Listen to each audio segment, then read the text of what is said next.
bitch. Oh, excuse you? Baloney wash. I'm annoyed. I'm just here to give my opinion and carry Annie. Oh, it's Chris Avalon Unfiltered, bitch.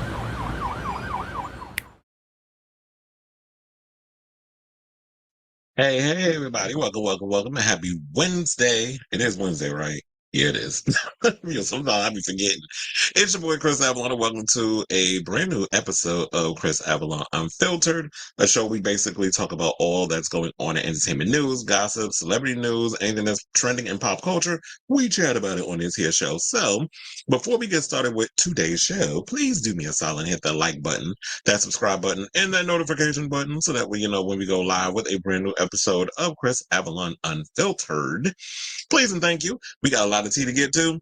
We're going to honor my girl T.S. Madison because she was honored with the 2024 Logo Legend.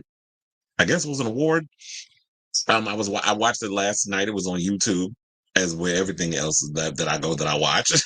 So we're gonna honor her because there was a clip that literally had me ugly crying when her mother went and honored her. So we're gonna talk about that. Plus, Funky Dineva finally spoke out about what's going on over at TGIF.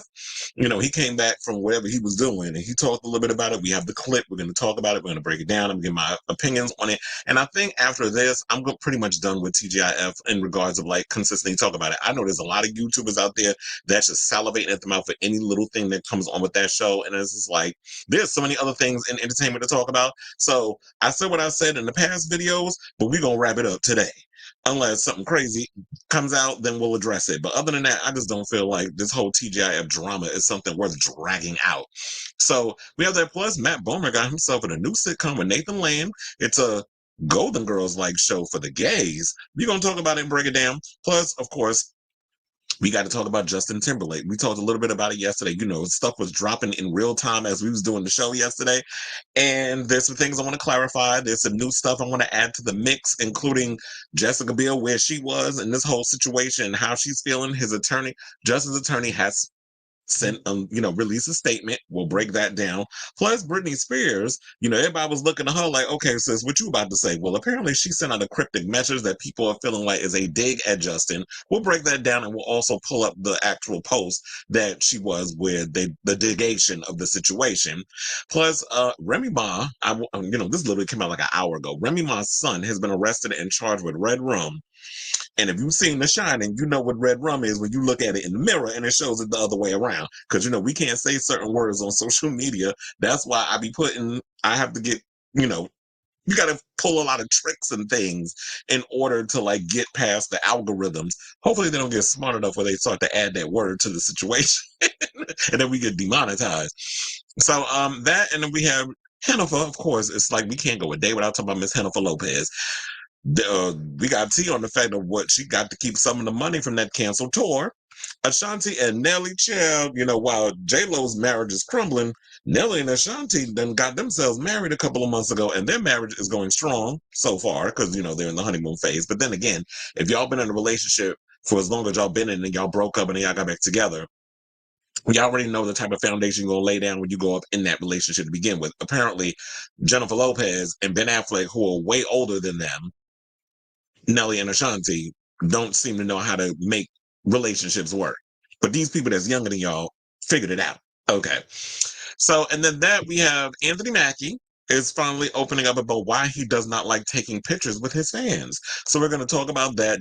People were debating over it, and it was like sort of a back and forth with fans feeling divided over his stance on the situation. So we're going to talk about that. Plus, speaking of fans divided, Katy Perry, child, with this sixth album that's in the works, or not in the works, I think it's in the can, it's done, like the promo is kicked off, it's all about to begin, but the fans are divided because apparently it is confirmed that Dr. Luke does have production credit on the album, and people are feeling a type of way about it. The Katy Cats, will stick by her, but overall, there's other people that are just like, you pretty much just ruined your music career comeback before it even kicks off because you're working with an alleged as Ayer.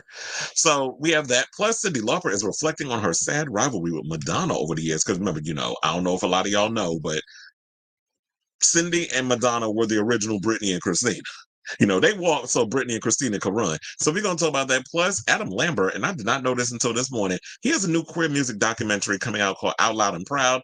That's going to premiere on ITV over in the UK. I'm upset because I need to see this over in America. So if somebody could find a way to send me that, or if one of the streaming services could pick it up so I could watch it, I'll love you forever. And RuPaul's Drag Race star and model Carmen Carrera is calling out Pose because she said Janet Mockingham ripped off her damn life story. So we're going to talk about that and a whole lot more. And plus, if there's anything going on that that happens that's breaking throughout the show, definitely drop it in the comments and we'll break it down on here. I'll pull it up, I'll read it, research it, and give my opinion. You know how I do. Is it a live gang? Yep, live gang in the house. And it's a good afternoon / morning. Well, I know it's probably morning where you are, right? Because what is it, like 10 o'clock? It's like 1:53 over in the East Coast. Yeah, I have no idea. I was craving this Red Bull for like the past 2 days. I think I have an addiction. Like Justin has an addiction to alcohol. I have an addiction to Red Bull. I just love the taste of it. I don't know what it is. And it just gives me a bolt of energy. I need to lay off of it, but I can't help it. That and coffee. That is just like my addiction. It said, wait, what was advertised underneath my post? Oh, you talking about Adam Lambert? Yeah, I know he has a song coming out called Cunty. Which, shout out to Kevin Albiance because he coined that word. Like Cunty was like, he was one of the originators of coming out with a song called Cunty. Feeling like a daisy, feeling like a lily, feeling like a rose, feeling like an orchid. And he got sampled by Beyonce. So, shout out to the icon. I did hear a little bit of the song. It's cute. And I'm actually looking forward to it. But I know like his new album, or sorry, EP. I'm so sick of people releasing EPs. Tovlo, you released the EP, and then we got this. Now we got Adam releasing EP. I need my queers to like give me full albums. I don't want 4 tracks. What am I gonna do with a 4-track EP? Except run it into the damn ground. I'm like, okay, I'm tired of hearing it. Like I need music, I need bops. So I'm actually looking forward to hearing what's it doing on the new EP that he has coming out, I believe this Friday. So we'll break all that down. But without further ado, let's get into our first topic. It's like, damn, I need to scroll up. First of all, please hold. I didn't even put my banner at the bottom. There we go. And let's talk about my girl, T.S. Madison, who was honored with the 2024 Logo Legend. I think it's an award or whatever the case is. But I watched it. It was like, who they had? A couple of people. They had Billy Eichner was there. There was another guy that was there. I'm not really familiar. There was 2 people on the right side of her. It was another trans woman and it was another black guy. First of all, I think he goes by he and them pronouns. First of all, he was cute. I was like, who is that? Sexy chocolate man. And then I'm not familiar with those 2. And I don't know if I have the names off the top of my head. Let me see, because I think I might know. I did leave that whole situation open unless I closed it. And now I don't know where I put it. Nevertheless, I'll find out in a second. But let me just set up the situation. So Johnny Sibley was there because Johnny Sibley is another one that I like. Shout out to the Virgo gang because he's part of the Virgo situation.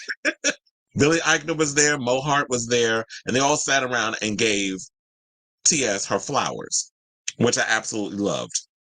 Then, and then of course RuPaul was, paid tribute. He wasn't there, but he spoke via tablet. And damn, I'm trying to remember who else spoke via tablet because it was 2 people. Oh, Tina Knowles. That's what it was. Tina Knowles, Beyonce mama, spoke to her and gave her flowers and everything. And then they talked a little bit about, the Renaissance situation and how she was sampled and how all of a sudden, how she went from being a queen, 22 inches of weave from the Vine era to where she is now and her glow up. And one of the things I have to say is that, I've always talked about how Wendy Williams has been someone who has been a mentor and an inspiration in regards of like creativity and gossip and being in the YouTube gossip space. I really feel like after watching and seeing what T.S. Madison has been doing, that really pushed me to go out and do this more than any other person. So she's always been an inspiration. And whenever I posted stories about her on my website, she has retweeted, she has commented, she's always sent a thank you. Whenever I repost her stuff on Instagram, she hits I get a heart. There, and then she'll comment on certain things. So we've been kind of going back and forth. I've never had the opportunity to meet her. Hopefully the next time when they have the Drag Race premiere, I'll actually get to run into her and give her flowers on the red carpet or whatever, whenever we run into each other at like a gala or whatever the case is. So I'm fingers crossed, I'm putting out in the universe. That's what's going to happen in 2025. So when I actually get to grace Maddie's presence, I'm definitely going to bow down and give her flowers and be like, bitch, you are inspiration. I love the fact, and I've always been saying this for the longest, the fact that, while we have certain trans women who really are but just really positive and say things in a way where it's not going to ruffle people's feathers, particularly like a Laverne Cox or someone of that nature. I've always said that T.S. Madison, even though, they're both black trans women, the roads intertwine, and there needs to be other sides of the coin where we see someone who is unapologetically themselves, unfiltered, and can also occupy the same space as someone who doesn't really be out here cussing, telling people to go fuck themselves and all the other stuff, which is what TS do when you try to come for her. But when you can be authentically yourself and be celebrated for it, that to me is like the greatest situation of all. So one of the things that I want to do is I want to show y'all this clip from Logo, because that's what it was on. But chill, I couldn't find Logo on my TV if I wanted to. So I basically went on the website and I pulled it up, but it was on YouTube. So if you ever get a chance, I could actually watch the whole thing on YouTube. It was like 30 minutes, so it's not going to take too much of your time. But when her mother got up there, Miss Mary, and gave her flowers, child, when I tell you, I ugly cried. Because I'm like, we need, and this is why I wanted to do this, because I feel like we need to be more positive and show true positivity in this stuff. And when I consistently drive home the fact that we have so many great examples, 3 so far that I could think of parents who have trans children who love on them unconditionally. We have Miss Mary with T.S. Madison. We have Marlon Wayans, who we talked about most recently with his trans son. And then we have Dwayne Wade with his daughter, Zaya. Or Zaya, however you say it. Tomato. I think it's Zaya Wade. So we'll go with that. But anyway, let's go to this clip and we'll come back and talk. I am so proud of you. From the very moment that I gave birth to you from my womb, I loved you. And I love you more now. Our relationship haven't always been this way. But I'm so thankful that I listened to God. Because you always been my baby. You'll always be my baby. I don't care how old you get, no matter how many changes happen. That day you walked out that house, and I didn't understand why you walked away until we did your T.S. Madison experience. I learned so much that day why you had to walk away. You had to go find yourself. And I always knew you was something special about you, that you had a purpose. And I just didn't know what it was. And I'm looking at how many lives you touch. And I just want you to know I love you and how proud I am of you, baby. I love you too, Mama. I am so proud. Okay. So yeah, so basically I wanted to post that because I was like, I'm all about, like, we're not just going to just do roast and gags on this show. We got to balance things out before we get to the roast and the gags, and we want to show a little positivity. So that's what I love about people like Miss Mary. Miss Mary is someone who is deeply religious. She is very much God-fearing. She'll tell you, but when it comes to her child, she's not going to go against what a bunch of things that's said in the Bible, whatever, and just throw her child away because she's worrying about what the church people think, what her friends think, what all these other people think. It's like, no, that's my child, and I'm going to love on my child unconditionally. And I wish there were more parents like that. Now, they also said that a lot of times what we as queer people need to do, and I know like a lot of times we tend to try to hide who we are because we want to protect our family. We don't want to lose them or whatever the case is. But at the end of the day, we have to also live our life. And Miss Mary also said that, we also as queer people need to give parents the grace to come to terms with the changes or the things that they're not used to, which would be if they come out with a child of the LGBTQ spectrum. Because like I said many a times before, we don't wake up one morning and just decide, oh, you know what? I don't like being a boy anymore. I want to be a girl. Like, we don't just decide that one morning. It's just like you have those feelings, but then you don't know how to put words to it until you get older and you start to learn things. The same thing with being gay. It's like, no matter how many times you wave a coochie in my face, my dick is not going to get hard for one. I mean, don't get me wrong. I'm not going to tell you I'm a gold star gay because I'm not. I have slept with women in the past, but that was also because I wasn't comfortable enough to come to terms with my true authentic self. So it was sort of like that, trying to bury that part of me down below. Now you can't keep, dick and ass out of my face. It's like, I will truly clap some cheeks. So, where was I? Oh, so I don't know. It's just like 1 minute I go in there and all of a sudden I go on a tangent and I forget where I'm at. But anyway, so nevertheless, I get both sides. So as queer people, yes, give our parents the grace, by which I have done. My mother, she wasn't necessarily all that keen around her having a gay child, even though over the years there were people that would come to her, but your son is gay or whatever the case was, because I wasn't necessarily full on masculine. I had my butch queen vibes, which was like, I can, 1 minute I have my masculine moments, the next thing I could pop, dip, and spin and do a dip on the floor. So,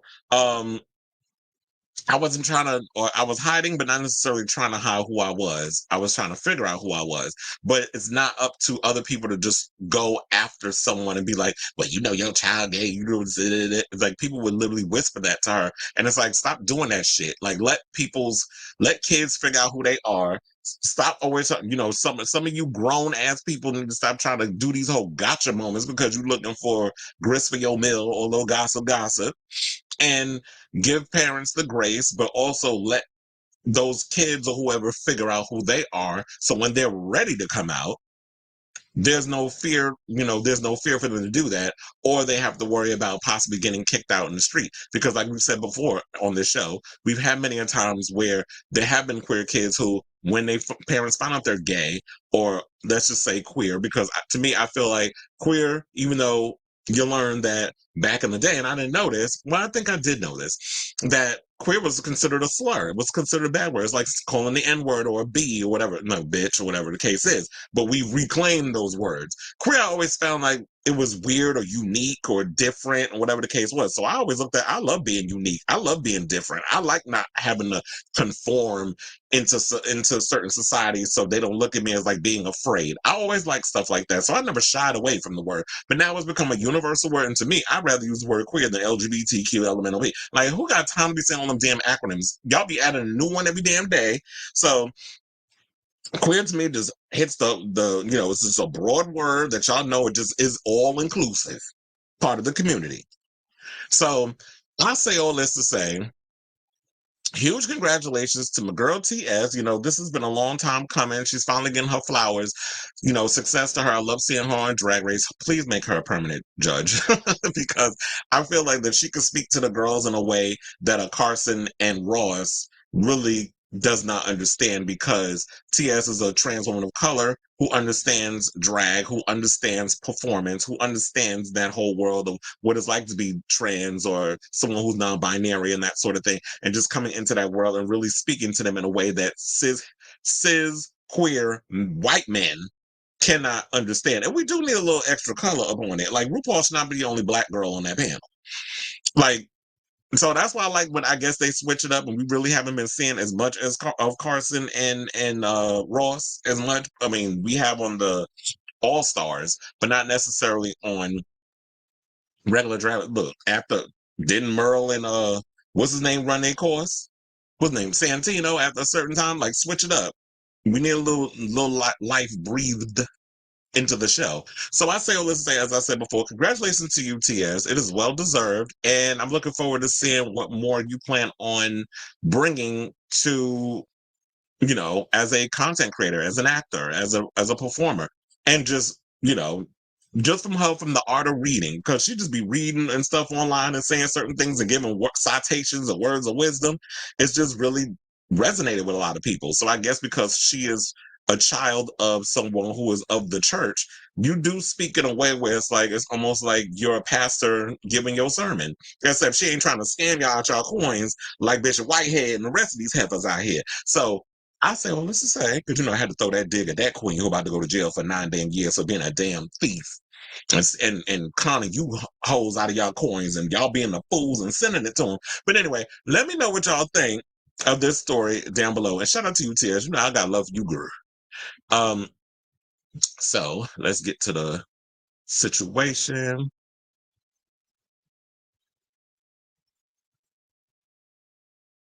You said, I can't imagine RuPaul or Tina sitting with all their gays. You can't imagine RuPaul sitting with the gays. I mean, she is a girl. I mean, a queen. So late to the lie, did you think Justin's random DUI when I didn't know? Of course, Justin drives. Of course, Justin drives. First of all, that queen from Tennessee. So, she be out here driving her cars. First of all, they said it was a 2025 BMW. I'm like, well, damn. He had a new car that he was just flying around. And first of all, the video footage that I saw of him running the light or whatever the case was, that was like, that's what a 2025 BMW look like? Like, that car look old as hell. But, yeah. Well, we're going to break down Justin's, alcoholism history, apparently, because like I said yesterday, I said, now, where there's smoke, there's fire, that I said that if it's gotten extreme to this point, now, Justin's been out here, like he's got this. I don't feel like this is a first time situation. I believe that he's been drinking a lot and they've been people that's been covering it up, but it got to this point where it's extreme that the universe is like, oh no, bitch, you need to calm down. In the words of Taylor Swift, like, what are you doing? Like, you got some type of addiction issues, or, I feel like we'll break all that down when we get to the story where, so many things have been going on in his personal life that he's been just self-medicating by, drowning himself with a bottle. And there's that. It said Maddie told a story one time about how she had an androgynous friend in high school that got hate crimed, and they helped her with her gender journey. And I hope their friend is looking from above proud. That would have been something cool to bring up if they would have remembered that, because it was like, there's always that person out there that, will take you under their wing and mentor you and get you to a place where, you get your life together in regards of trying to figure out your gender identity and all that other stuff. I said, I don't think Maddie is going to be a judge for All Stars. I haven't seen her at all during All Stars. She might not be on there, but I'm sure that they've got her booked and busy for All Stars 10, which is currently filming. I said she had her own show. Yeah, I remember. I don't think it's coming back either. I just feel like Maddie is off doing her own thing. I think she'd rather just stick with, she. First of all, I just don't understand network TV and the shit y'all be putting on television, and y'all think, like, who's watching Love and Marriage Huntsville? Like, I don't know, and one person that watches that crap. Y'all got freaking College Hill with a bunch of damn stupid celebrities. I don't care about that show. But y'all thinking about throwing Tamar and Claudia Jordan when I'm on there, it's gonna be must see TV. I don't care. And I don't know why Love and Hip Hop is still on, but when you get somebody who is an inspiration of sorts and where you need that visibility, like a T.S. Madison, y'all don't want to bring her show back for another season? So she's off, she's off doing her other stuff. She's out here acting. She's out here doing, taking her career in her own hands. So it's like, yeah, TV is great, and I'll get the coin where it comes. But for the most part, if I have to, then I'll just create my own lane, and that's what she did. She created her own. She creates her own stuff. Well, the Prep Truvada Poppers thing was false because it came from a fake website, which I don't think All Stars 10 is filming. Isn't the regular season of Drag Race season 17, isn't that still filming? Or are they done? Because I think the regular season is currently filming. That's what I said. I don't even know who watched Team Mom. Sometimes I be trying so hard. I be like, you know what? I'm gonna take a gander and watch RuPaul. I mean, not RuPaul's Drag Race. I'm gonna watch Jersey Shore, but I can't bring myself to watch it. It's like I don't care anymore about Snooki and them. Snooki and them was so 2014. Okay, so they're already done. But so that means it's only a matter of time before also. Oh, I seen a video of somebody posted on YouTube of them saying that, oh, they're filming. I mean, here's the rumored queens that's going to be on All Stars 10. I should have wrote down the list of names. We could have went through it, but they had Georgia's name up there. I'm like, first of all, Georgia's on season 9. Why the hell would they have her again on season 10? Like, can we get a break from her? Not that I'm saying that there's no shade to Georgia's, but I'm just like, I'm not buying this list. I'm gonna say you can't take a booking till after the show is done filming and none of the girls is performing this week.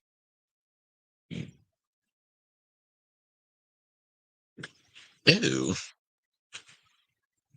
So I feel like Teen Mom encourages young girls to get pregnant. Probably. I mean, when you give people a platform where it's like, oh, you know what, if I have a baby, but here's the thing, y'all out here making babies. There's no guarantee y'all ass gonna get on TV, or you even got the personality to be on TV. So why even take that chance? So yeah, now that the regular season of Drag Race is done, season was it 17? I'm like, damn, time flies. But like I said, but like we've had this conversation on this show earlier, I do really feel like y'all need to give All Stars a break. Like we don't need an All Stars every damn season. I do feel like maybe they need to do it every other year, and then switch it up with Global All Stars, which they're planning on doing. It's like have Global All Stars one year, and then the next year we do All Stars, and then the next year we do Global All Stars, and then we do All Stars. I did see Tatiana's name on that list for All Stars 10. So that's why I said I don't that list that I saw of people that's gonna be on All Stars 10, I wasn't buying it. So we have a month until All Stars 9, and then Global All Stars gets announced. That's what I'm saying. Like y'all need to switch it up. Global All Stars, then the next year we get All Stars 10, and then Global All Stars season 2, All Stars season 11. Not behind each other, just each year, because this All Stars thing, y'all starting to just wear it out. Or RuPaul's Drag Race needs to find creative ways to get the queens to do stuff to keep the show entertaining. Because that thing where they try to get a bunch of celebrities, secret celebrity drag, that was such a stupid show. But I did like the concept of them having like the big stage and the choreography and the dancers and they getting drag. Like if y'all did something on that level with a bunch of queens, I would be more entertained watching that. Oh, that makes sense. So they're gonna align it with so when DragCon happens, which I also heard that is when T.S. Madison is planning on doing Bring Back My Girls, which will be a reunion of sorts of the queens of season 16, because remember season 16 queens didn't get a reunion, so they're supposed to be filming that around DragCon too, and that'll be interesting to see. I'm like, well, first of all, they should have shot that a long time ago and air it around that time, but who knows when they'll try to air it at this time. But at this point, do we really need a reunion of sorts? Because it feels like a little too late, especially with, I feel like everybody's done moved on from Plain Jane. I know how I have. So the rumor is they're doing a new format for the 10th season of All Stars. Meaning what? I heard they were going back to eliminations. They were going to eliminate some queens, and then it was going to be down to having your top, I guess your top 10 or whatever, they're like 10 queens or something or another. I heard something or another. So that's why I'm like, I don't know if all that's true. I'm gonna just wait until I hear some stuff from my inside peoples before All Stars 2 started airing. People were wondering if they were going to do another one. Now it's become an annual thing. Yeah, the annual thing needs to stop. Maybe would the proper term be biannual? Well, yeah, they do a new format because it's like they have to keep the show entertaining for us to watch. I mean, I do like this idea of, I like what they're doing so far with the whole situation. the benefactress badge. But this whole giving people the chop shit, first of all, I'm getting sick and tired of these judges being lazy and just sitting there and letting the girls try to, fuck each other in regards to the stuff. I need RuPaul lazy ass in them fucking sweatpants she be wearing behind that desk and the rest of them to do their job and does not just be sitting there letting the queens cancel each other out. Like, hello, if y'all doing a show and you hosting and judging, I need y'all to judge. Y'all making all this money just to sit there and watch these girls just go at it. It's lazy in my opinion. But anyway, so let's move on and then we'll get to the rest of the other stuff. And let's talk about Miss Funky Dineva Ross, who is speaking out about the drama that's been going on over at TGIF. Now,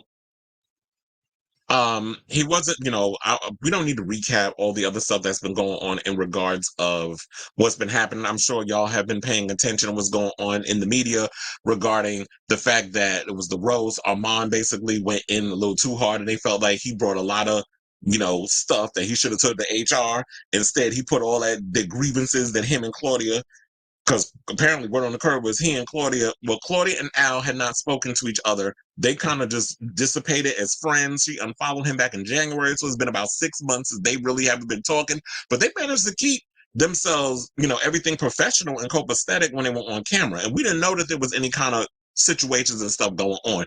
We really started to notice things started to bubble when Armand went and did his roast, and people felt that, okay, this feels a little personal. It didn't feel like a roast. It felt more like a nasty read, which, like I said, if y'all want to see a real roast, watch this past week's episode of RuPaul's Drag Race All-Stars 9, where they did the roast, where, of course, there was somebody, nobody wrote their jokes or whatever the case was, which I'm like, duh, we knew this. I forgot which queen said that they had help writing their jokes and stuff. This was like a prior queen, not in this season, but I'm sure they've all had people that go out and write stuff. I think Bob the drag queen said that he wrote some jokes for a queen for one of the roasts or whatever. So they all get help. Even though I've had people in the comments say that it takes away from, the joy and the fun of the show, that y'all actually sat there in the workroom and came up with your damn jokes, which I said would be better if they did that for, the regular season. All-Stars, everybody want perfection. But anyway, let's get off Drag Race and just talk about TGIF. So they did the roast. It didn't feel like a roast. It just felt like a gay man reading another queen. That's what it felt like to me. And after that whole situation, Al was in his feelings. Funky Dineva was live on his show, doing his show. Towards the end of the show, Al just called him up while he was live and just went off like a typical Gemini. They be in their damn feelings and they don't really think before they speak. They just go all based off emotion. Not like me, us Virgos, we logical. We don't have, which is why people get mad at us, because they feel like we lack emotion. It's like, no, we have emotions. They inside, but we ain't gonna let you see it until necessary, because we're not fucking up our situation. Like, I'm not fucking up my bag, not for no coworker.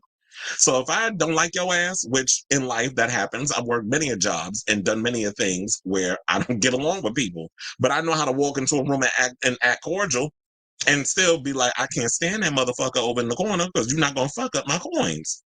But some people be out here, y'all get too emotional, you get too in your feelings, and then next thing you know, you done lost your job and now you gotta look for another one.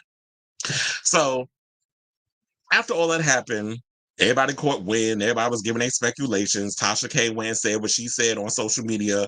Funky Dineva said that she done got a lot of stuff wrong. He wasn't, why would I call you of all people and tell you anything about pay discrepancies, whatever the case was? But in his Instagram video, he definitely left on purpose. He left in a lot of the stuff regarding behind the scenes stuff that was going on at TGIF, which he said also played a role in him leaving out besides the money situation, the pay discrepancies, and all that other stuff that was going on with that show. Because quiet as it's kept, the only reason why a lot of people were watching TGIF was because Funky Dineva joined the show. That was one of the main reasons why I watched. I didn't watch for Claudia. I only knew her from the Housewives, where she damn near read, she scalped Nene. She was the only one that was able to really go for Nene and really scalp her ass, what was left of her edges. And how you doing? We knew him from being married to Star Jones. Like, what else was he doing outside of that? They said he's always played in media spaces. You could have fooled me because I wasn't familiar. But that's what they said. That's what we'll go with. That's your truth. We'll just go with it. Even though I ain't never seen you out here in these spaces until recently. But when he moved to LA, But anyway, so all of that happened. You know, everybody and their mama was on social media giving all kinds of speculations and saying this is what was going on, that was going on. Everybody believed Tasha K over they before they believed Funky Dineva. And so, you know, in regards to the pay thing, I'm like, well, wait a minute. First of all, she wasn't in that room with the negotiations and stuff. So why would y'all even believe her over the other stuff? Now, the other things that was coming out with Claudia and all that other stuff, I did believe. Now, the money stuff that Funky said, he stood 10 toes down on that back in December when he left. And it was this big old hubbub going on with TGIF versus him.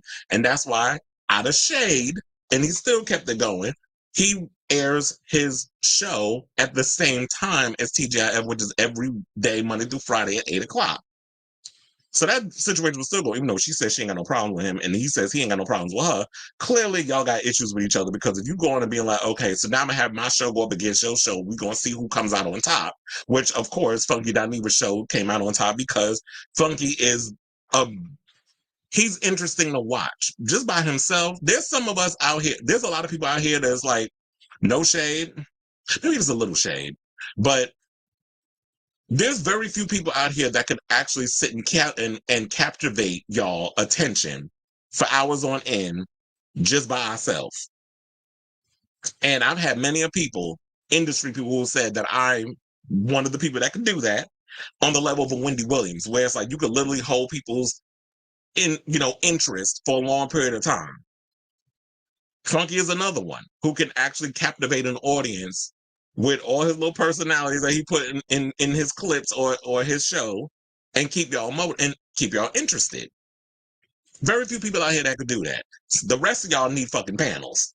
I did the whole panel thing and it was cute, but I've come to realize that I work better solo. Now if the opportunity presents itself that, a panel show want to be done, and you want me to be the Whoopi Goldberg and moderate, call me. We'll make it work. But anyway, so Funky went on his show because everybody was going to expect him to address the elephant in the room. Oh yeah, they was all, yeah, I can't wait. He really gonna go in. If y'all ever know Funky Dineva, that has never been his personality. He is not someone that's gonna get up there and just read bitches down to the floor. He'll find other ways of doing it, which is what he did when he did the YouTube video with Tasha K, and he posted on his Instagram. Well, yeah, that's what I meant. He did the Instagram video where he posted Tasha K saying what she said on her channel, and then he cut in, some of the stuff. He was like, no, that's incorrect. But the other stuff after that, y'all remember the clip because I have it in previous episodes. He was like, yeah, this is why he did what he did. And if y'all paid attention and watched how he laid out the breakdowns, because I read into everything because I'm nosy. Inquisitive, but nosy. I try to clean it up. But yeah, I'm nosy. But anyway, so he put all that out there, and then all of a sudden it was just like everybody was trying to run with this narrative because they weren't getting the clicks and the likes and all this stuff. And I have to say, as YouTubers, as influencers, as people who work in this gossip, celebrity news space, we have a responsibility that when we get information, we make sure that we dig and we look into certain things, which is what I should have did yesterday when I did that Justin Timberlake thing with the poppers and the Truvada. But I was so excited because I can't stand that motherfucker that I didn't really look and see that it said Pooh Crave instead of Pop Crave. So that was my bad. And, there was some people in the comments that just couldn't wait. When y'all need to stop posting that. I was like, fucking relax. How about that? It's like, y'all just be up in here, just be looking for a moment to pounce. It's like, bitch. At the end of the day, did I ever say I was AI and I was a robot? I'm a human being. So I'm bound to make a mistake. And when I make a mistake, I'm going to own up to it. So I wanted to set all that up as a reminder because, I will give y'all a story and I will set a situation up. I have to set the scene for those of you who are not paying attention before we get to the clip. So now I'm going to play this clip of Funky talking about addressing the elephant in the room, as we should say. Please hold. All right, so on to what it is everybody want to talk about. Everybody want to talk about what's going over there. I just slowed the chat down. Baby, the people want to talk about what's going on down there to the TGIF, baby. Let me tell y'all something. Y'all must be a special type of fool if y'all think I'm getting involved in that. All right.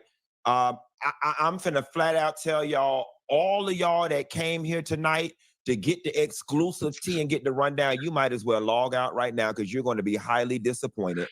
I don't have nothing to do with any of that. My contract and my tenure at them people's job ended on December 22nd, and I have not turned back since, okay? As it relates to it, do I have opinions? Do I have thoughts? Have I talked to people? Absolutely, but I have no interest in getting on the internet and becoming a part of that.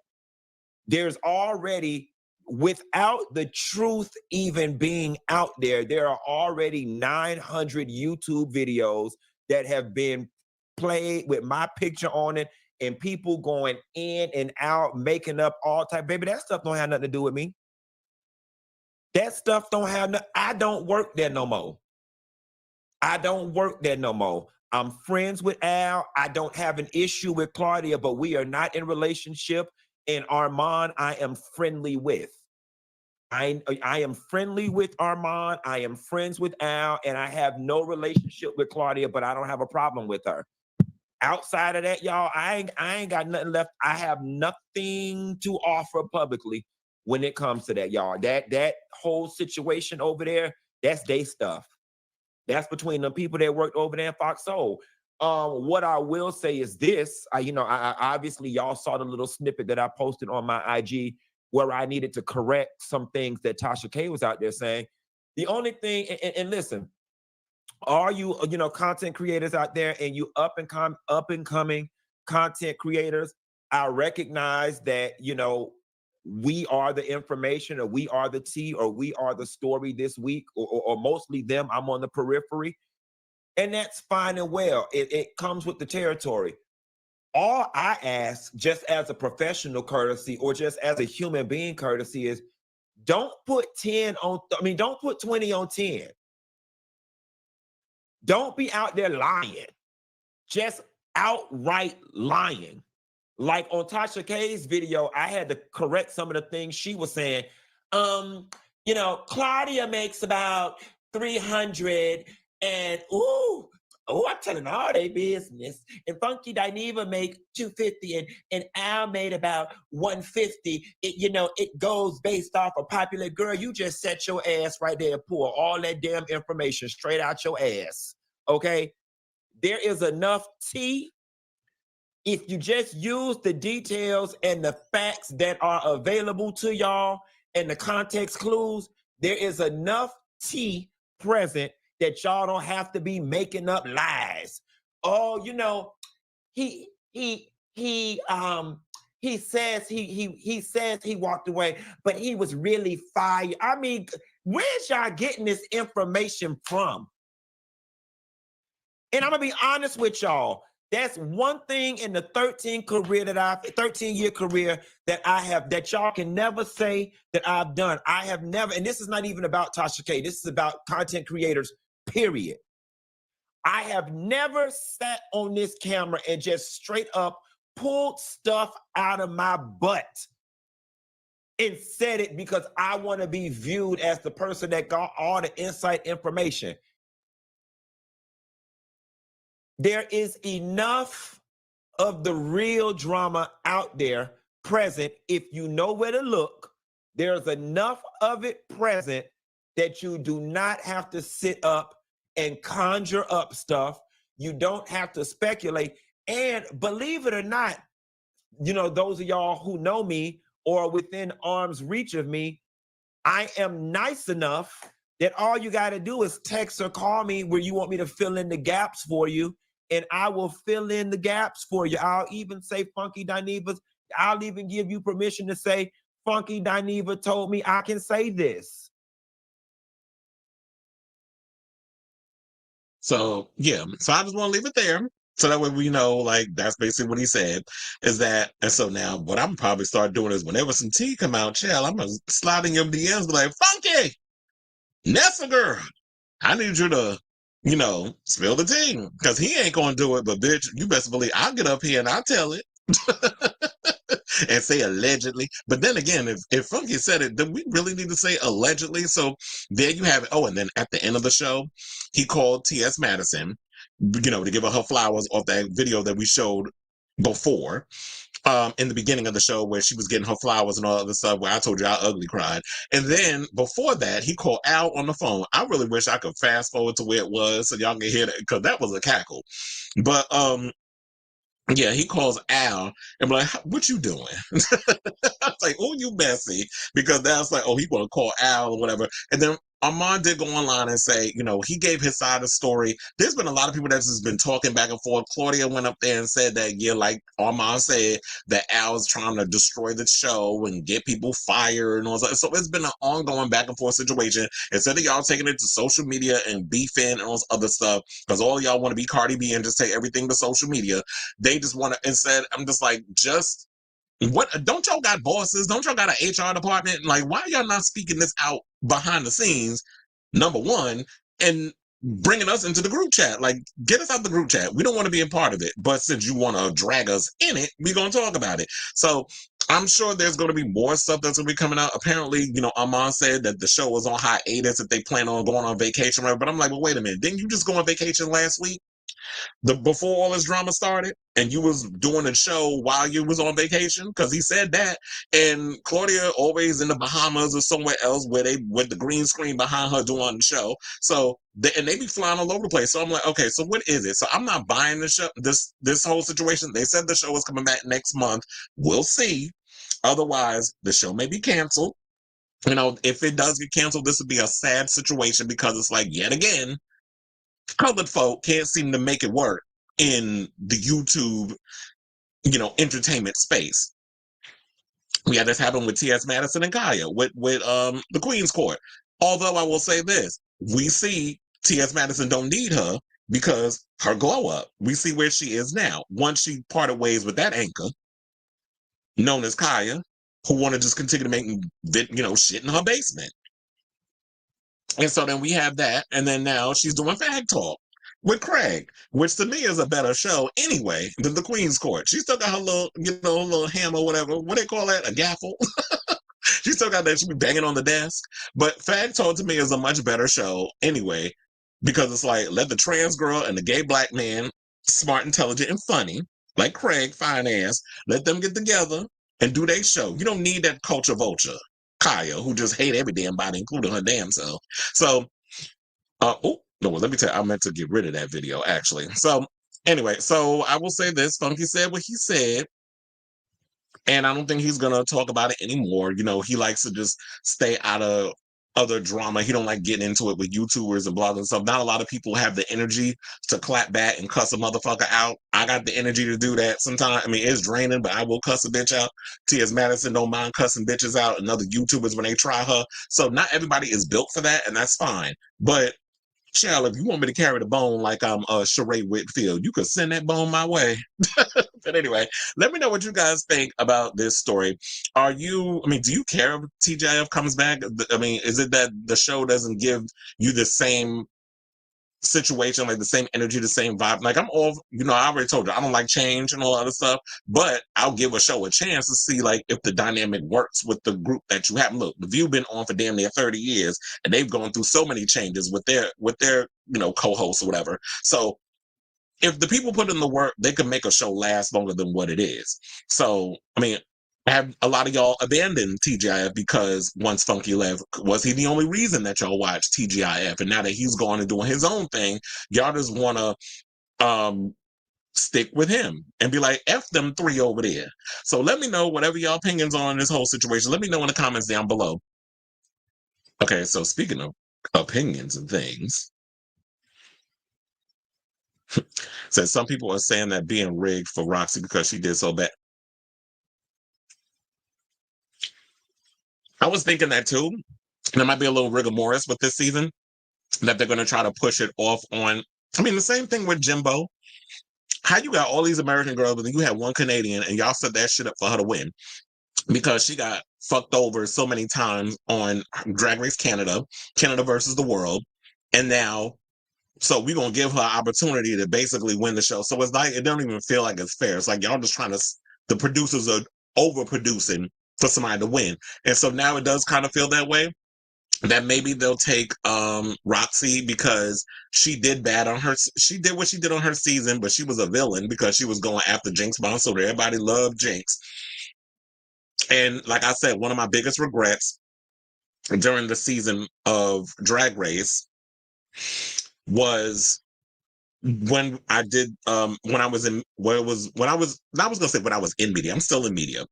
I actually went down to where did I go? The Out, New York City, which is no longer around. That's where they had the finale of season 5 with Jinx and them. It was literally, I kid you not. Like now, it's a big thing. Like with Drag Race and so many people in media doing the interviews and all this other stuff. I can count on one hand how many of us was in that room, including the logo people. It was me, a couple of other, bloggers, influencers, and logo cameras. And I remember like when Alyssa Edwards came in the room, everybody was pouncing on her trying to get this interview with her. And so we was all up in there with our mics. Like it was very much like Gail Weathers and all of them in Scream when they go up to Sydney. It was very much because everybody loved Alyssa Edwards. Still do. But she was, Alyssa Edwards was a standout. So what was I so my biggest regret, and I always say this to this day, was the way I acted towards Roxy when I interviewed her. Like I was giving kind of like stink attitude, like being real nasty to like I felt like my energy was just very much because I was getting caught up as one of those fans instead of me being the professional. So that's one of the things I regret, that I couldn't find myself being neutral during interviews. And now I've learned my lesson because I'm older.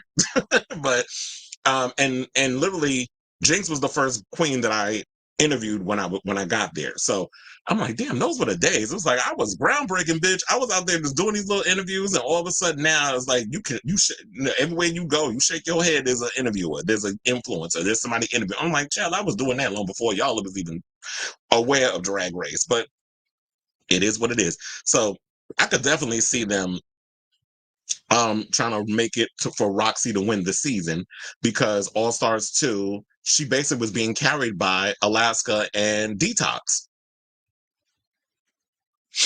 And so I'm guessing that's why they didn't ask Detox back yet, because she didn't want her to have a well, the word I did see that Detox's name was floating around for being on All Stars 10, and Detox did say that she's like ready to come back and do another season of Drag Race after watching this, this current season. So I could definitely see Detox making a comeback.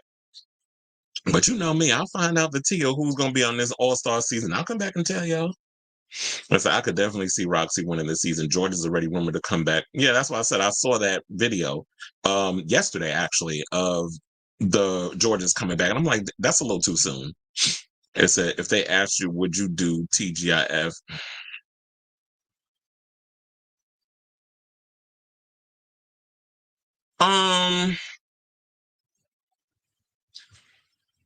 Well, child, first of all, they make $1,000 an episode. So I wouldn't turn that down. You know how much money that is a week? So it's like you bringing home a year $250,000. That's $250,000 a year.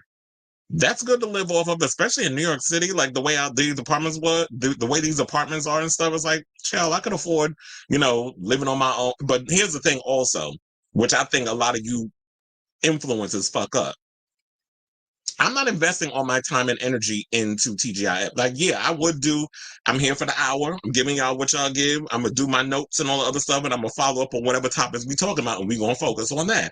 However, I'm going to still do Chris Avalon Unfiltered, because that's double the coin. And so while I'm getting money from over there, I could also be doing my super chats. I could be doing, the Cash App and all that other stuff. So that's more income and stuff coming in. Like I want to still give you me, because I feel like I'm giving a piece of me. Shout out to Britney. It was like, I'm giving a piece of me at TGIF, but I'm not giving you all of me, which would be like the things that they talk about over there is not necessarily everything we're going to talk about over here. And then based on the topic, I could speak on things that they talked about on the show. I could expand on my overall thoughts, because you only get a certain amount of time to give your opinion on certain topics when you're doing that type of show, because they only get an hour. but then I feel like it's probably 49 minutes because they have so many damn commercials. So if any opportunity presents itself in regards of me growing my audience and speaking on celebrity news and gossip and pop culture, whatever the case is, I'm not going to turn down a gig. If the money's good, if it's an opportunity for me to expand my audience, so that way people just discover my show because of the algorithm. The algorithm has definitely been pushing Chris Avalon Unfiltered out more, and I've seen my numbers grow in regards of followers and things of that nature, and I appreciate it. So please, if y'all haven't yet, hit that like button, that subscribe button, and the notification button. I will put that in anytime when I need to. Hit that like button, that subscribe button, that notification button, so that way y'all help me out with growing the show, getting my coins up, because I can monetize the channel now.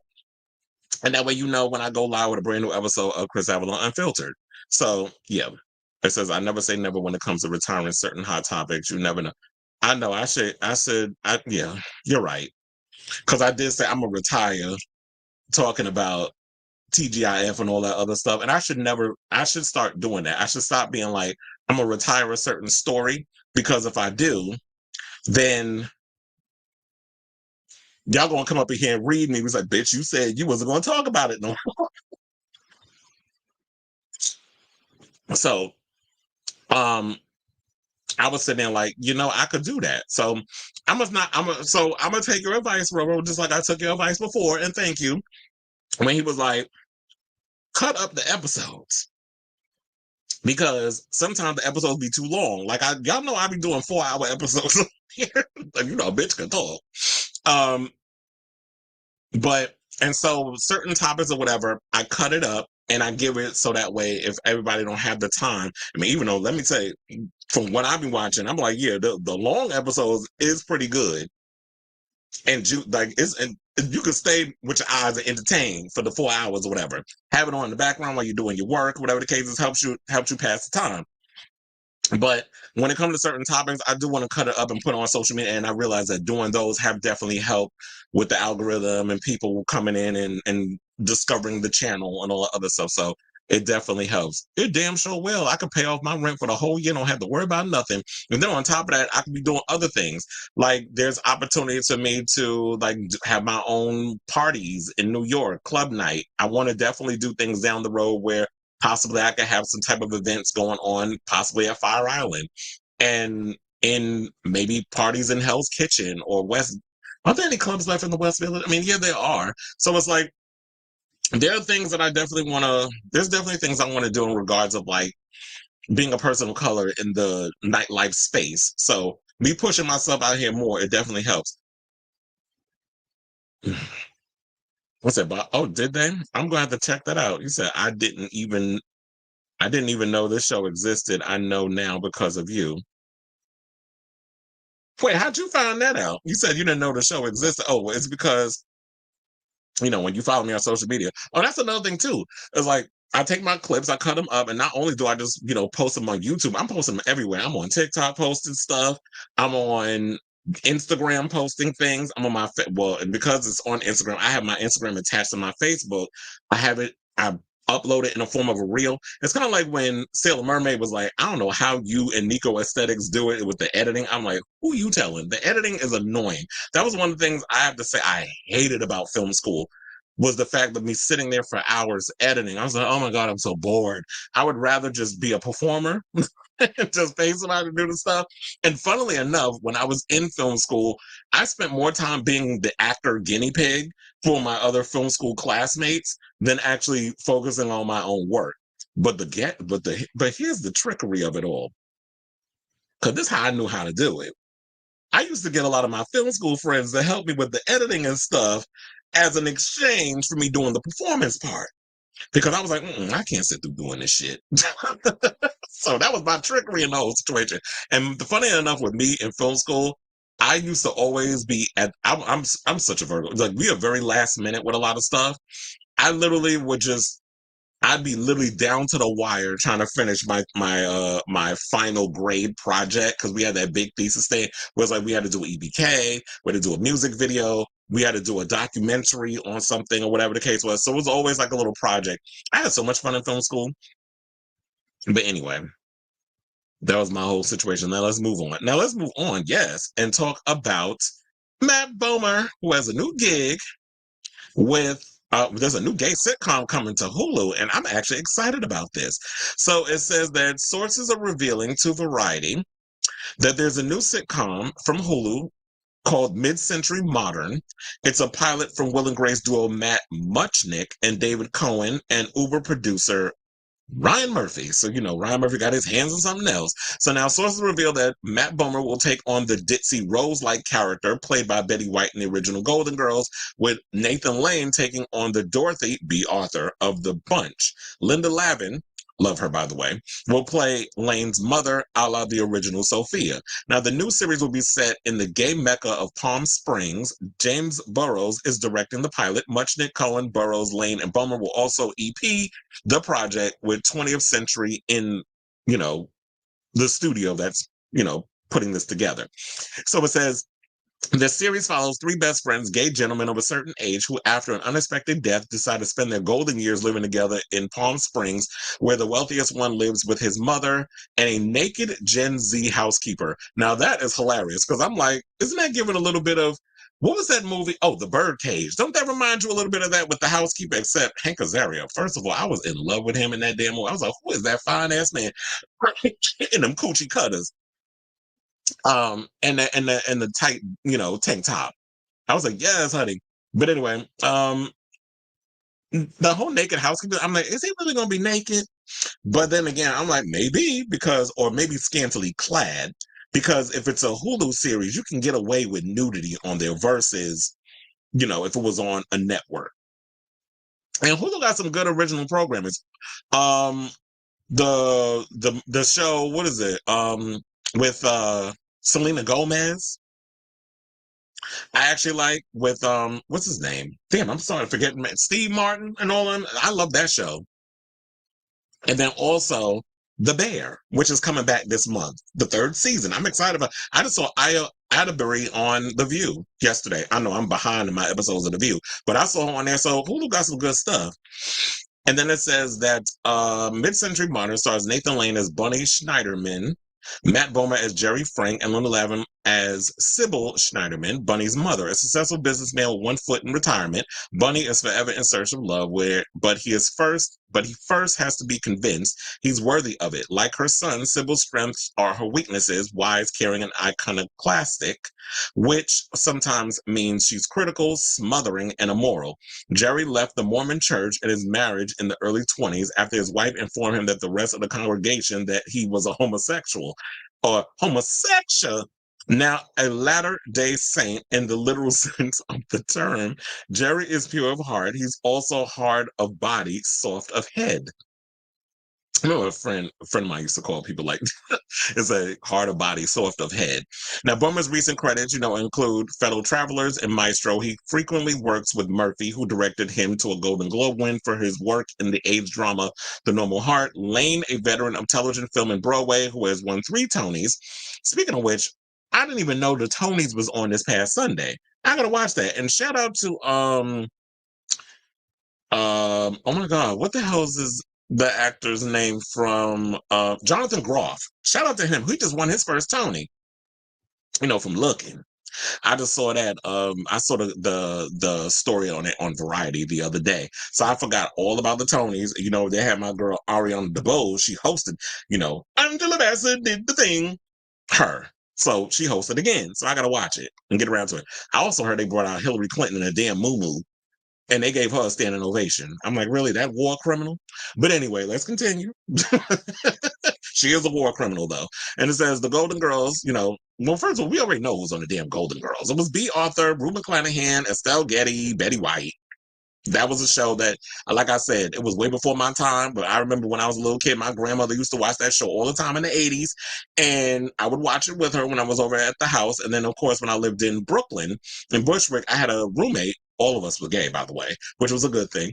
I always heard, "Thank you for being a friend." I heard that always through his door. So he was always watching marathons of the Golden Girls, which got me into it. And then realizing I like the show. That and Designing Women. That was another favorite of mine.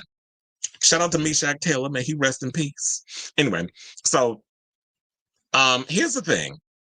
I'm not really familiar with Matt Bomer ever doing comedy or sitcom or whatever, so I'm not necessarily sure if he can make it work. But if he's been hired to play this part, I guess that he's able to do it. And anything that got to be associated with Will and Grace, I'm definitely watching because, like I said, like I like those type of shows where it's like people of a certain age, and it's hilarious. Like even though Golden Girls before my time, and I remember a lot of it when I was a kid. One of the shows that I felt was close enough to my generation's Golden Girls was Hot in Cleveland. So I love that show, and I'm definitely curious to see this show when it comes out because they just ordered the pilot. So more than likely, we'll probably get the show at the end of the year. So and I told her anything with Matt Bomer fine ass in it, I'm gonna watch. So let me know what you guys think of this story in the comments below. Okay, so we have comments. It says, oh, you said you didn't know about the TGIF. Oh, yeah, because you said you didn't know about I was like, you didn't know about my show? I was like, Houseway. But he's like, he didn't know about TGIF. Well, look, quiet as it's kept, not a lot of people did. I mean, unless you watch, unless you were a follower of Funky Dineva and things.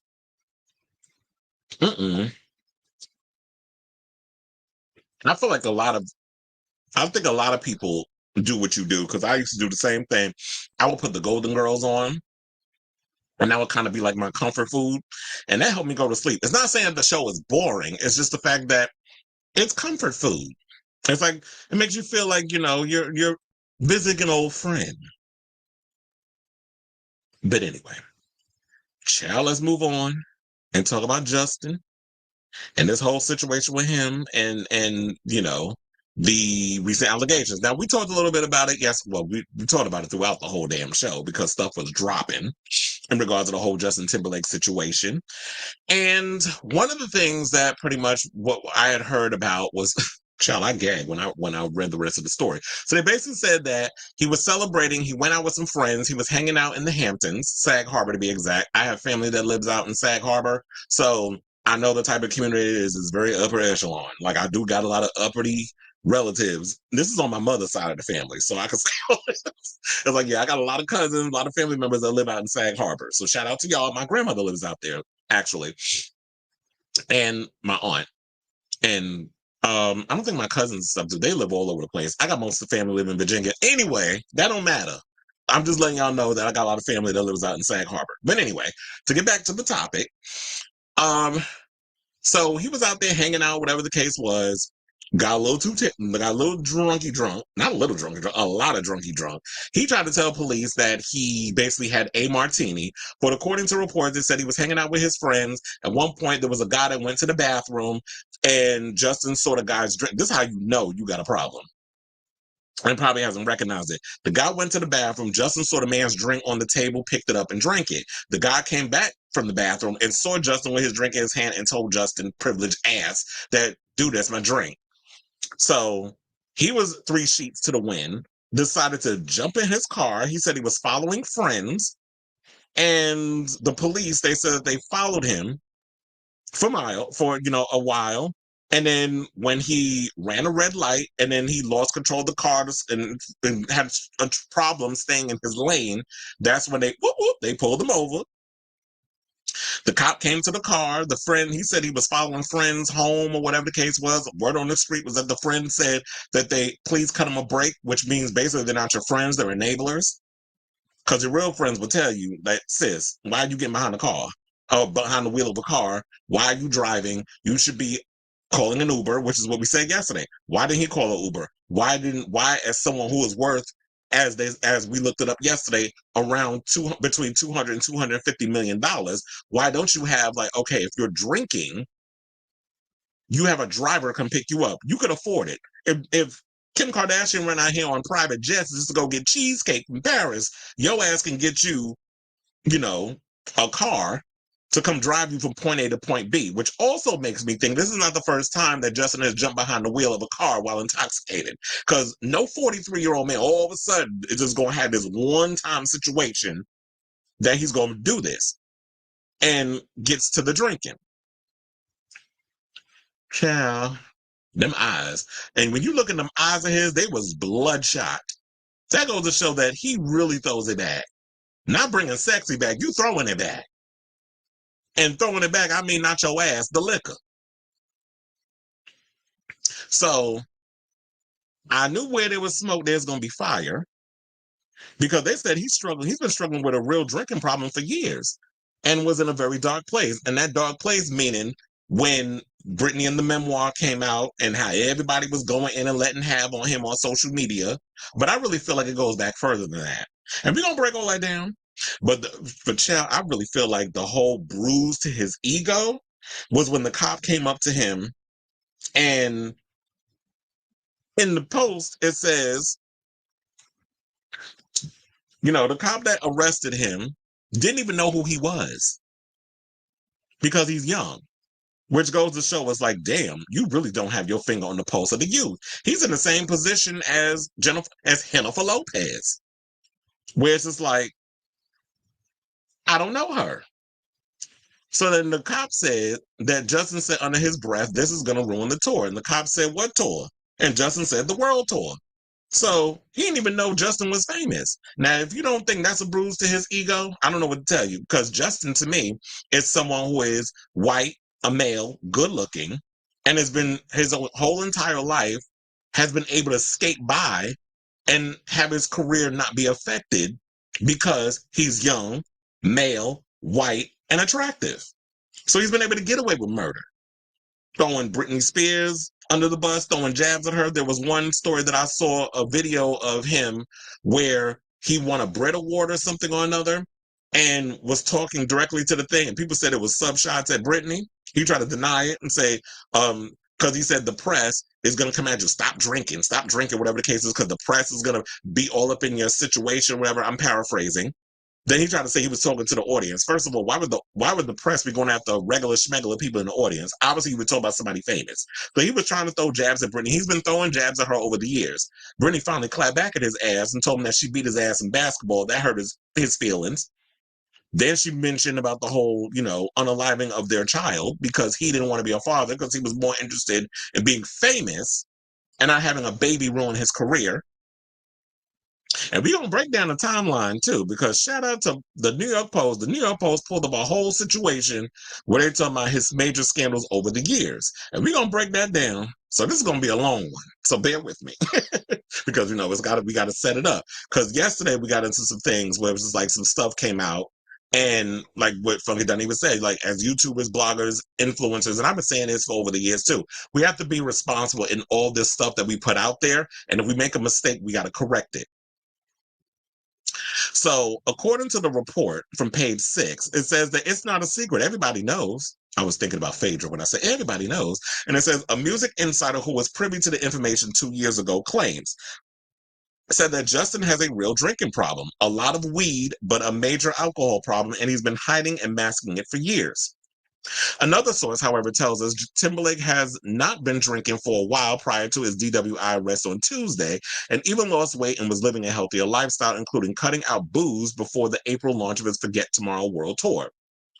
Timberlake alleged secret appeared to rear its ugly head when he was charged with driving while intoxicated just after midnight after leaving dinner with friends at the American Hotel in Sag Harbor on Long Island. A source close to the singer, who's 43, told us that cops who had been stationed outside pulled them over for a traffic violation. And what y'all need to learn is that when it comes to the police in Long Island, they be hiding in the cut. That's why it's like a lot of times if you driving out there, you gotta be careful in how you driving and stuff. Because the police be out there, they be hiding, and they know when to pounce on your ass. Trust and believe. My mother would tell me the amount of tickets she got for speeding because she drive fast. She got a lead foot. When it comes to driving in Long Island, she's got many a tickets. And has been irritated because the ticket price, the way they charge you for tickets out in Long Island is ridiculous. Everything is overpriced out there, quiet as a scam, including the insurance. Homeowners insurance. So the first source believed Timberlake's alleged penchant for boozing got to him and that everyone around him had been enablers. saying it's a real thing, and when you have a drinking problem, it's apparent. Yet they pushed this tour on him, and he's been in a very dark place, the insider claims. Negative press had taken a toll on Timberlake, according to another source who echoes he's been in a dark place. They claim the Grammy winner was drinking heavily around the time the New York Times 2021 documentary on his ex Britney Spears was released. He started making changes to his team to help manage the backlash he received from Spears' fans for his mistreatment of the toxic singer during their relationship in the early aughts. He was very concerned about his career in acting. People were very worried about him, the insider claims. A source close to Timberlake, however, insists the sexy back singer has never been better. Yeah, okay. Of course, we don't believe that BS.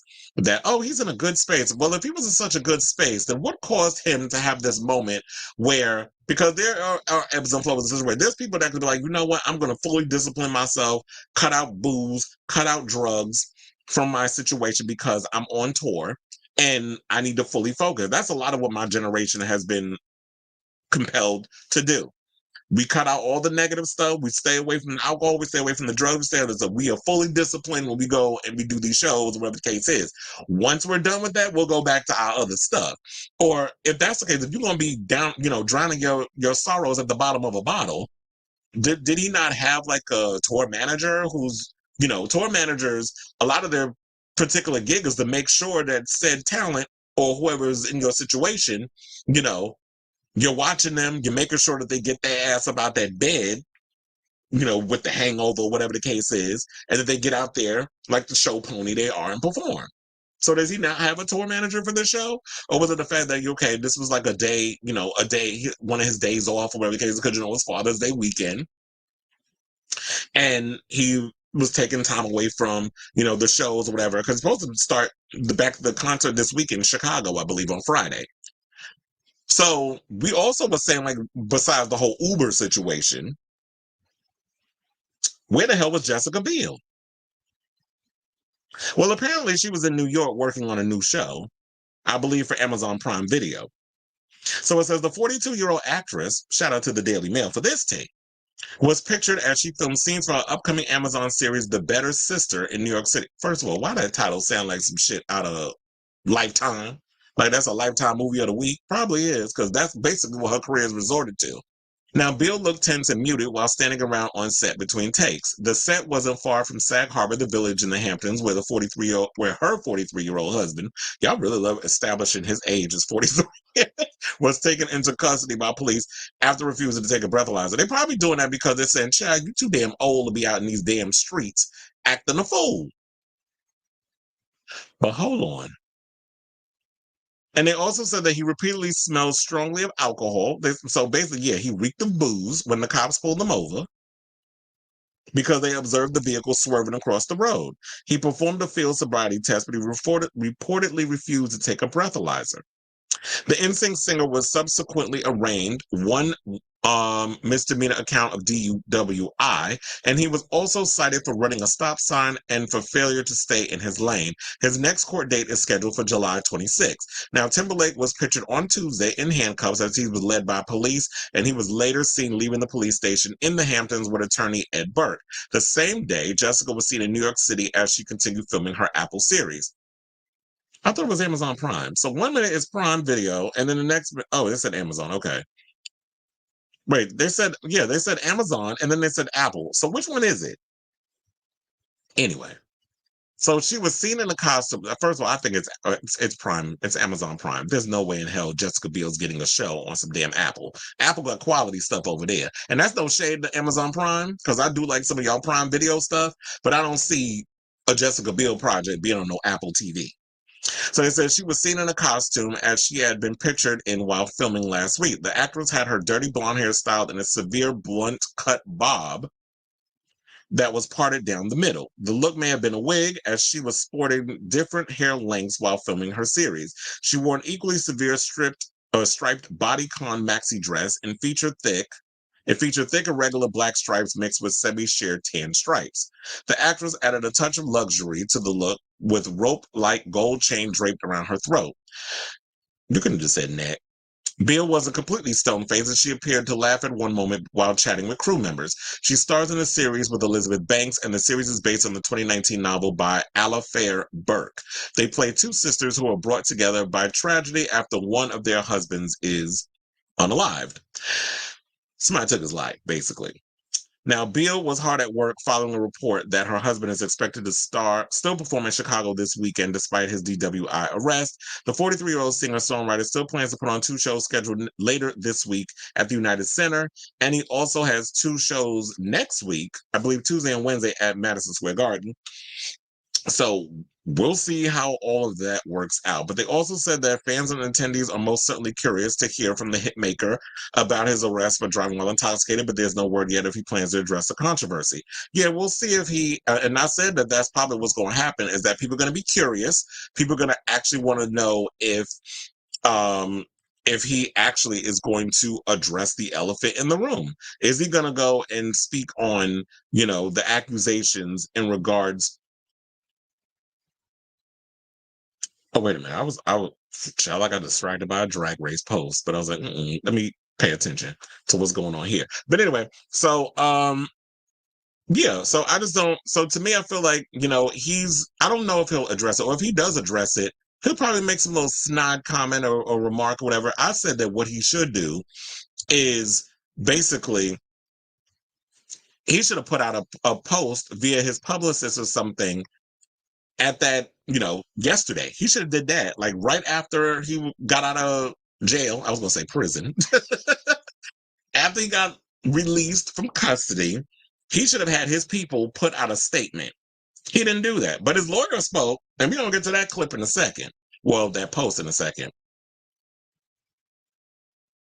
But child, I gagged when I read this about his ticket prices. They said ticket holders can reportedly expect to see essentially the same stage show that he had previously given. Timberlake has been on tour since April of this year, and his show has been lauded for its high production values, including a hovering platform above the stage that may have been inspired by one of Kanye West's earlier tours. Well, Justin stayed swagger jacking from black folk, been doing that for eons. Michael Jackson, he done stole Michael Jackson's entire aesthetic. He's basically like this generation, my generation's Elvis Presley, or Pat Boone, I should probably say. Now talk about a culture vulture. And so they said that his stag design is even more opulent as the platform moves around arenas and tilts down, leaving him hanging over the edge, though he's in no danger of falling thanks to a safety harness. The moving platform even doubles as a massive vertical video screen when it's not flying above the audience. Now, anyone hoping to see the display at his Chicago shows will have to be prepared to dish out major coin, as it will be difficult to find any cheap tickets. According to the ticket resale site Game Time, the cheapest tickets for the first Chicago show are going for $81, which includes fees and taxes. That's in line with major arena and stadium tour prices, but anyone hoping to score prime seats will likely have major sticker shock. They said, according to the reseller, the top price are selling for a whopping $5,897 per ticket. Now, if y'all got the coin to be paying $5,000 for a Justin Timberlake prime seat, good luck to you, but child, you done lost your damn mind if you thinking I'm going to spend that kind of money on anybody. I wouldn't even spend and I love me some Madonna, but I would not even spend $5,000 on her. Like, y'all done lost your mind with that. Now, if it came with a meet and greet, maybe, but no. $5,000 to sit up front? Child, just wait the day of. Like I keep telling y'all. But here's the real shade. So, they said, although the NSYNC singer has been keeping quiet, fans of his ex-girlfriend Britney Spears have been extremely vocal about the arrest on social media. Fans are buying Criminal by Britney Spears after Justin Timberlake's arrest. See, this is the shade that y'all did before. When he dropped that single that nobody cared about, y'all went and put Selfish. Selfish. That was the name of his, because we all know Justin Timberlake, speaking truth to power, is a selfish prick who has gotten away with a whole lot in his life. And I feel like karma, being in 2024, is coming to collect. And she coming to collect for his soul. He sold his soul to the devil for all his money, success, fame, and glamour. And now she is coming to get what's hers because you made that deal with the devil by throwing many of people, Janet, Britney, so many others under the bus. So they said because, the whole thing with Selfish and helped dethrone his track, like preventing it from going to number one. The fans will go out here and they'll show justice for Britney, just like justice for Janet every time there's a Super Bowl halftime. That'd be trending on social media. So a Britney stan, or the fan account, I should say, Britney stan posted on Tuesday saying that fans are buying Criminal, along with a clip from the pop superstar's music video. Others point out that the seemingly hypocrisy of Timberlake being arrested for a DWI after alleging Britney Spears to quit drinking, sorry. Because we know Britney smokes, but he told her to quit drinking. They say he never directly addressed the songstress, which he never does. He likes to do like a lot of you punks out here do. You throw a rock and hide your damn hand, but you don't want to say who the hell you're talking about. But, us sleuths will put two and two together. And they said, but her fans have claimed the comments he made in 2007 while accepting a Brit Award were directed at her. Stop drinking. You know who you are. I'm speaking to you. He said at the time, you're going to get sloppy. OK Magazine is going to say something bad about you. That's what I alluded to earlier. However, Timberlake denied that the message was aimed at Spears during a late interview with GQ. Now, a rep for the boy band singer claimed to Fox News that he was simply referencing people in the crowd. So now, why would you be referencing people in the crowd? First of all, OK Magazine, like I said earlier, don't give a fuck about regular schmegular people in the damn crowd. But not only are you thinking like, okay, so how is Jessica feeling about this? Because I'm sure she is pissed all the way off. But this is embarrassing because you have two children. You have a 6-year-old and a 4-year-old. I know they're probably too young to understand what's going on with their father. But at the same time, it's like, this is embarrassing on your part. Now, the lawyer for Justin has spoken out. His powerhouse attorney, Edward Burke Jr., released a statement to Page 6 this morning, saying Mr. Burke looks forward to vigorously defending Mr. Timberlake against these allegations. He will have a lot to say at the appropriate time. He is currently awaiting full discovery from the DA's office. And I call, because you are working for him, I call bullshit. Because I'm like, what are you defending? What need do you what is there to defend? He's guilty. He's an alcoholic. We know the signs of all of this, and clearly he's surrounded by a bunch of damn enablers. So the attorney is doing what they're just basically doing their job. So we can't fault them on that, right?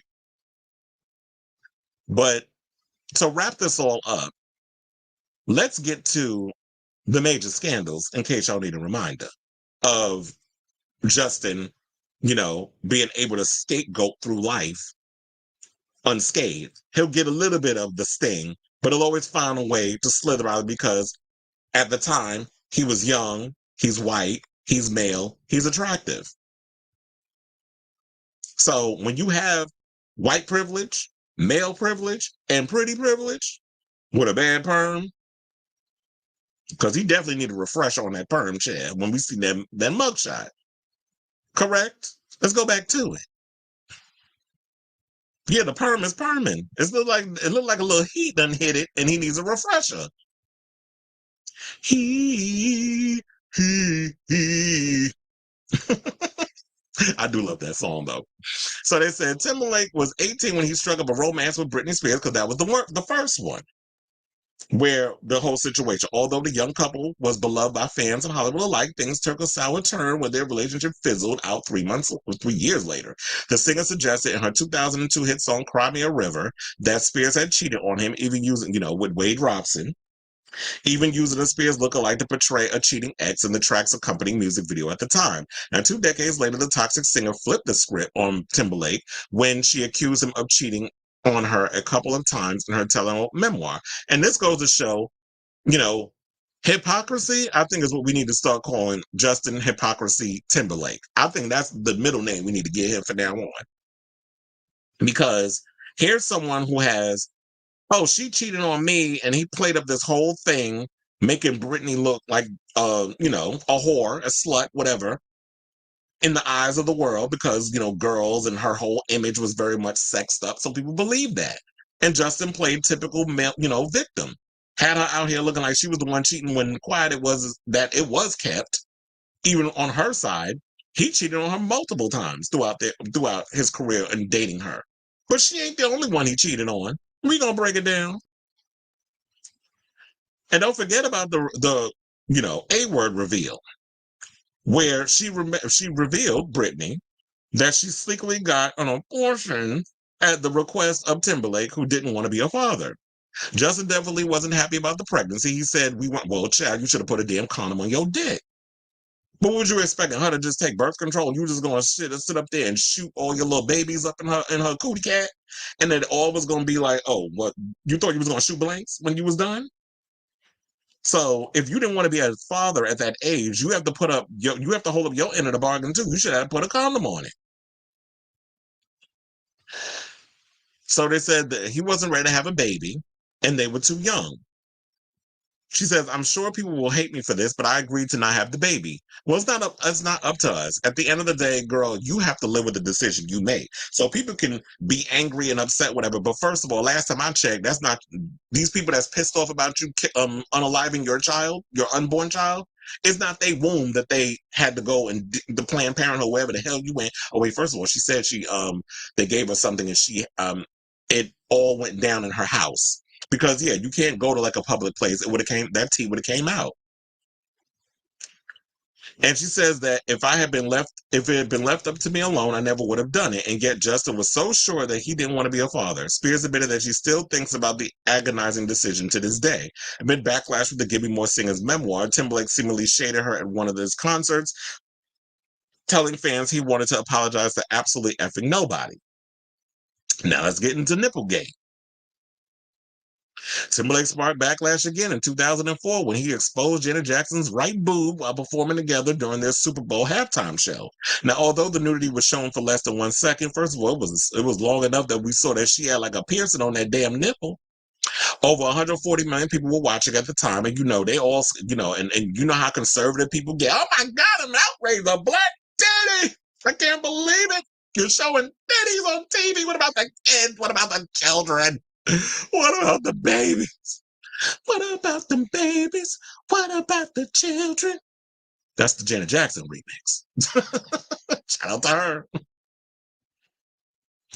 So anyway, they said Timberlake later claimed the incident dubbed Nipplegate was unintentional. He did not face any consequences. And then he said, first of all, he was full of shit. Because I remember like shortly after he got off the stage, it was like he was eating it up and was loving every moment of it. Like, oh yeah, it was scandalous and we planned it. Then all of a sudden when the backlash happened, Miss Mamas ran for cover and put most of the blame, if not all of it, on Janet. And Les Moonves stupid ass, and I'm glad he finally got his karma. Basically, we're trying to find ways to crucify Janet, have her blackballed and all that other stuff while, Justin went to Les, who ran CBS at the time, bent the knee, kissed the ring, and groveled so that way his career wouldn't be destroyed by these accusations. And then Janet, trying to be, the diplomatic woman that she is, went on Oprah and still wouldn't blame his ass. I'd have went scorched earth on his ass, but per usual, when you're a black woman, you can't really go in and let have the way you want to because of how society is. So there was that. But now let's get into the cheatation of it all. So according to the word on the street, this ain't the first, Justin has cheated on his current wife. It wasn't just her. He also cheated on Britney. He cheated on Cameron Diaz. Remember hearing those stories? And many other women. Every relationship it seemed like he's been in, he has went astray. This is why I don't understand why the fuck you get in a relationship if you can't keep your dick committed to one woman. If that's what y'all going for. Like if you're in that heteronormative idea of relationship and monogamy, you should not be out here trying to be a Rolling Stone and sliding your peen in every poon that you come across. But Justin, to me, is always given like hypocritical. Perpetuate one image out in the public, but behind the scenes, he's a cheater, a liar, and an asshole, which I've always seen through him for years. This is why I've always had like this disdain for him. I've never particularly liked Justin. In the beginning, I liked some of his songs or whatever, but little by little, when I started hearing things about him and seeing how he moves in this business, it just really turned me off of liking him as a person. And it's hard for me to even listen to his music. I don't give a fuck what he put out. I won't listen to it because I'm not supporting assholes. I don't. If you're a good looking person with an ugly personality, I can't fuck with you. So they said at the time, well, Timberlake allegedly cheated on his current wife Jessica Biel in 2010 with Olivia Munn. Child, let's not even get into it with Olivia Munn not being able to keep her legs closed to marry people. Olivia Munn, Olivia Wilde. You sometimes think because their name's Olivia, they're the same person, but they're both of them notorious for cheating, allegedly. So they said that he cheated on her in 2010. That's at the time the insider told Us Weekly that Timberlake met Munn at a party in New York City and started chasing her immediately. Similar to how Jessica Biel was chasing you, as she was a fan of Justin Timberlake's at the time, and I guess ever since she was acting like a damn groupie, he decided to knock her up and marry her. They said the pair were allegedly seen being openly affectionate at a hotel. However, reps for Timberlake strongly, of course they did, because that's what they do. His PR team, they don't be playing when it comes to trying to deny shit. And that's what it is. He got a bunch of damn enablers around him. And then let's bring up the one that I always keep referencing, which is that time when he did that film Palmer, where he was spotted getting cozy with Alicia Wainwright from Raising Dion. They were at a bar. He was throwing it back with the drinks. That was when we first started noticing that he was, he had a drinking issue. They said the two were photographed holding hands during a night of drink, and there's a lot of glasses. If you see the pictures, there was a lot of glasses on that table. At one point, the actress was seen placing her hand on his knee. And so you think, I'm sure that them two was fucking. I don't think it was just a one-time situation where just all of a sudden she decided to put her hand on his leg and that was it. I believe he done stuck it up in her. And they did it. They did the do. Now, soon after, Timberlake took his ass over to Instagram to issue an apology to Bill. First of all, why did you do that in person? It's funny how he can talk about he got a strong lapse in judgment and admit to the cheatation because he was caught out there and busted by them long camera lenses.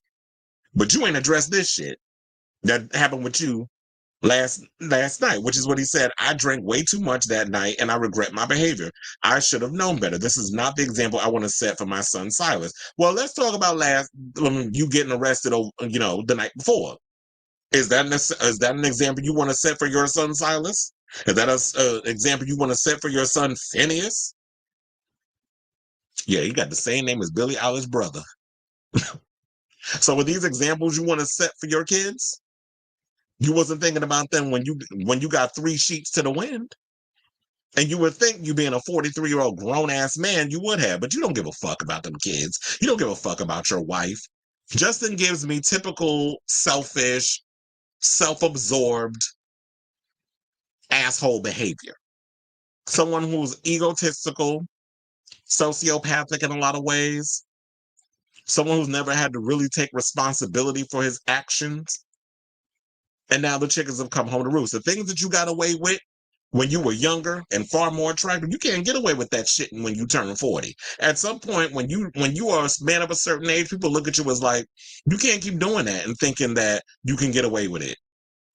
We in the era of accountability. That's what we in. And now we already know now this point with the DWI. We don't need to go into that. We already broke it down. So y'all know. So I say all this to say,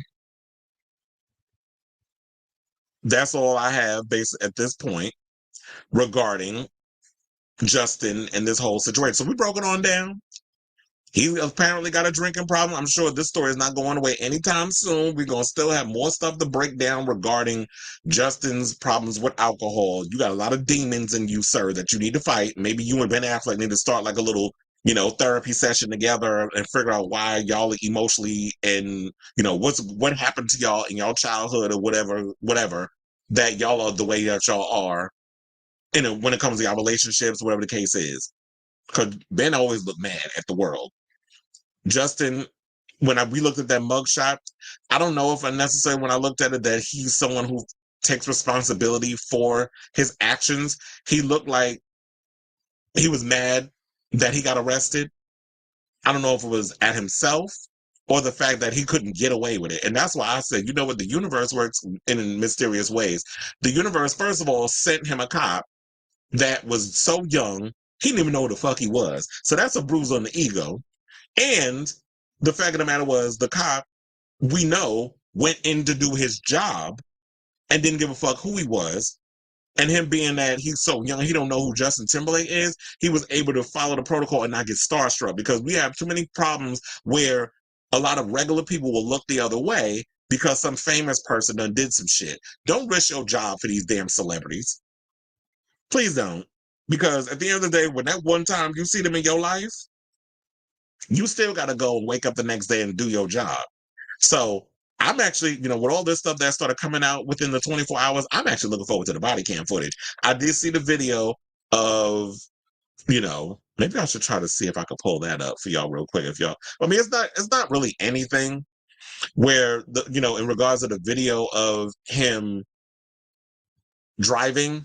Like this basically just show like the car driving down the road. It was nothing. I mean, you can go on my chrisavalon.com website if you want to see that stuff.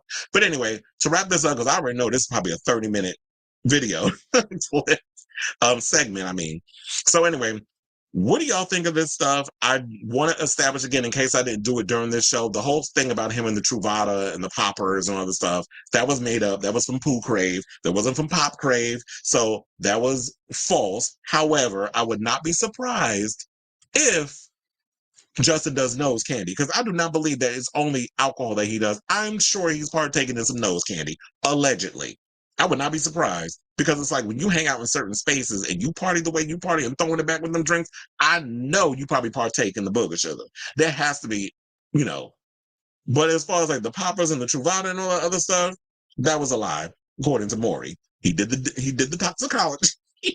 No, he didn't do a toxicology, but I'm sure that there was a toxicology done, and they don't do it that fast. But yeah, so I want to debunk that rumor. But I do, but he was on the alcohol. We're not going to blame it on the alcohol. At some point, when you're a man of a certain age, you have to take responsibility for your shit. And you being a white, pretty male in America, people ain't standing for that shit no more. So let me know what you all think in the comments down below. Now, we will get to the Britney stuff in a second, but before we do that, let's read the comments, because there are a lot. And I live for the comments, chair. Okay, so I think he was more than just drunk. Yes, I think so too. I think there was other things that his system, and they'll probably find out what it is. They said alcohol problem, so that's why his You mean why he looked like he about, he's 43 going on 63?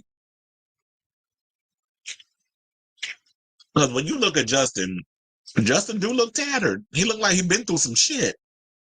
Like, there's a lot of people from my generation, like, we all in the same age range. Me, Justin, Britney, Pink, Beyonce, we're all in the same age range.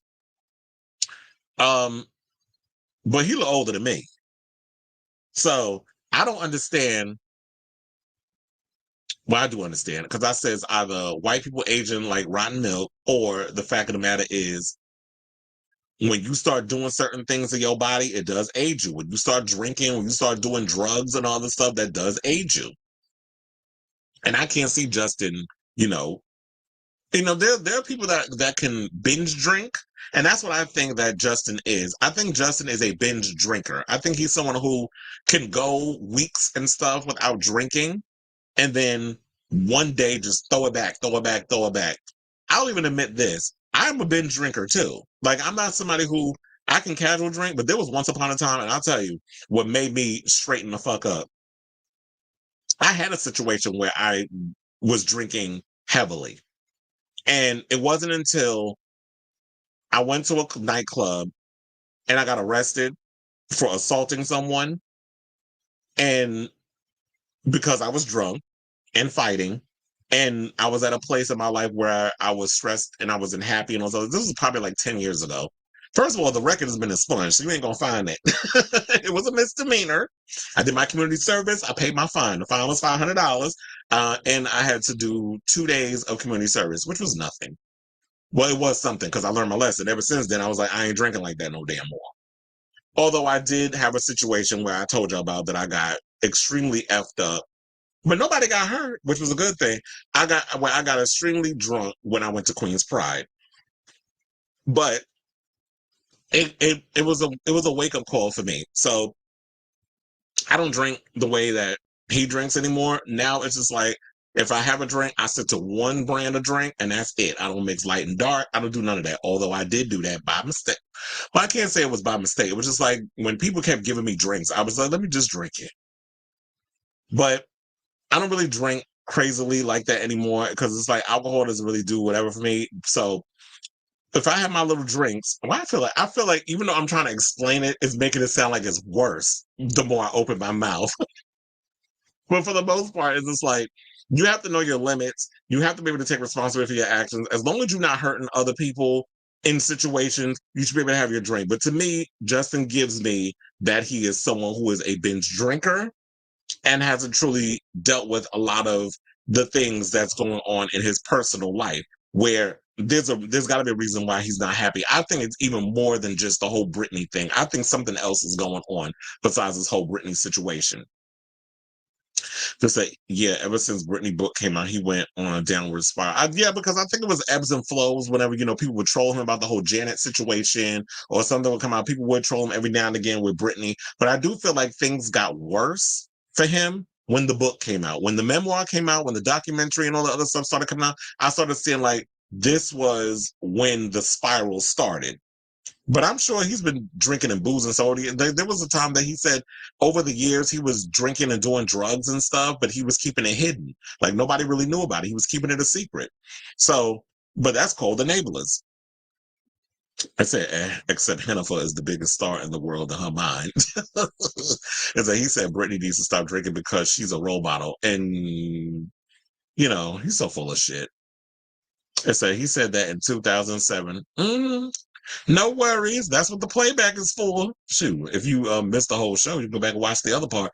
But anyway, so I hate when they say people close to a celebrity say they're in a good space. Well, yeah, exactly. They're yes people, they're enablers, and we don't give a fuck what they got to say because you're the enabler, and we don't like enablers over here. Well, at least I don't. And so it's like, because, when it gets to a point where he accidentally hits somebody with his car and kills them, then what? You gonna enable him then? How you gonna slither him out of that? Because they said that his friends were trying to get the cop to be like, kind of cut him some slack or whatever. No, that's the problem. Y'all cut him some slack and look what happened. He ended up in handcuffs because he out here driving and drinking, which you would think at any age, regardless of if you're a celebrity or not, getting behind a wheel while intoxicated is stupid. I don't care who it is. You should not be getting behind the wheel when you're drinking. That's why we have Uber. That's why we have Lyft. And if you can afford it, that's why you have yourself a driver. And whoever you with, they call said driver to come pick you up. That's what a responsible person does. But when you're someone like Justin who has been, coasting through life, able to just get away with things sticking to him like Teflon, when you think you're the musical equivalent of Donald Trump, what do you expect? It's that age is usually always thrown in after someone hit. Yeah, it seems like once you hit your 30s, they always want to do it. They want to always put an emphasis on the age. It's like, okay. They said Katy Perry signed a 6-album production deal with Dr. Luke. I heard that too.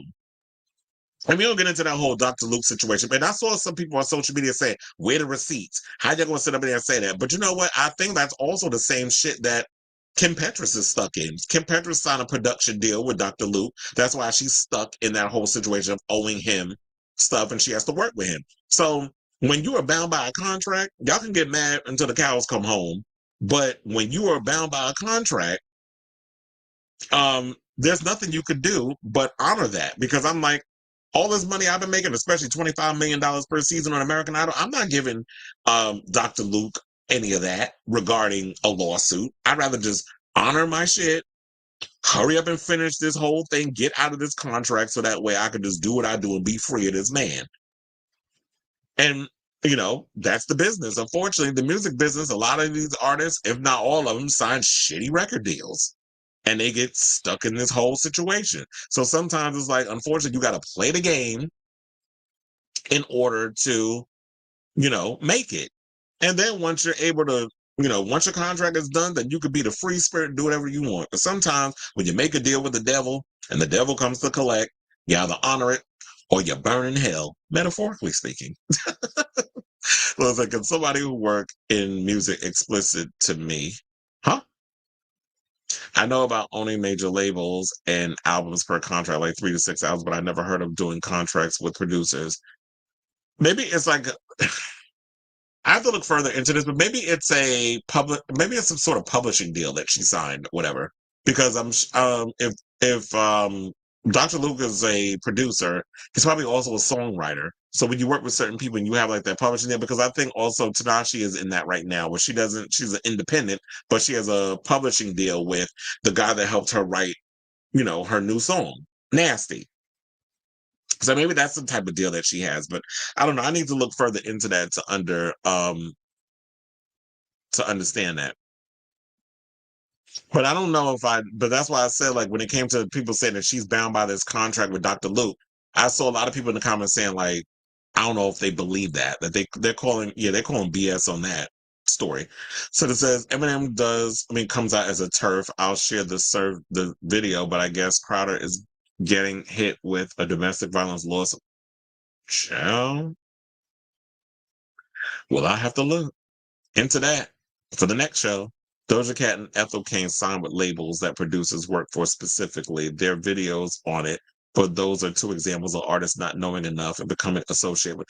A lot of times, like I said, a lot of these artists don't read the contracts. A lot of them get, so happy to get signed, and then they'll go and they'll believe the entertainment lawyer for the label or whatever instead of getting their own entertainment lawyer. What people don't realize is that entertainment lawyer, they're loyal to the label. They're not loyal to you. They try to tell you that to get you to sign, but when you don't know a lot about the business, that's why a lot of them get caught up in stuff. So yeah, when you have labels that producers work for specifically, like Kesha did with Dr. Luke, with Kimo Sabi. She had a publishing, deal with him. And that's how she got caught up in that situation after he allegedly essayed her.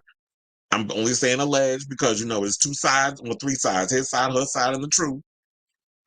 And when you have that sort of situation, that's what she's sort of caught up in. So maybe Katy Perry signed that too.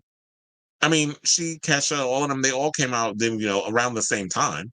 So I'm sure that, around that time, they was all signing up for those type of deals.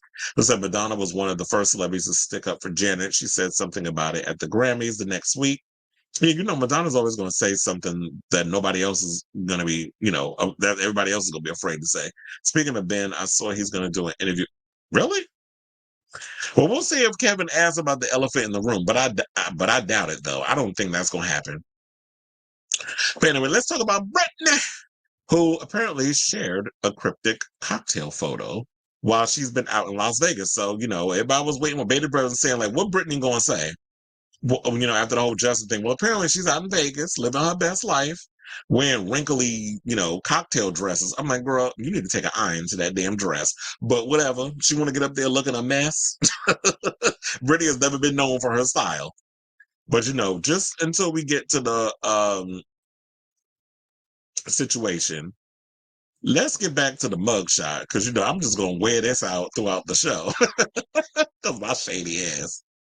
So Britney is toasting to the little things in life in the wake of her ex-boyfriend Justin Timberlake's shock DUI arrest. On Tuesday, the womanizer, womanizer, baby, hitmaker, 42, took to Instagram on Tuesday to show fans that she's currently living it up in Las Vegas. She uploaded the photo of a fruity cocktail with the caption, "It's the little things, it's the little things, and oh my God." So let's see the post. This is the post of her showing a drink. Now, of course, people looked into it. They were like, oh, she being shady. I didn't think about that at first, but I'm like, maybe it was because I did this story early in the book. I was like, oh, Britney, you slick. You think you slick. You clever. You think you clever, don't you? In the words of Alyssa Edwards. Because that's what she did. She put up the cocktail. And it's like, okay, so now you calling me a drunk bitch? And now I'm going to show you my drink. And that'll be my subtle shade. And I love stuff like that, because if Justin wants to sit up in here and try to throw jabs, but don't want to be open and honest about the jabation that he's throwing, she gonna give it tit for tat. So it says she also put first cocktail dress ever playing in Vegas today and tonight too, wrote Spears, who first appeared in a busty white dress with neon green piping. The next frock was a silky gold maxi dress with lace lining to the bust. Spears' post comes just hours after it After Timberlake's arrest was revealed. In a video from 2007, of Timberlake seemingly warning Spears to stop drinking has now gone viral in wake of his drunk driving arrest. The video captures Timberlake, 43, accepting a Brit Award in a pre-recorded speech. Somehow, stop drinking. You know who you are. I'm speaking to you. Stop drinking. You're going to get sloppy, okay? It's going to say something bad about you. Okay is going to say something bad about you. Spears was under heavy scrutiny at the time of his remarks and infamously shaved her head just 2 days after the award show. But Timberlake subsequently insisted the remarks weren't about Spears. In an interview with GQ, and a rep for the Cry Me a River singer said it was merely referencing people in the crowd, no one in particular. That's bullshit, because why would he be addressing random people in the crowd when them people don't know him? And OK Magazine doesn't give a damn about random regular people. But they'll care about Britney Spears because she's a celebrity, and at the time, like I said, she was on a downward spiral. So the media was hot on her butt. But they said, but many have interpreted the remarks to be about Spears, and the video resurfaced in light of his own arrest for DWI. This is how, karma always comes back to haunt you when you start saying stuff. Now, fans weighed in on the video on Twitter, with one person tweeting, and 17 years later, it ended up being him eating his own words. You reap what you sow. As we learned from the religious hypocrites, make the very best scolds, another posted. That didn't age well, one observed. Another cited his song, What Goes Around Comes Around. He should listen to his own song. Karma has been served, one tweeted. Spears dated Timberlake from 1999 to 2002. We already know that. So now they said Timberlake has been feeling the wrath of Britney fans for the last few years, particularly following the release of her 2023 memoir, The Woman in Me. The book contained a series of explosive revelations about their romance, revealing he urged her to have an abortion when she fell pregnant, and that he made her look like a harlot who broke the heart of America's golden boy, which is probably the word I should have used instead of calling whores and sluts and stuff. But you know me. The show was called Chris Evans Unfiltered. Y'all try to use the cleaner version. I just called it what it was. Timberlake was trolled by Spears fans as her side of the story finally came out 2 decades on, and the Britney army have continued to support her now. In January, her fans sent her 2011 song Selfish back of the charts after her ex dropped his new single with the same name. Selfish, Justin's version, was the lead single off his new album, Everything I Thought It Was, which nobody cared, his first studio album since 2018, Man of the Woods, another album that flopped. Spears made multiple accusations against her ex in her 2023 memoir, The Woman in Me, including criticizing his 2002 track, Cry Me a River, for how it made her look. When they split, his career soared. Albums and songs were promoted under the narrative that Spears broke his heart. And of course, some people, I don't think I need to reread the post and stuff because it was already there. And then, of course, if you've seen the video for Cry Me a River, he even uses Spears' lookalike when she was vilified for their breakup. Now, in 2018, Timberlake said that he was so emotional, and Whitney Houston, following his split from Spears, that he unloaded his feelings by writing Cry Me a River in just 2 hours. Child, I know you lying. First of all, I know he didn't write that damn song in 2 hours. First of all, Timberlake co-writes his shit. So he had help. But I don't believe the whole 2-hour thing. It just always sounds good for dramatic purposes. And celebrities lie a lot. But since he said it, we'll just entertain it. Now, the toxic hitmaker detailed the agonizing decision to terminate the pregnancy after conceiving in late 2000 when the pair were both 19. The star claimed while she wanted a baby and dreamed of having a family with Timberlake, he wasn't ready for the responsibilities of parenthood and thought the pair were too young. She wrote, it was a surprise, but for me, it wasn't a tragedy. I love Justin so much. I always expected us to have a family together one day. This would just be much earlier than I anticipated. Well, girl, you dodged the bullet. I understand, you want to keep babies and those other best, but you dodged the bullet by not being forever attached to him. Now, Jessica, girl, I say the time has come for you to, file them divorce papers. But I just see Jessica as somebody who's just going to stand by her man regardless. Because remember, she was a groupie when she met him. She was a huge Justin Timberlake fan. Then she got with him. And now over the years, 12 years, 13 years, they've been married. She's been putting up with a lot of his, self-absorbed bullshit. And if she's continuing to be the woman that wants to look the other way while he continues to do what he do, because he's clearly the breadwinner. And she's doing her little, Lifetime movies of the week here and there, then I guess, she'll continue to look the other way. She also accused Timberlake, as we talked about in a previous post, of cheating on her during their 3-year relationship. So, look, as I say, Alexa, play Justin Timberlake's What Goes Around Comes Around, because at this point, that's basically what it is. It went around, it's coming around again. And, like I said, the chickens have come home to roost. He's finally getting his comeuppance. So, I say all this to ask, what do you think of this story? I love the fact that Britney out here throwing her little subliminal jabs at Justin. It's well deserved. He's taunted her and thrown daggers in her direction over the years, and she's finally getting her comeuppance. And I know we shouldn't wallow with the misery of other celebrities, but when you're somebody who is just, prone to not taking accountability for your actions, I'm someone who's very much going to continue to salivate in this really because I feel like nobody is exempt from the smoke. Like if you're going to be out here throwing shade, if you're going to be out here doing certain things to people where other people's careers are, damaged because society is very much anti-woman, anti-black woman, and white males continue to just run around and get away with murder because y'all like to, hang on to the fact of what your white privilege, your male privilege, your pretty privilege, and now you're gonna get what's coming to you. No one's exempt from, taking the responsibility, or accountability. And, he's getting what's coming to him. So that's where I'm at on it. But let me know what you guys, and I know this story is not going to go anywhere. Like, I'm sure there's more stuff that's going to be coming out in the next couple of days. We'll see if he addresses the whole thing when he goes to his Chicago show. He'll probably find a way to, like, I'm going to address the elephant in the room, make a little joke. And, his fans, whatever the hell they'll call it, will sit and eat it up. Because a lot of his fans, they defend his actions.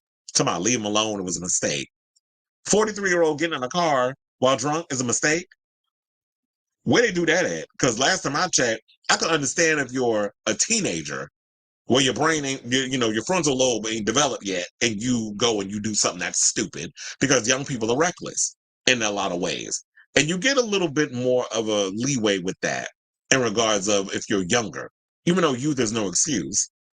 But you're someone who is in your 40s, your early 40s, you should know better. And he's got enough people enabling him. He don't need the fans doing it too. So let me know what you got. And I can't be around people who sit up in here and enable and look the other way. Because I'm like, well, damn, how are you raising your children on these streets if this is what you're doing with a famous person who didn't even know you fucking exist? So let me know what you guys think of this story down below. Okay, comments. It says they get excited about the money. So you got to read the fine print. Okay. Britney never really said anything about Justin until the book came out. She's yeah, exactly. She's allowed, she's always looked the other way. She's always kind of like taking the high road in a lot of situations. And I have to say, as someone who's always been forced to take the high road in certain situations, you get tired of having to do it. At one point, when you backed into a corner and people have this narrative about you that's not even true, sometimes you got to come out swinging, and sometimes you have to defend yourself by any means necessary, which I've had to do at times. And so I totally get where Britney's coming from. It's like, yeah, that whole when they go low, we go high. Yeah, okay. Sorry, I'm not Michelle Obama. When they go low, I'm going into down to the fiery pits of hell. That's what I'm doing. So I'm not good in that way. I'm getting just as petty. Because sometimes that's the way you got to handle a bully. It's like you can only ignore for only but so long, correct? So, let's move on. And let's talk about Remy Martel. So, oh wait, hold on. Let me go back to my banners. All right, let's move on and let's talk about Remy Ma. Child, I was not expecting to hear this morning, but I gagged when I saw this news. I'm like, damn. And this was the son, I think, that she left in while she was in jail. all the years that she spent in prison and things, she wound up.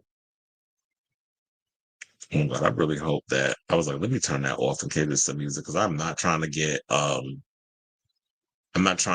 caught out there with no music or whatever and getting in trouble with the whole Meg Thee Stallion situation, which I see popped at the top. But anyway, let's move on. Because some breaking news came out earlier today. They said Remy Ma's 23-year-old son has been arrested over the 2021 fatal shooting of a man in Queens. This is what the NYPD said this morning. Now, Jason Scott, the son of Grammy-nominated recording artist Remy Ma, and 22-year-old Richard Swigert have been charged with first-degree murder. Or I should start saying, you know what, because we can't say certain words, first-degree Redrum. Now, two-time Emmy Award-winning journalist and Hot 97 Street Soldiers correspondent Lisa Evers, love me some Lisa Evers, by the way, broke the news on Wednesday morning, June 19th, via Twitter.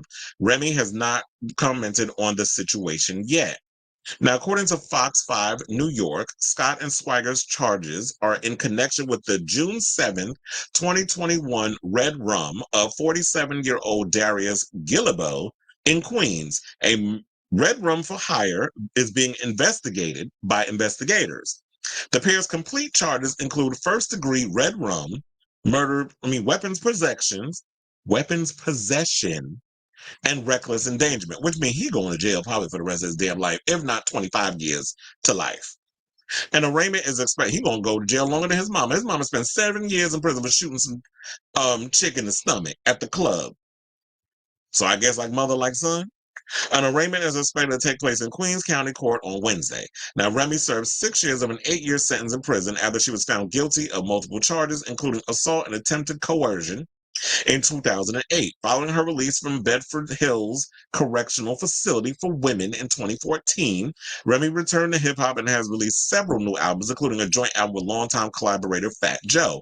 Outside of music, Remy has become an actor, entrepreneur, and more. In 2022, she launched her own female battle rap league called Chrome 23. So, as of yet, we have no information on what transpired, but the tea is out there.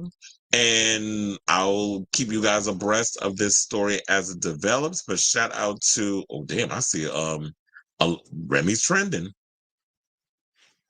I wanted to see if, oh wait, hold on now, because I'm gonna pull up the clip. Maybe we could watch the news clip together. Hold on, because I just came across this. Let's play the clip. All right, now to this exclusive breaking news. So there we have it. And I don't think there's any more tea that we can spill. But although let's show the, oh wait, hold on, because I don't even think y'all seen the picture of what her son look like. First of all, her son is cute. But child, when you go to jail, you better not drop the soap unless that's what you went to. So yeah, that's her son, Jason Scott. He's a cutie. And I just don't get like how y'all out, like you are in a place where it's like your mother is successful, has money. You're the son of a celebrity. Shout out to Papoose, who went to school with my sister, by the way. That's Remy's husband, although we've heard tea that she allegedly cheated on him. I don't know if all that is true, but yeah, Papoose was like, he went to school with my sister back in, we all lived in Brooklyn. So just like Nas went to school with my cousin when they lived in Queensbridge. So all this, just throwing your life away for what? Is it because you ain't get enough love or attention? I know he probably there was like some tension, whatever, and resentment when his mother went to jail for the, the shootation, or we got to say pow pow. But yeah, so there ain't nothing else to give on this story. I'll definitely keep you guys abreast of the story as it develops, which will probably be in a couple of days. But yeah, this is unfortunate. Another young man, black man, throwing his life away for what? So I'm sure we'll find out what the real situation behind it was. It's like, come on now. What are y'all doing? But leave your comments and stuff on this story down below. Okay, so honestly, I like a lot of Remy's songs. She was on that Queen show that fly. I did like her on there too. I remember at one point it was talking about that she was there was in talks for her to be on Real Housewives of New York. They were thinking about putting her on there. I was like, that would have been perfect for her to mingle on Real Housewives of New York. But she was like, oh, I don't live in New York, though. I live in Jersey. I'm like, and first of all, there's a lot of people that be doing these shows. There are a lot of people that be doing these shows or whatever the case is that don't live where they say they live. So you could have rented you out a house and pretended you live in New York. And people don't be caring about all that stuff anyway. Like a lot of these people out here be faking it, their backgrounds and their homes and all that other stuff. So going to jail is really the coffin, and people say absolutely. And that's why I was going to say that, you know what? And I do agree with that. Unfortunately, I remember when Little Kim went to jail and she put out the naked truth. Her career was on a high at that point, and because she wouldn't snitch in that trial, she wound up going to jail. And while she did her bid and all the other stuff, the minute she got out and tried to reclaim her career definitely suffered. And she has not been able to bounce back since. So, and I agree with that too. It's like, I love Remy. I'm a fan of Remy's music. Can't nobody flow the way she flows. Look, she was even at a point where she basically eviscerated Nicki Minaj.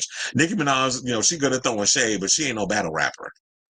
And Remy gives me straight up New York battle rap chick, which is what I like, because that's the type of rap that I grew up listening to and being around. So be that as it may, when Remy went to jail and tried to come back, her career really didn't do what it needed to do. And there was so much potential with her. So yeah, it's unfortunate. It's like, yeah, when you go to jail, that's the final nail in the coffin. And it's just like, we'll find out how many years her son gonna get. But it's like, yeah, throwing your life away for what? Taking a life? Like, it's not worth it. It's saying getting the sample denied. Okay, now, all right, let's move on. Let's talk about Jennifer, who apparently, we got some behind the scenes tea on this canceled tour.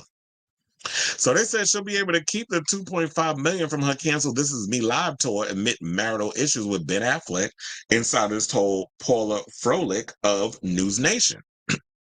Now, shout out to New York Post for this tea. It says, during the pandemic, Live Nation changes policies, so now if a tour is canceled because of poor ticket sales, the artist will receive 25% of the guarantee, according to. See, now I feel like what's going to happen now is that artists are going to just be purposely canceling tours and shit just so they can keep 25% of the profit, regardless of what happens. So it says this is according to a memo obtained by Rolling Stone. So if the pop star's advance was $10 million, she would get to take home a whopping $2.5 million. However, a source close to Lopez told Froelich that the songstress didn't keep the cash. The tour was in progress. People needed to be paid. Unraveling a tour is not easy or cheap. So I guess what happened was, does that mean that because of the people that were attached to the situation, that $2.5 million had to be split out amongst the people who basically took the time away from their families and stuff to design the stage and put all that stuff together to figure out how your stage setting was going to look, because you do need a crew that's going to put all that together. The people who work in the electrical department, whether it's regarding the lights and whatever other things that you have going on that's supposed to be a part of that. Like, there's a lot of moving parts when it comes to these tours. Plus you have your dancers, plus you have your band, plus you have, your creative director, your choreographer, all these other people. So when you cancel a tour, because I'm sure she was in the midst of rehearsing, she didn't just all of a sudden get close to the date and was like, oh yeah, I'm gonna cancel.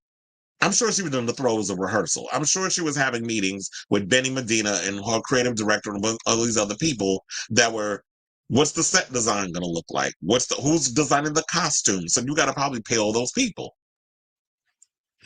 So it says, people were already on salary. Any money is held in escrow and is doled out by the bank to pay vendors, dancers, as well as severance. It's funny, I didn't even read that and I was just thinking about it. As well as severance for work they now won't be doing. Any other money remains in escrow until the next tour, and there will be a next tour, and everyone who worked on this tour will be rehired for the next one. Well, you better hope and pray that the dancers or whoever else is part of the crew ain't going to end up working on another show, because I'm sure there's going to be a lot of people that are going to be touring in 2025. Like I already told y'all, or maybe I didn't tell y'all, like right now we have a couple of shows and stuff that's going on, that's going to be doling out within the next couple of months. Not really a lot, but comes, like, I read on my calendar, September, bitch, I'm about to be busy. It's like the amount of concerts that's going to be going on at my job in September. On top of that, I believe, what is it? The season is going to be starting out with the Knicks and the Rangers and all the other stuff. So on top of that, concerts and then the holidays, I'm sure Mariah Carey's going to be coming to damn round doing her little Christmas residency or whatever at the Garden. So it's going to be, yeah, I'm going to be busy.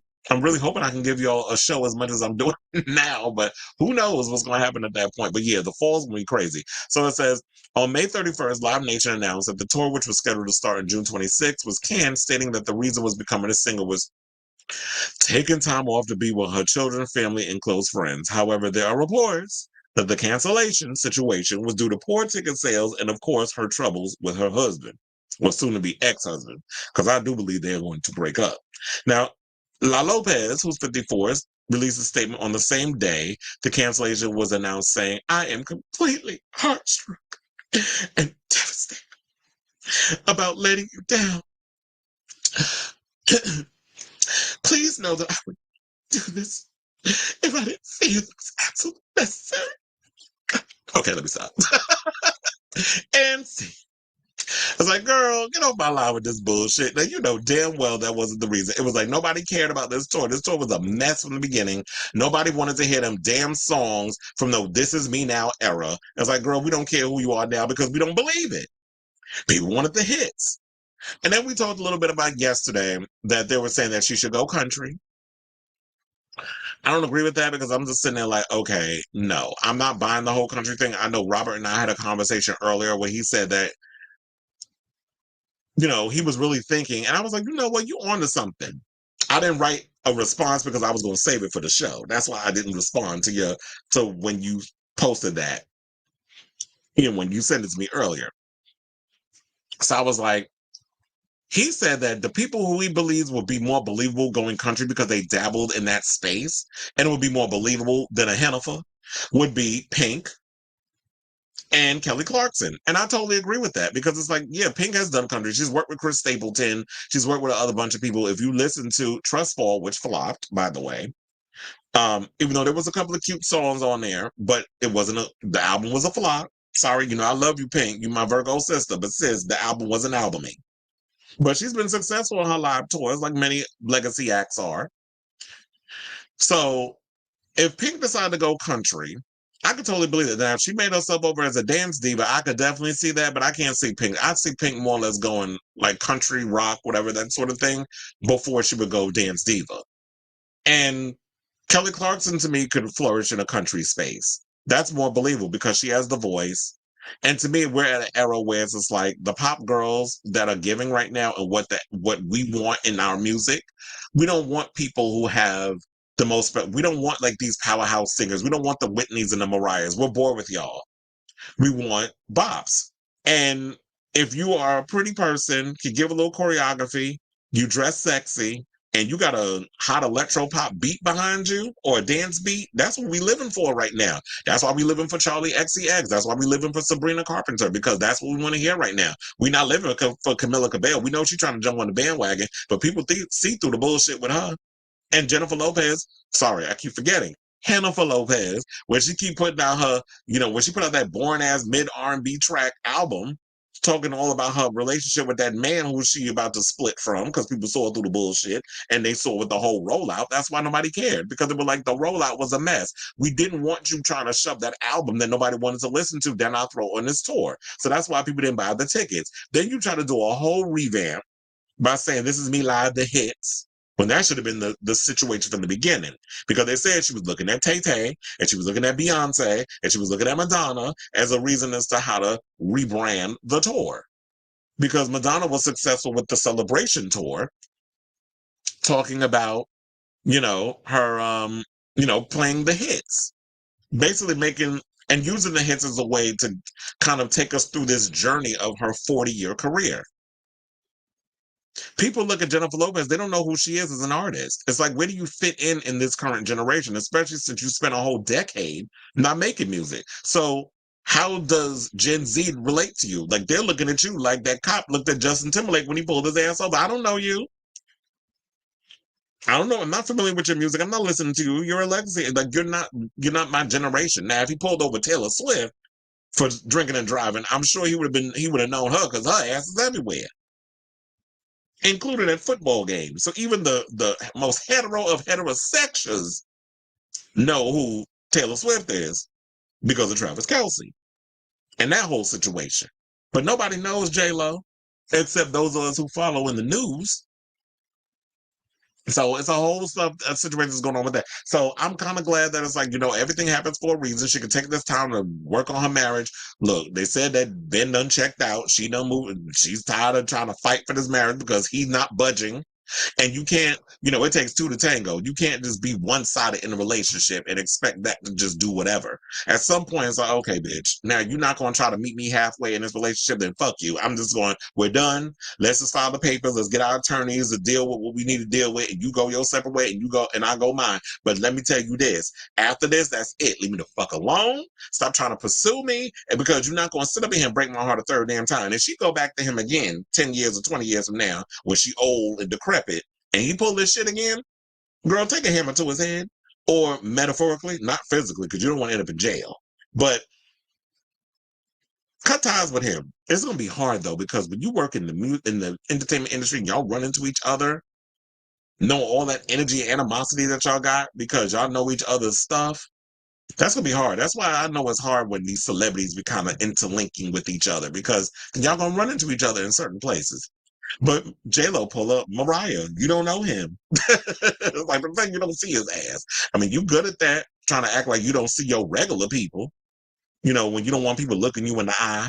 So you could do it with your ex. I'm sure you've done it with all of them. But anyway, I'll say all this to say, what do you guys think of this story with Jennifer allegedly keeping the money for the canceled tour? But they said that it was in escrow, that she had to pay all the people that she already had on payroll, that because, when you start doing these tours, you have to gear up to start spending months putting everything together and not being with your family for a long period of time. And yeah, these people still, even though a show never happened, they do have to get paid for their time. So let me know what you guys think of this story down below. So I found out Timberlake was really? I would not be surprised, child, that he was out here laying alone and spreading it wide with another woman. When the whole Popper situation came up, he was like, what if it was with another man? But somebody said in my comments, and I was like, you know what, you might be right. It was like, first of all, if Justin was doing a Truvada and a Popper, they said he give me like somebody who paints. I was like, he do give me paint tees. Like, Justin do definitely give me the water don't be running clear. Like, he don't even know how to stick a douche bottle up his ass. So I can't definitely see him like, yeah, he do give me sloppy bottom. So I was like, And then somebody else pointed out that there was a time where they said that, when Lance Bass came out of the closet, I think it was Joey Fatone, who said, it's funny because we actually thought the one that was going to come out was Justin. Because Justin did, the way they used to paint him up back in the day, he was giving like, how you doing? That uber dyed blonde look. Because that was some hair dye from the bottle, from your local Walgreens. Like, he was giving very that with the dyed hair. And a lot of his looks and stuff did scream very much that, okay, you were doing it for the girls, but a gay man clearly was styling him. Allegedly. And they said, but that wasn't his wife. Watch it come out. So it's like, you know what? And look, if it does come out that he's out here cheating, it's like, okay, Jessica, how long are you going to continue to put up with this man embarrassing you? At some point, it's like, clearly you're in it for the money, or you just have this fear of being alone or whatever the case. Because I'm not going to sit up there and continue to have you embarrass me like a fool. They said they can't blame this breakup on media scrutiny. It's because Ben wants to live a more private life and she wants to be the center of attention. And he should have known that when he got with her the first time. But there's people out here who think like a leopard's going to change his spots. And they actually learned the hard way. He was like, no, she ain't never going to change. Jennifer Lopez has never had to change who she is. She's always kind of been whatever. But I would think that, you getting with somebody like Ben Affleck who's going to call you out on your shit and not put up with your BS, that you would have learned your lesson. But clearly Jennifer hasn't. It said Gen Z associates Jennifer with On the Floor in the Selena movie, to be honest, stealing from Ashanti. We got a story about Ashanti coming up right after this, by the way.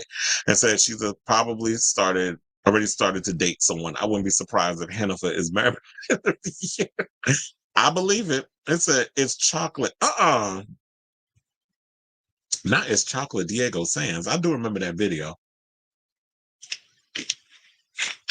And how they don't want that coming out.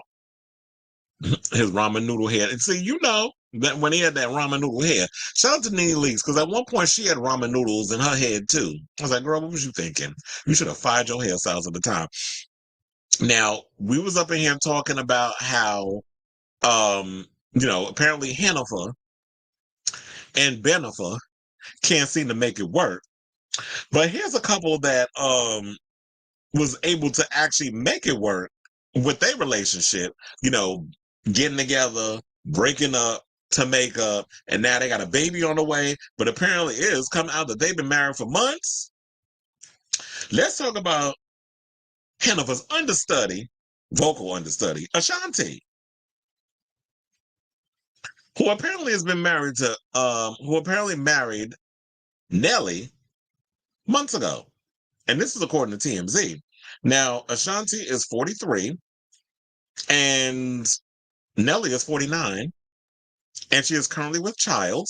So congratulations on them for that. I believe this is going to be his 7th child, and this is her first. And I always thought that I never thought I would actually see Ashanti be a mother.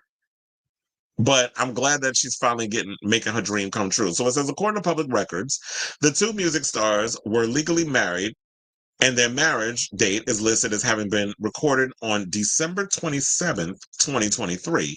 So a whole 6 months they've been, man and wife. The paperwork doesn't specify what city they tied the knot in, but it became official in St. Louis County. St. Louis. I said St. Louis. St. Louis County. So all signs point to them doing the deed in Nelly's hometown. Now it says they haven't had a public ceremony yet, but have been teasing their wedding in recent weeks. So I think what's going to happen is maybe after she has the baby and she's probably going to get her body snatched, maybe use some of that Ozempic to help get off the baby weight, or Manjaro, whatever it is you want to use. And then she's going to have a proper wedding now that they have a baby and stuff. But it said, of course, this is major news, especially since the two just keeps on surprising us. Now, remember, it was a couple months ago that Ashanti confirmed she and Nelly were expecting their first child together, with her coming out publicly with the pregnancy news amid mounting speculation that she was carrying a child. Because I remember at one point there was some interviewer that said congratulations on the baby or whatever, and of course, Ashanti mother, who don't play with nobody, immediately was like, she shut it down. But it's like, girl, it's only a matter of time before Ashanti was going to show. And as you see in this picture, she big as a house. In a good way. They said not only did Ashanti come out and say she was preggo, she also dropped the bombshell she and Nelly were engaged. Now we're learning they've gone a bit further and made the relationship official in the eyes of the law. It's a full circle moment for them. Remember, they just rekindled their romance last year after first dating way back in the 2000s when they were two of the biggest artists in the game.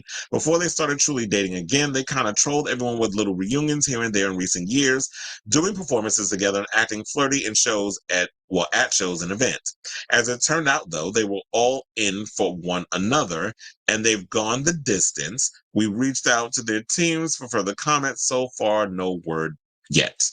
So, huge congratulations to you, Ashanti and Nelly. This is now Hennifer.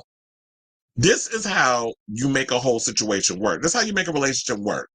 It's the fact that, they got together when they were younger. There were some things, I don't know what the true tea behind all that was. I haven't really been paying attention to their relationship to be all up in their business that way. But they broke up for whatever reason they broke up. Over the years had passed. They kind of wound up in the same facility. I think it was there was a versus, right? Was it between Ja Rule and Fat Joe or something like that? It was I think it was a versus, between somebody that happened, and Ashanti came out. I think it was a Ja Rule versus thingy. I'm trying to remember who it was with. I don't remember off the top of my head. But I think it was a versus situation. Ashanti came out. Nelly was there. They kind of rekindled in that whole situation. And they worked whatever it was that they worked out. It was kind of like, you know what? I guess Nelly was all doing what he's doing, realized that he had a good thing, was missing, his boo. And when they got together, she came with her situation. Like, if we're going to get back together, these are the rules that we got to abide by in order for you to bang this chick again. And I'm not putting up with the shit you did before. And I think that's the way that you have to come at it, especially if Ben and Jen were going through their stuff. Whatever happened in the past, these are the things these are the ground rules that have to be put down. I'm not going to put up with it. The fact that the whole fame thing, I don't want you using my personal life, whatever the case is, as fodder for your art, which is what she did. She used a relationship as a blueprint for that whole "this is me" era. And all the things that we said from the past that Ben did not like, the glitz and the glamour side of Hollywood, reared his ugly head again. And I think that when he saw that she probably convinced him that, oh, it's going to work, it's going to be amazing, it's then when this whole flop era happened, he's looking at like, see, I told you, I didn't want to do this, but you talked me into it. Because clearly he ain't got no backbone when it comes to J-Lo and that pussy. So now you're back at square one and y'all are broken up. But it seems like what I like about Ashanti and Nelly is that we find these little things out here and there. They've been managing to keep their relationship quiet. They're not putting it out there for us to know. They're not shoving their relationship down our throat. They're doing little things and they letting you know what they want you to know when they want you to know it. They went a whole 6 months without us even knowing they was married until it just came out. Ashanti kept as much as she could her pregnancy secret. She didn't shove it down people's throats. So I think that's the difference of why it works. They're getting to have a moment where they get to enjoy each other as a couple. They're getting to enjoy each other in their relationship in regards of her being a mother and being pregnant and all that other stuff. And now that she's at a point where she can't hide it no more, now the public can get to know what's going on. She's not using her relationship and everything for clout, which it seems that's what Hannaful was doing.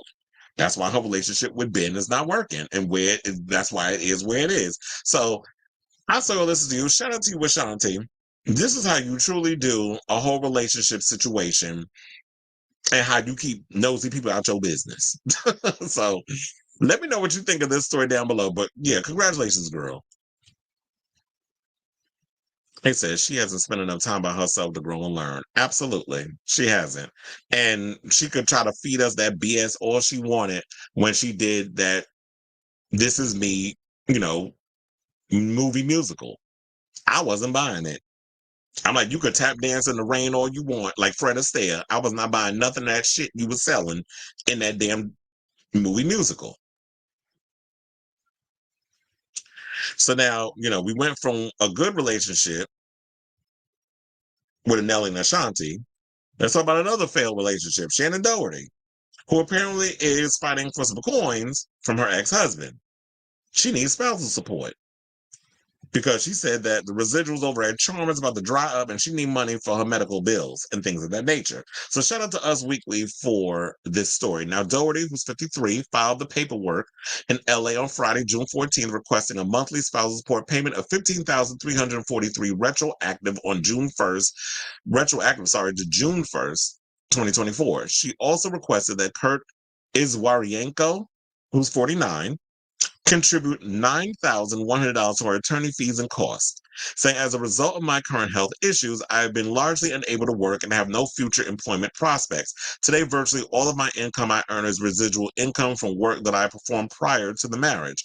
Doherty, who has been battling stage 4 cancer for years, wrote in court documents obtained by Us Weekly. The majority of my residual income is from a television show called Charmed. I recently learned that Charmed will no longer be streaming on any major platforms on June 30th. Say what? First of all, I haven't even finished watching Charmed. Y'all about to take it off? Well, damn, I need to hurry up and finish. Like, I've been watching Charmed on what is it? On Prime Video, along with Xena Warrior Princess. And now they're about to take it off. See, I hate streaming. This is why, shout out to Robert, friend of the show. He got the box set. I need to start buying box sets again. But anyway, so he said, what else they said? So he said, as a result, my future residual income will dramatically decrease, the filing continued, noting that Doherty has not worked since 2022. The actress went on to claim that Iswarienko has the means to help with her medical expenses, which she says totaled $21,640 in 2023 alone, and will soon dramatically increase when she loses her SAG health insurance due to not working, but has prioritized his own lifestyle instead. Here's what she said. She says, while I have been unable to work, incurring exorbitant medical expenses not covered by insurance to undergo experimental treatments in hopes of prolonging my life, Kurt has been utilizing the airplane, spending thousands of dollars in medical spas, jewelry stores, Gucci, and on flights for his agent, while simultaneously claiming that he has insufficient funds with which to support me, she alleged, referring to Iswarienko's agent, Collier Grimm, whom she claims is also his romantic partner. Although Kurt's income is substantially more than mine, he has not made any temporary spousal support payments and has made no contributions to my attorneys or accounting fees and costs since the time of our divorce action was filed. Doherty also claimed that Iswarienko has failed to produce documents necessary to evaluate his earning capacity, assets, and income, prompting her to file a separate motion to compel on Friday. She is seeking an additional $11,800 from Iswarienko for the fees and costs she has allegedly incurred in efforts to obtain Kurt's complete responses. What exactly does he do for a living? And he got all this money and he got an agent. Is he an actor also? Because I've never heard of him. So it's abundantly clear to me that Kurt is intentionally delaying settlement in hopes that I will not survive the divorce proceedings. Us Weekly has reached out to Doherty and Iswarienko for comment. In Touch Weekly was first to report the news. Well, hold on. Let me Google Schmoogle and see what exactly he does for a living that Miss Mamas is out here asking for all this coin.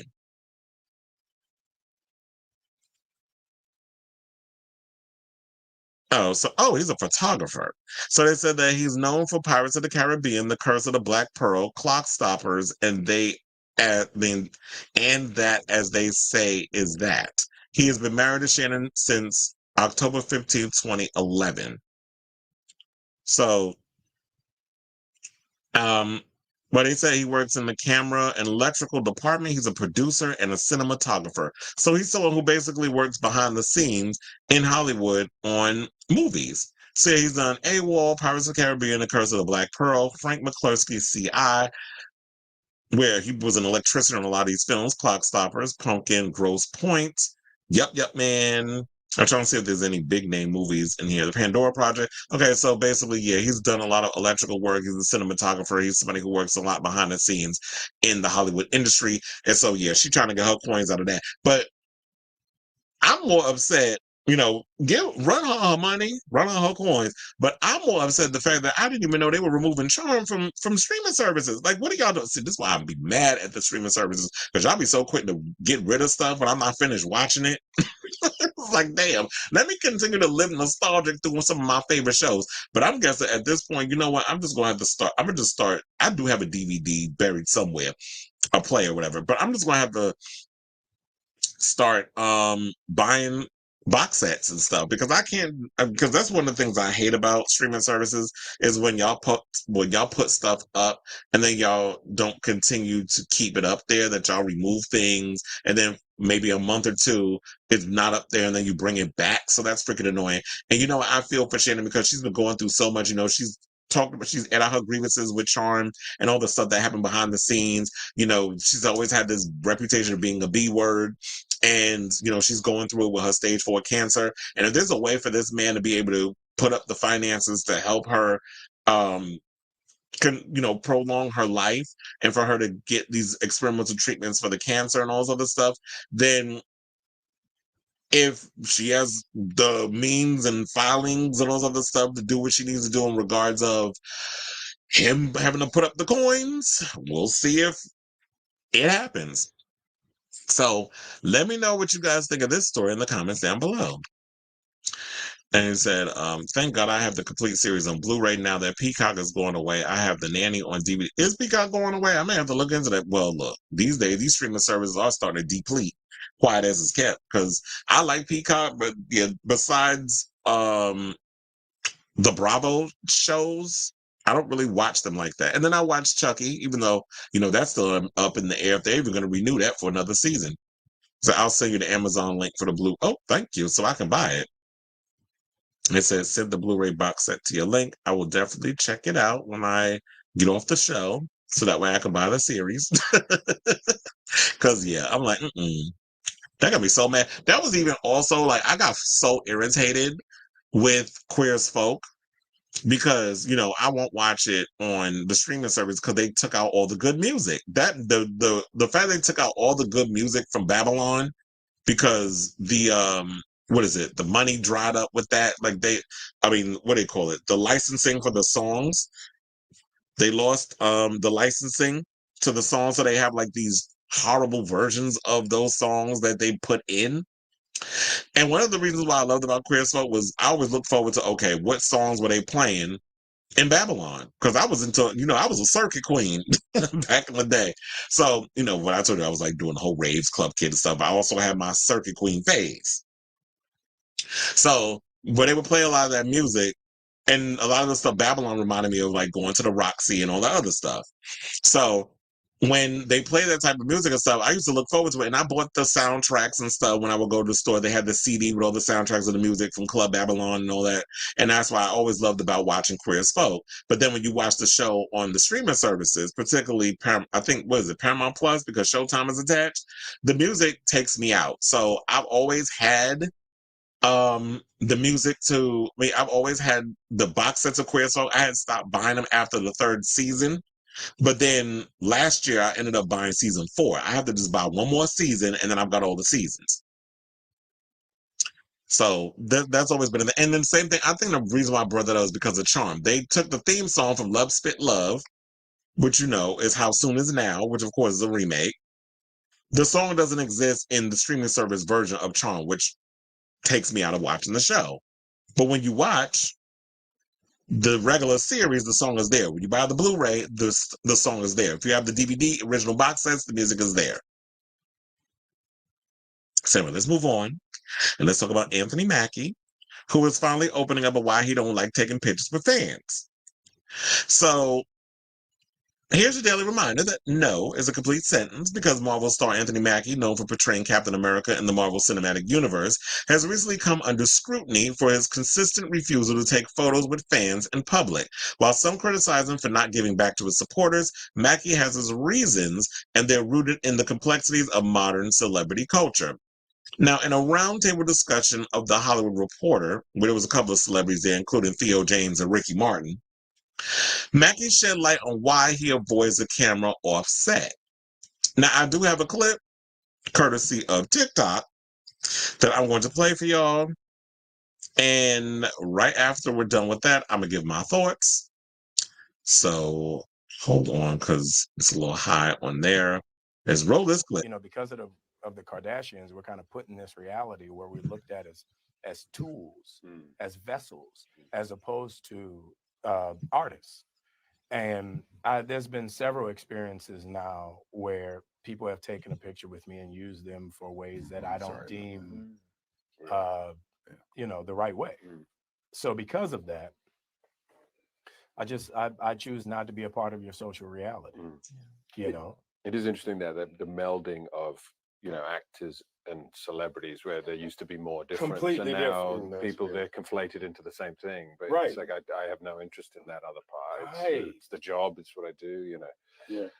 But the assumption that you're that as well is right. I have people tell me all the time, "Well, this is what you signed up for."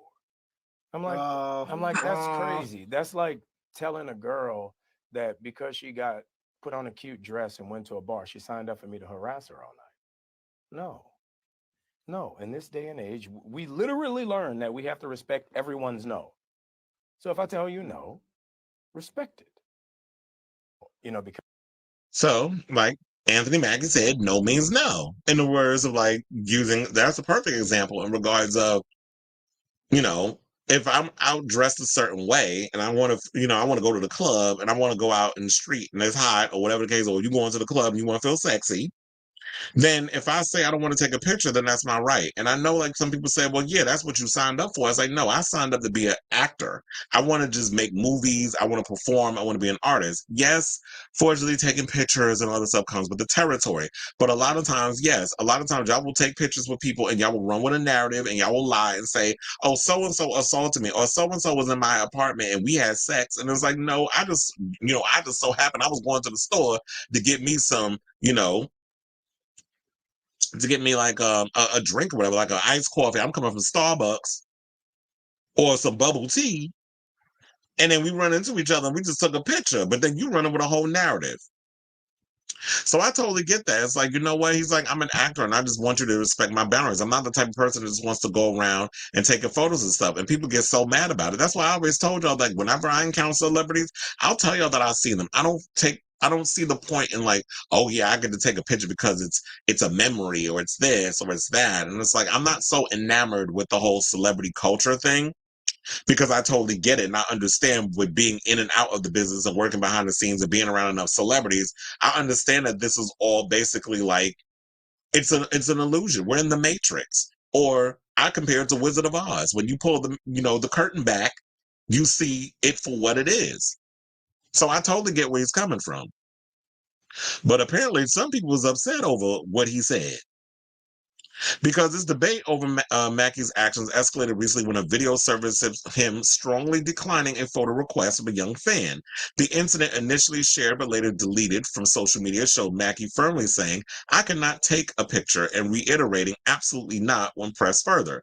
The boy's grandmother claimed this was not the first time Mackie has refused such requests, especially from the little black boys who look up to him in New Orleans. Now, see that here we go using the, people's skin color and things as a weapon.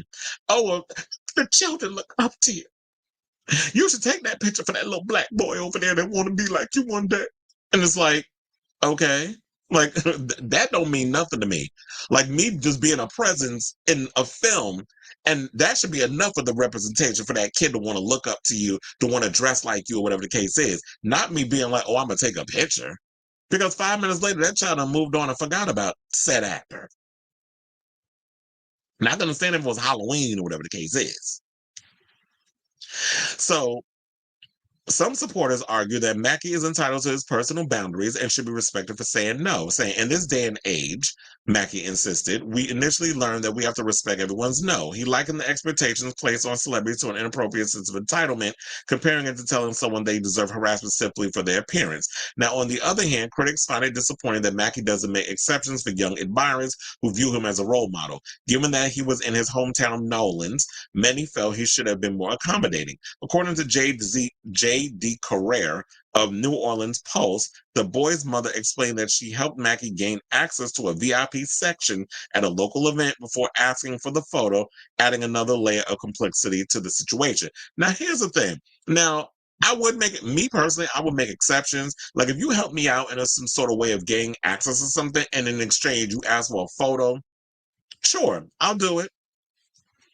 But I feel like there should be boundaries set. It's sort of like if I'm in the middle of eating with some friends or if I'm out drinking with friends and you approach me mid, chew, to me that's disrespectful. Like don't approach me while I'm eating.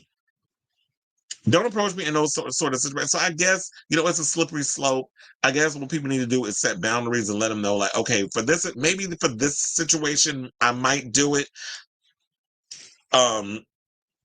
Like, for example, like the lady said, oh, I helped you gain access to a VIP area.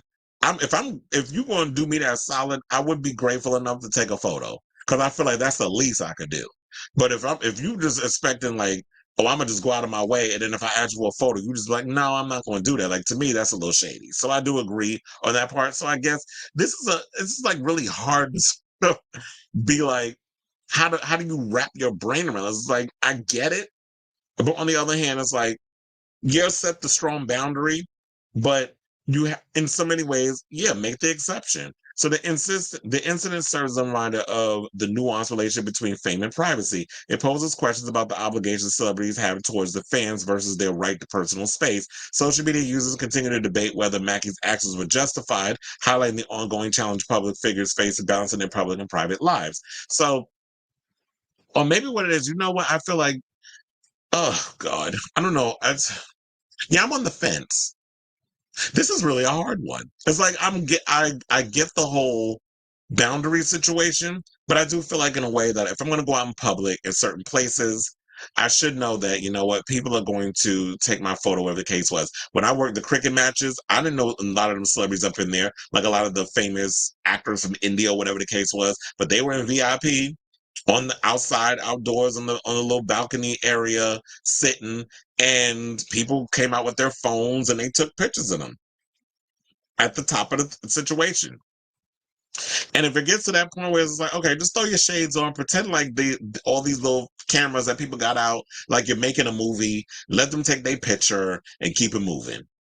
But a lot of times, like, yeah, you have to understand it comes with the territory. But I guess, you know, a lot of these celebrities, they don't like taking pictures. They don't like that side of Hollywood. It's like we're going back to the Ben Affleck thing. There are people out here who love acting, people who love the art of making movies and just creating art in general, but don't like the other part that comes with it. And unfortunately, you know, Hollywood has its good sides and its bad side, and you have to figure out where that balance is. And I guess, you know what, with this clip going around, y'all already know, like, if you see Anthony Mackie out in the street, say, how you doing? And keep it moving.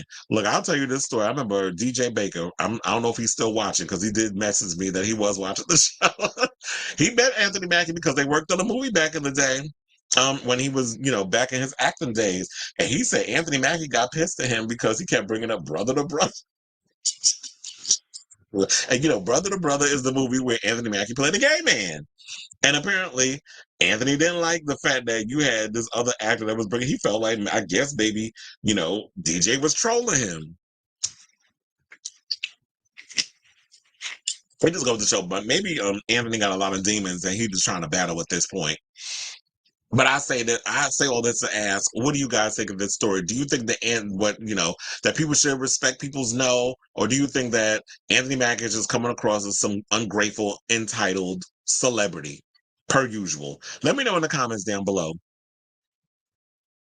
Okay, so now speaking of comments down below, I see we got a lot of comments in the chat.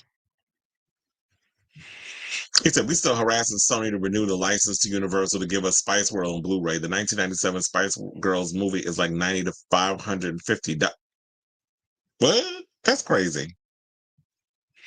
I see a problem with it when it's an innocent young fan that looks up to you and wants to have a memory to look back on. Evie Oddly doesn't like to take pictures with fans too. Oh, she doesn't?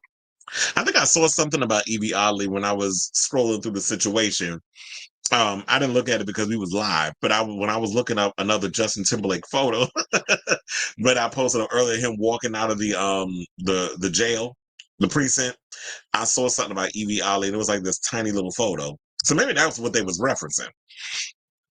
But yeah, I you know what? I guess I'll go with that. It's like I don't really like taking pictures. I mean, if I was ever in that situation, I feel like I wouldn't take pictures with celebrities or what. I mean, with regular people, but if it's a kid, I will make an exception.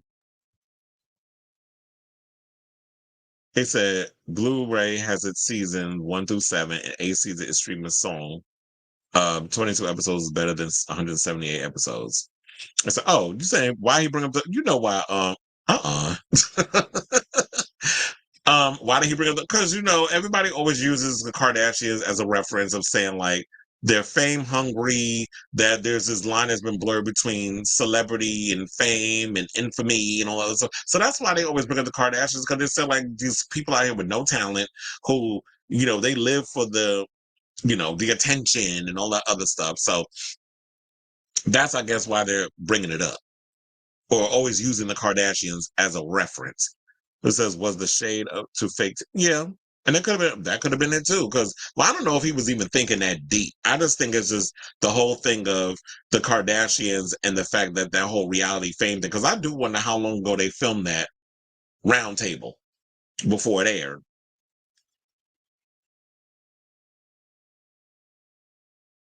Oh, I was reading my a message I got on my watch. Anyway, back to the show. So outside of Captain America and 8 Mile, what does Anthony Mackie do successfully? What do you do? Quickly. I was thinking of my girl Bianca Del Rio, and said he actually is. He's went to some, yeah, and you know what? That movie, that series is it a series or a movie? I'm confused. They've gone through their series of problems where they're trying to, but they had they were halfway through shooting it and went did the whole, scrapped it and just did a whole bunch of reshoots. So, they've been going through some things too. Well, at least they got further than Blade. I said, and the bisexual dude from Black. Oh yeah, I remember. I did see a clip of that floating around on social media the other day of him kissing Yahya Abdul Mateen from this. They show that scene for Black Mirror, and it was like, yeah, I don't feel anything because they were kind of having like, beyond their avatar, do they have feelings for each other? And then they kiss each other in real life. I was like, no, I don't feel anything. So it's like, but I wouldn't consider Anthony Mackie an A-list household name. You would have to bring up Captain America or a picture of his face. And, well, yeah. And you know what? They know him because of his small little appearances throughout the MCU. So that's where, the fame comes from. Hollywood hates Kim Kardashian. No matter how many times that family tries to shove themselves down our throat, they're more happy that Paris reinvented herself and actually realized she did it the wrong way, entering the celebrity sphere. Evie just posted. She always showing her pole though. Ain't the first time we've seen it. But anyway, how many more topics we got? 4 more, and we done. Not that I'm complaining, but let's go. Let's talk about Katy Perry,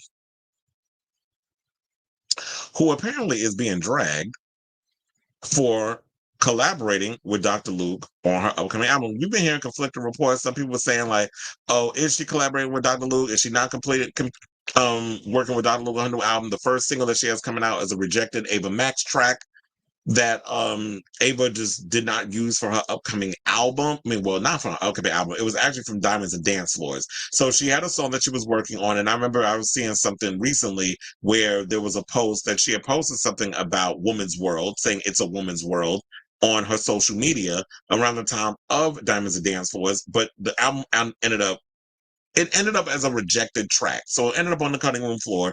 Katy Perry apparently heard it. She reworked it with Dr. Luke. There was conflicting reports of whether or not Dr. Luke was a part of a part of the new album. Apparently he is, because we got the official confirmation from Rolling Stone. I'm about to read y'all all the people that she worked with, because there's a lot of producers, including Max Martin, because she's working back with some of the people and some new people on this new album, because, she hasn't had a hit since Prism. Prism was like the last big album that she came out with. And then all the other albums that she came out with afterwards, nobody cared. So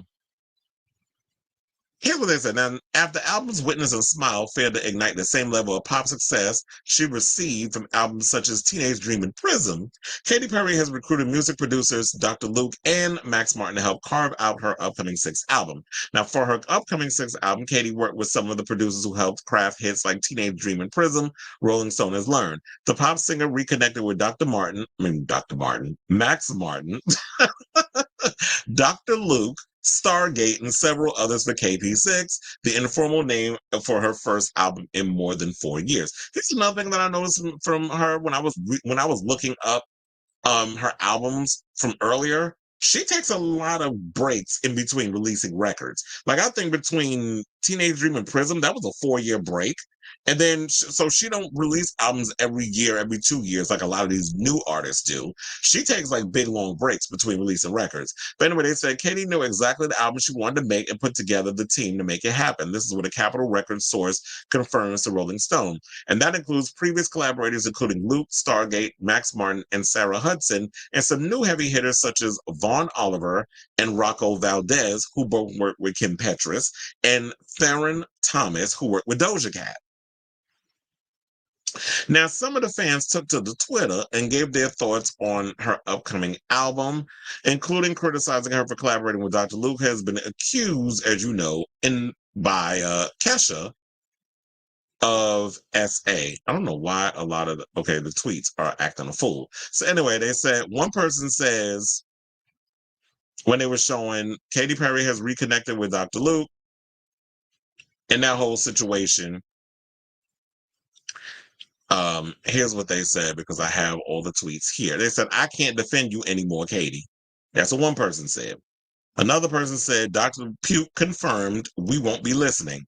Child, not Dr. Puke. Another person said, great, so it's confirmed that it's garbage and she is responsible. Another person tweeted, also, Dr. Luke hasn't had a hit in a decade. Is she wanting a flop? Another person put the Dr. Puke jump scare. Then there was another person that put the snippet wasn't given, girl. I'm sorry. Well, here's the thing. Let's talk about the snippet. So apparently word on the curb is the snippet was fake, that it was AI, and it wasn't the actual song that we heard. So we'll actually hear the new song once it's close to the release date. Another person posted a picture of Thor G. Thor on an episode of Drag Race, a gif that said, oh, Jesus, gross. But not all the comments were filled with doom and gloom. Some are, that I'm assuming are Katy cats, are actually excited for KP6. One person said, oh, it's going to be a smash. I just know it. Another person put, so excited. Another person put, we will support.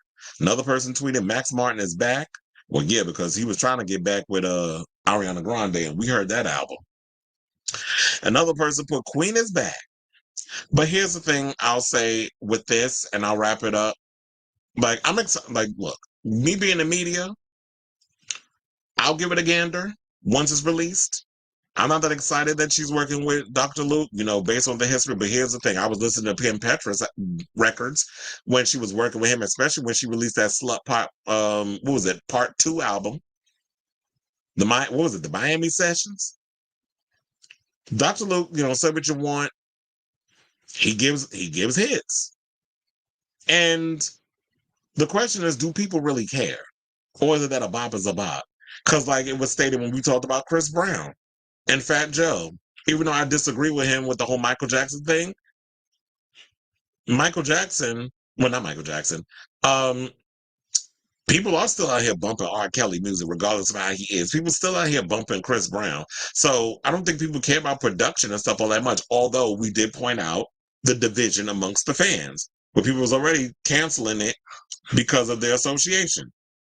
So I get that Katy is in desperate need of a hit because her last couple of albums were a flop, but knowing Dr. Luke's alleged reputation, I personally feel that recruiting him for your comeback album is a big PR mistake. So, Katy girl, good luck.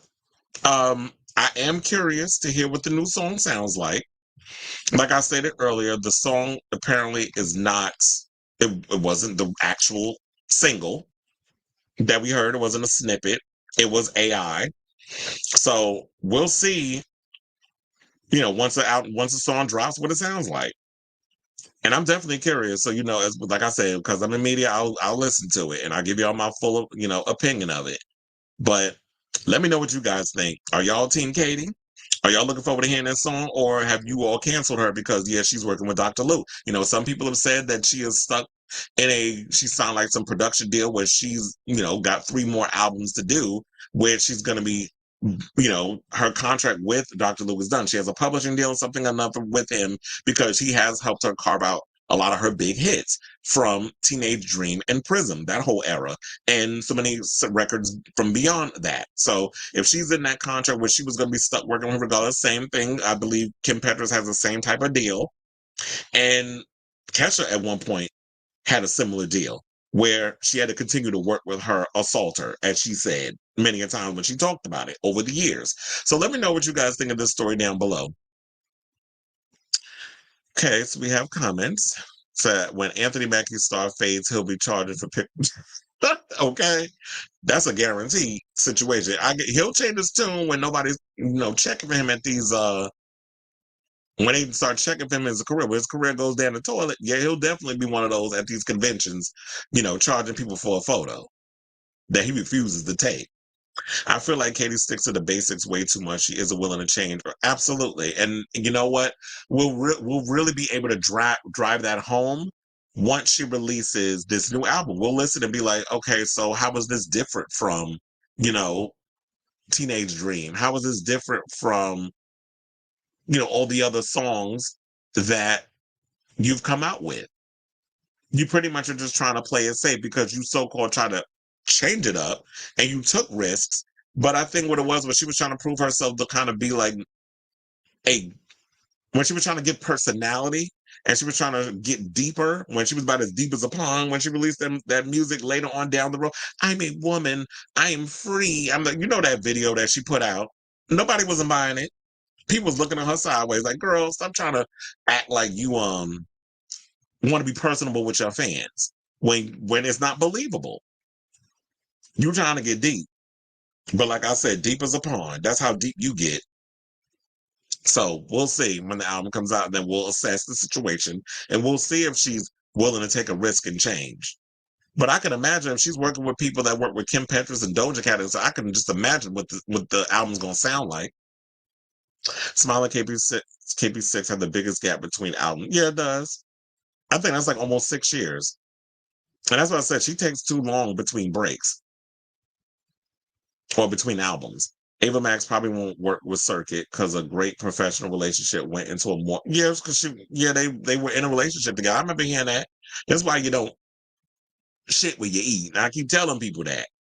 So yeah, maybe an album or two when it's all over and done. But the fact of the matter was I feel like Ava and Circuit created magic because I definitely love Diamonds and Dance Floors. Her first album, not so much. It had a couple of cute little bops on it. It felt like a bunch of Lady Gaga reject tracks. But when she did Diamonds and Dance Floors, I was like, this album is that was like a good album to work out to. I just read Felix's comment. It said, Dr. Luke has written, produced recent hits for Doja Cat and Maroon 5. Child, why is Maroon 5 a thing? I feel like as a band, they're horrible. And what's his name? Adam Levine is not a good singer. He's also has horrible stage presence. They just got lucky. Katy is about as deep as a kiddie pool. Okay. Pond, kiddie pool, whatever you want to call it. She's about as deep as that and shallow. But anyway, let's move on and talk about much better talent. And that would be Madonna and Cyndi Lauper, who Cyndi is out here talking about her beef with Madonna from back in the day. Now, Cyndi is a very busy lady promoting her new documentary, Let the Canaries Sing, on Paramount Plus, which another damn program I have not gotten around to watching that I need to catch up on, and gearing up for her Girls Just Want to Have Fun farewell tour, which kicks off in October. She's also once again addressing her decades-long rivalry with another 80s pop icon, Madonna, and by the sounds of things, she's no longer losing sleep over it like she once did. Now, shout out to Queerty for this story, because this is where I pulled it from. Now, both singers dropped their first albums within 6 months of each other in 1983. Madonna's subtitle debut was released by Sire Records on July 27, 1983. Meanwhile, Lauper's She's So Unusual arrived October 14th, 1983 through Portrait Records. The two singers also had a similar look, sound, and vibe, and both appealed to the same audiences, so naturally the press had to play them off one another. Speaking to the New York Times recently, the True Colors singer expressed disappointment over being pitted against the True Blue hitmaker in the early days of their careers. Saying, "It was a shame," she said. "I would have liked to have had a friend." Lauper says as a result of the constant comparison, she also had to go out of her way not to talk trash about Madonna in interviews and find creative ways to differentiate herself. So she primarily did this through her clothes and hair colors, switching her look anytime Madonna did to make sure they weren't too similar. "I said, okay, doll, I'll just put black spot here so they know the difference between the two of us." In a recent interview with E! News, the 70-year-old pop star elaborated, "Isn't that sad there could only be room for one?" She said, "The hell was that? I didn't like it." And that's another thing that I've always said that irritated me about the business is the fact that they always try to make it seem like there can only be one, like this is fucking Highlander type shit, whereas it's like, oh, you can only have Madonna. There can't be a Cyndi Lauper. And yeah, back in the day, from what I recall from interviews and hearing the stories about, because I was too young to even know what was going on with that. The industry bigged up Cyndi Lauper. They were all team Cyndi Lauper. They looked at Madonna. She was going to be a one-hit wonder. And Cyndi has talked about how she didn't have the tenacity and the drive that Madonna had. Madonna's goal was to rule the world. Madonna wanted to become this big global superstar. Cyndi didn't want that. The industry wanted that for her because they felt like she was the more talented one, because she was a good singer. She had all the embodiments of being a rebellious pop star. She had that whole look.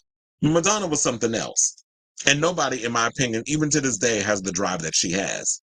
So when asked if she's ever spoken to Madonna about the awkward dynamic, Lauper replied, "Nah, I didn't think she liked me that much." Now, why Madonna didn't like Lauper remains to be a mystery, but it could have something to do with what happened in 1985 when they were both in the running to be featured on the blockbuster charity song We Are the World.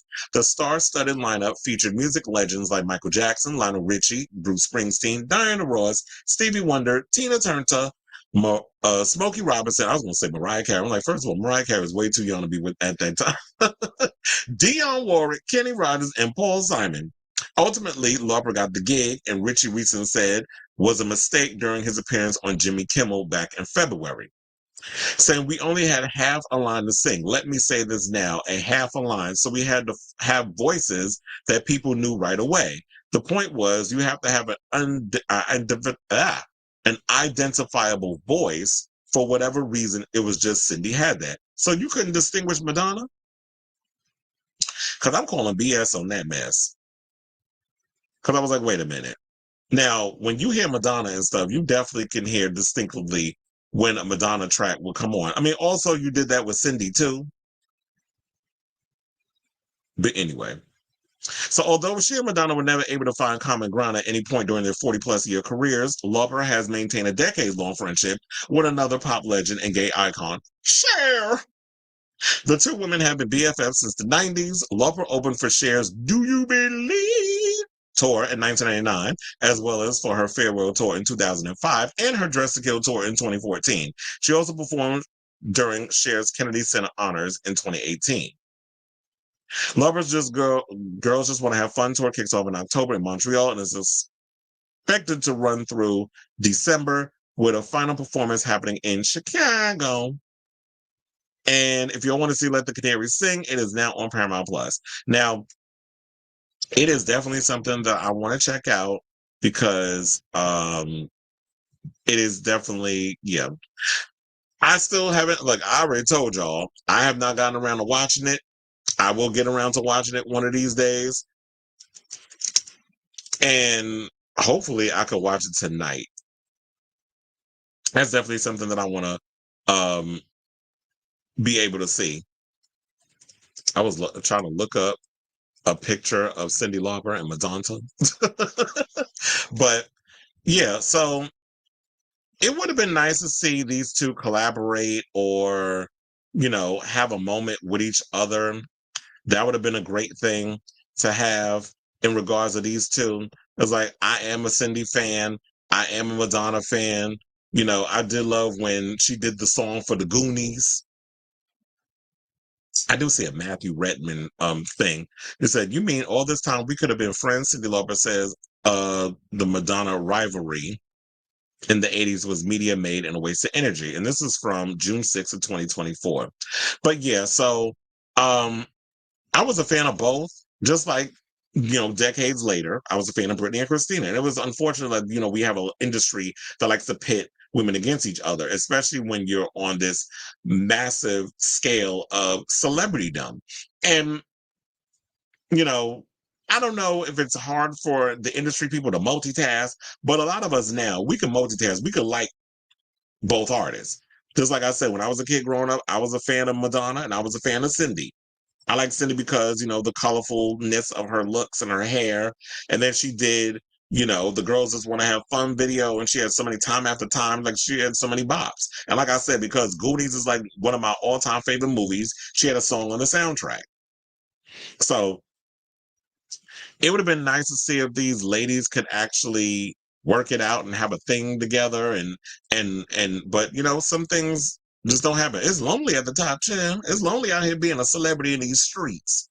And, you know, with Madonna having the career that she has, I know it's lonely where she's at because she's on a whole nother level versus Cyndi. And I'm not saying one is better than the other. It's just that the aspirations that Madonna has trumps what Cyndi was going for as an artist. She didn't want to be on that level. She wanted to be able to have the career, but also the private life, to be a wife and a mother. Now, we know the tea that's going on around her son Declan. That's a whole nother story for a whole nother day. But she didn't want to get into that whole thing the way that the industry, she didn't want to be what the industry wanted her to be. So it's unfortunate, but I'm glad that, you know what, Cindy has had this interview and she's speaking out about it, and she's putting all the other shade that eclipsed their careers between, or the rivalry and everything with her and Madonna the rest. So I say all this to say, what do you guys think of this story, you Madonna and Cindy fans, in regards to this whole beef and rivalry between the two ladies and stuff? Let me know in the comments down below. Okay, so we have comments. So Cindy put out a gay anthem before Madonna, before Madonna even thought about it. Well, I do think that Cyndi Lauper was sort of a gay icon in so many ways. And look, she was also in an episode of Queer as Folk, since we was talking about it. The episode when, you know, they had the big bomb explosion at Babylon. She got to perform. And so Madonna wasn't on We Are the World because they didn't think she would last. That's why I said, like, they looked at her as a one-hit wonder. They looked at Madonna as like, she's just not going to be like this big star. They thought she was going to be a flash in the pan, but she proved them wrong. She was like, oh no, I'm not. I got aspirations. And what she said on American Bandstand, and Dick Clark with a little skinny microphone in his hand, when he asked her, what do you plan on doing with your career? She said, to rule the world. She was not playing. And she did. If I ruled the world. Cindy is Aquarius rising just like me, so I'm always coming to her. So we got a Cindy fan in the comments. I just love the fact that we actually have a Gen Zer in here who is a fan of like older music. That's what I live for. Is the fact that, you know, the legacies live on a lot of because that's the way I grew up. When I was a kid, there were artists that came before my time that I was a fan of. David Bowie was before my time. I lived for him. Tina Turner was before my time. I lived for her. You know, so many other artists. Diana Ross was before my time. And that's my parents' generation music. So I always listen to a lot of old school music because that's what I was raised on. So I love the fact when the kids come to terms with that, and it's not, you know, oh, well, I'm only in it because, or I only acknowledge music that's of my generation. The music didn't exist before I was born. I can't stand when ignorant people do shit like that. Like, educate yourself. Is that also whenever a new female artist gets big, they get called the next Madonna, but then their careers barely last. Okay? And y'all all trying to find that next Madonna. It's like, sorry, there can only be one. Like, you know, Highlander. We'll use it in that phrase, not the other phrase. Like, women, multiple groups of women can coexist in regards of like our pickings of who we want to be fans of. But in regards of people who are one of a kind artists, there can only be one Madonna. So Cindy's sister is a lesbian. And she said in the documentary, when her sister came out, she said, I was born to be your friend, so I don't care what you do or who you're with. Well, hallelujah. Cindy can actually be married because the press will leave her alone, where the press will never leave Madonna alone. Well, I guess it's because Madonna presents herself in a way where people are going to constantly ridicule her, where she was selling sex and all that other stuff. Cindy wasn't that type of girl. Cindy was basically like, you know, the rebel. That was kind of like her image. Madonna was always someone who was always going against the establishment, challenging the status quo. And, you know, the mainstream don't like that, especially when it comes to these men in these powerful positions. They don't like stuff like that. So they're not going to leave Madonna alone. And the higher up the food chain you go, that's what happens. Only unless you're Beyonce and you know how to retreat from the public. And so I got into older artists through music recommendations and Spotify playlisting. That's really where the future music is. Well, yeah, that's why I said it's like, that's probably why them compilation CDs don't exist no more. Or that's what I call music part 175, is because, you know, we have our playlists and shuffle and things. I listen to more playlists than albums anyway. Like right now, I'm currently listening to a Pride playlist. That's how I came across that new Omar Apollo song. And I was surprised. I'm like, oh, let me find out you getting into the whole electro pop space. I thought he was going to give me another born ass Frank Ocean type track. Now, speaking of pushing envelopes and things, let's get into this tea about Adam Lambert, who I had no idea he was doing a documentary about, you know, speaking of past music and things, about gay artists who have shaped him in his career and what he is today. First of all, shout out to him in this EP cover. I am living for this EP cover. And I have to say, Friday, you cannot get here fast enough. One, that's when I get paid. And number two, I'm excited to listen to this new EP because, you know, I have loved me some Adam Lambert ever since American Idol. That is like someone who I would not mind if I ever encounter him in the club. Shout out to my friend David Laugh, who was in the comments earlier. You know, he's partied with Adam many a time, said he's cool. I would love to kind of hang out, not kind of, I would love to go and meet up with, like, just come across Adam in the club and we up in the VIP just a drinking and kikiing like two sisters that just, you know, coming together and kikiing. So there's a new ITV documentary called Adam Lambert Out Loud and Proud that will explore how British LGBTQ plus musicians have fought for space in the industry. Now, in the documentary airing on ITV1 tonight, that is the June of 19th, the June of the 19th, the 19th of June, so that is today. As part of Pride Month, the U.S. star will chat with his friends and Queen bandmates Brian May and Roger Taylor about how LGBTQ plus acts and stars, including Freddie Mercury, paved the way for the queer representation in music. Mercury, who was recently crowned the UK's #1 queer icon of all time, died from an AIDS-related illness in 1991 at the age of 45. Now, in 2011, American Idol runner-up Lambert joined the remaining members of Queen for a performance at the MTV Europe Music Awards before officially becoming the band's lead singer. He will also chat with MNEK and Erasure's Andy Bell about Britain's LGBTQ plus music history in the documentary. Now, in addition, he'll spend time with pole star Michaela J. Rodriguez, who I actually heard a snippet of her new song. It sounds pretty good. So shout out to her.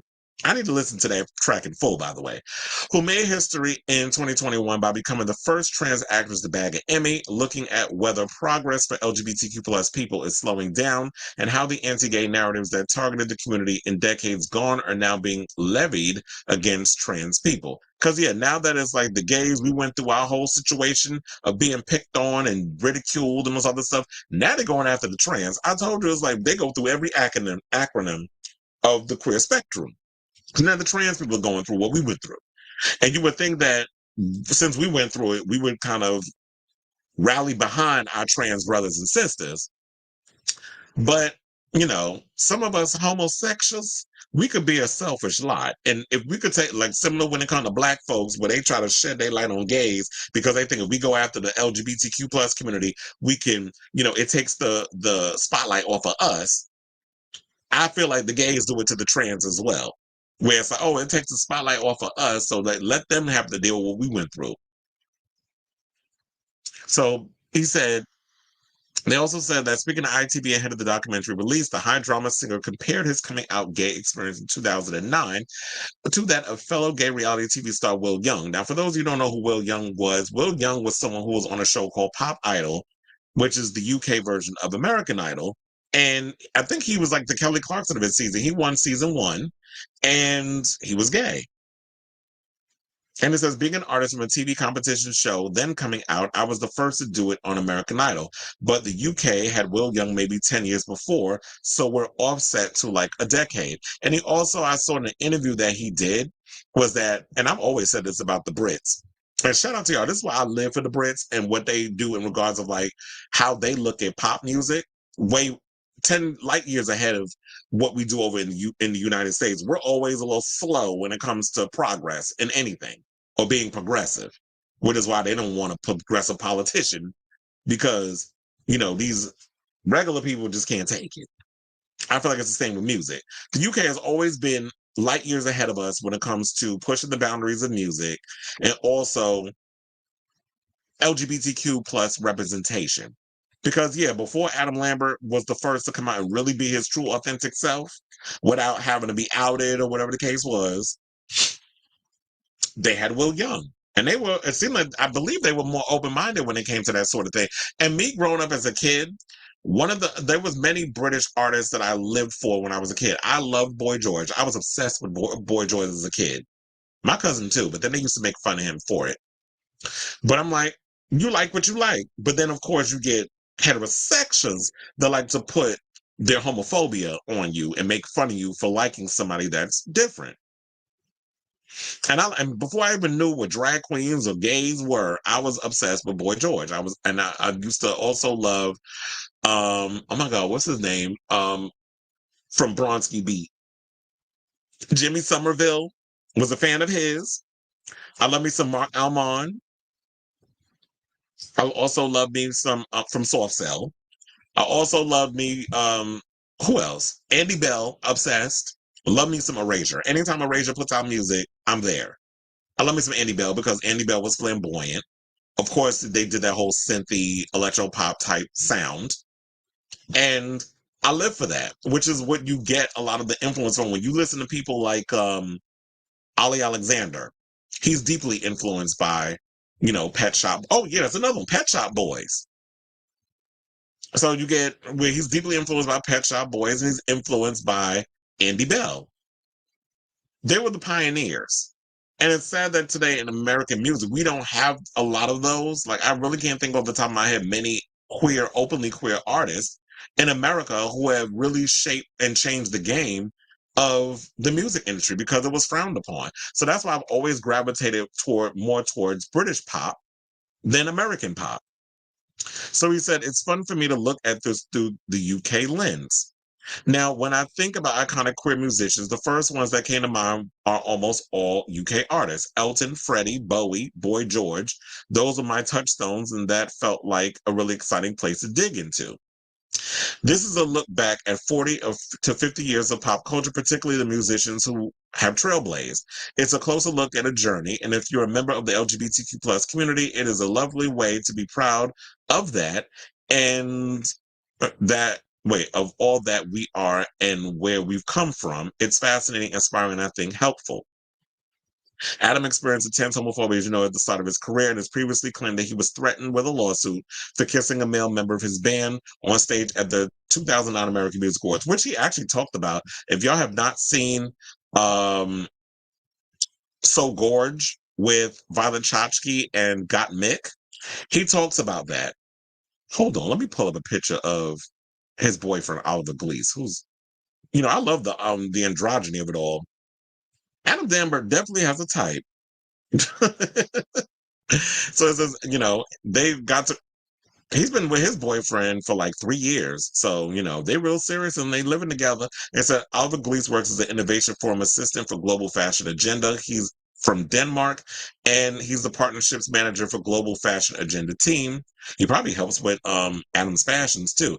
And in August 2023, Lambert shared an Instagram story defending his boyfriend from homophobic attacks on social media. These attacks followed the release of paparazzi photos of the couple enjoying a night out in West Hollywood, circulated online. Now, if y'all are going to see it, my British people, the documentary Adam Lambert Out Loud and Proud is going to air on ITV1 at 9 p.m. on Wednesday, the 19th of June. I have no idea what time it is over in the UK, but what I'm really hoping is that they're going to air it sometime here on Hulu or one of those channels because, bitch, trust and believe, I definitely want to check this out. I've always been a historian in regards of like queer music and the history of that. And I have to say, like what I was saying before, as someone who has studied and trained in music and classical music and things of that nature, one of the things that I've always been inspired by British music. So I think I was like, yeah, me and Adam has that in common. Where it was like when I was a kid, I loved people like, I said, like, I'm not really an Elton John fan. I like the whole aesthetic of him with the extravagant costumes and he played the piano. That's the thing that we have in common. So I like Elton for that, but I was not really a big Elton fan. But I was more or less a fan of, I did love me some Freddie Mercury because that's what I grew up listening to and his music was everywhere. Even the heterosexuals like,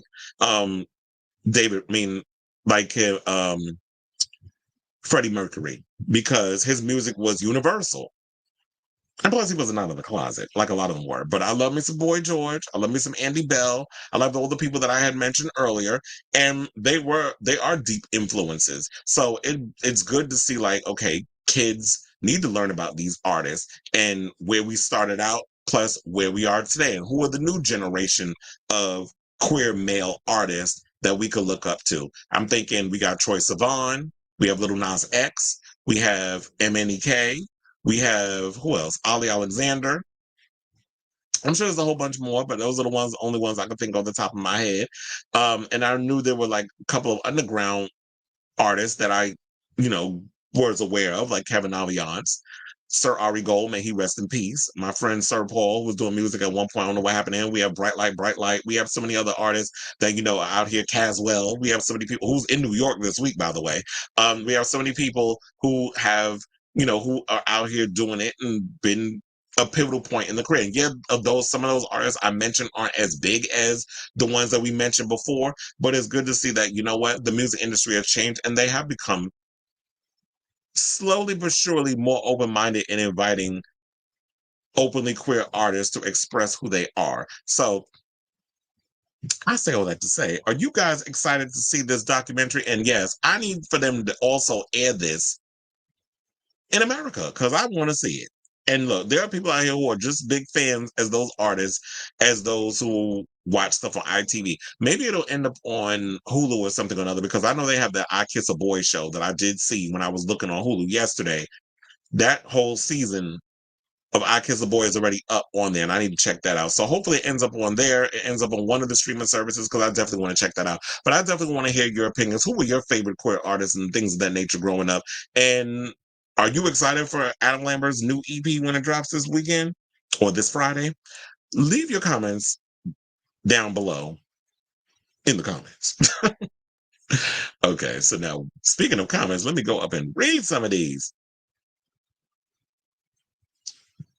So I can't get into more Omar Apollo, unfortunately. Every song sounds like him trying to be like Frank. Yeah, exactly. That's why I said I don't like the whole Frank Ocean type of situation. I think there are ways to differentiate. Now, I will say this. I would not mind rolling around in the bed butt-ass naked with Omar Apollo because he is cute.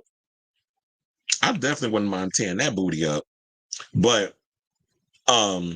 yeah, other than that, I was like, it's the same thing with Lil Nas X. I like the idea of Omar Apollo, but I really couldn't get behind a lot of his music.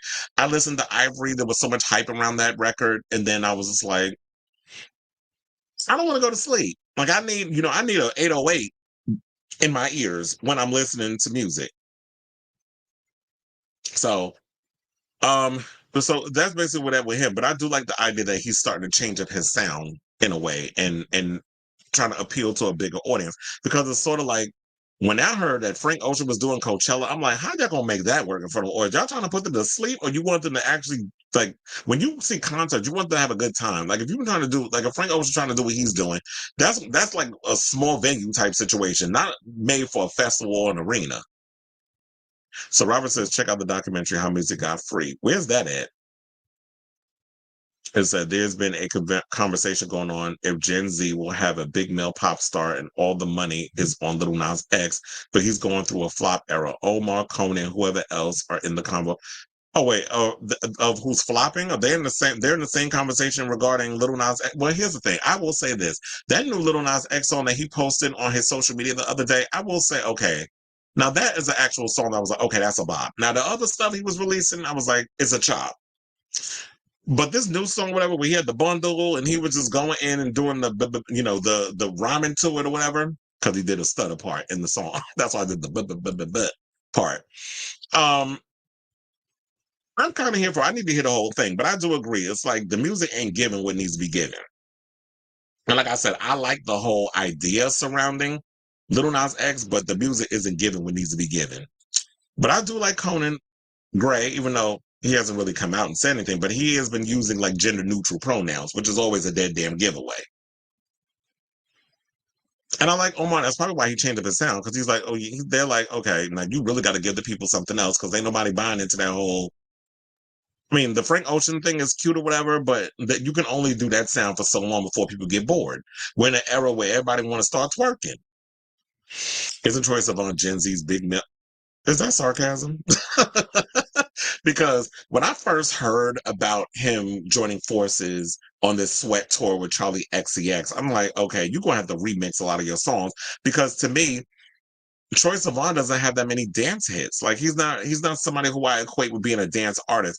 His music is a little, in my opinion, I felt is a little too chill and a little too laid back. I mean, yeah, when he came out with the previous record, Something to Give Each Other, there's a lot, he experiments a lot more with that sound and kind of pushing more into like the whole dance pop era. Sidebar, I just heard that Robin, because I was just thinking about her, because she did a song with Charlie XCX. Robin has a new song out with Jamie XX that I have not heard yet, that I need to listen to it. So Robin's been popping up here and there. I need a new album from her, though. It says, sure, but is he a household name? Do straight guys know who Troy? I don't think Troy Sivan is a household name. I think he has a small little following. And I know, like, maybe he'll be able to piggyback off of the success of Charlie XCX to help with this tour, because I know that he and Charlie are doing their individual tours at this point before they unite and do the Sweat tour, and then they go back on the individual tours again. And I've seen a couple of the clips online of his new tour, and child, he's got a degree at the University of Medanta in regards to putting on a show, because I see a lot of influences. And so I feel like male pop stars have to have appeal to a straight male audience. Bruno, both Justins, Michael, and Prince all had the straight guys jumping. True, but I feel like we're in this era now of like, do gay artists even need to try to appeal to a straight male audience? Because it's like the women are the ones out here who's buying the stuff. So it's like, if you got the girls and the gays that's showing up, what's wrong with making music for us, by us? And the girls coming on board and the gays coming on board. The gays, actually, y'all need to start supporting these good artists out here. But I do feel like, I feel like there is a void in male pop stars. Y'all not giving enough in regards of like the music. I need y'all to really push in regards of like compete with these women, because the women are really pushing the boundaries. Guys, y'all are playing it safe and y'all are boring.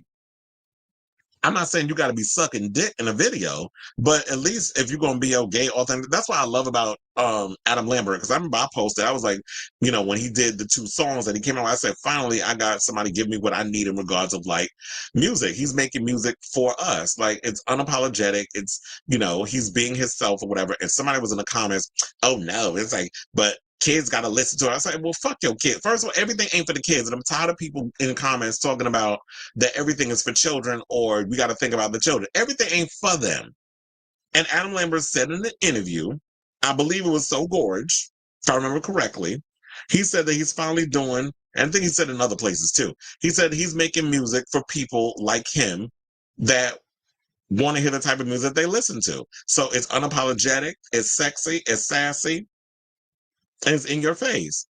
And I said, I clocked it before he said it. But of course, people don't want to see that. Y'all get all bent up out of shape because you want to come to with your sexuality and shit. So you get mad when I assertively see things that y'all don't see yet.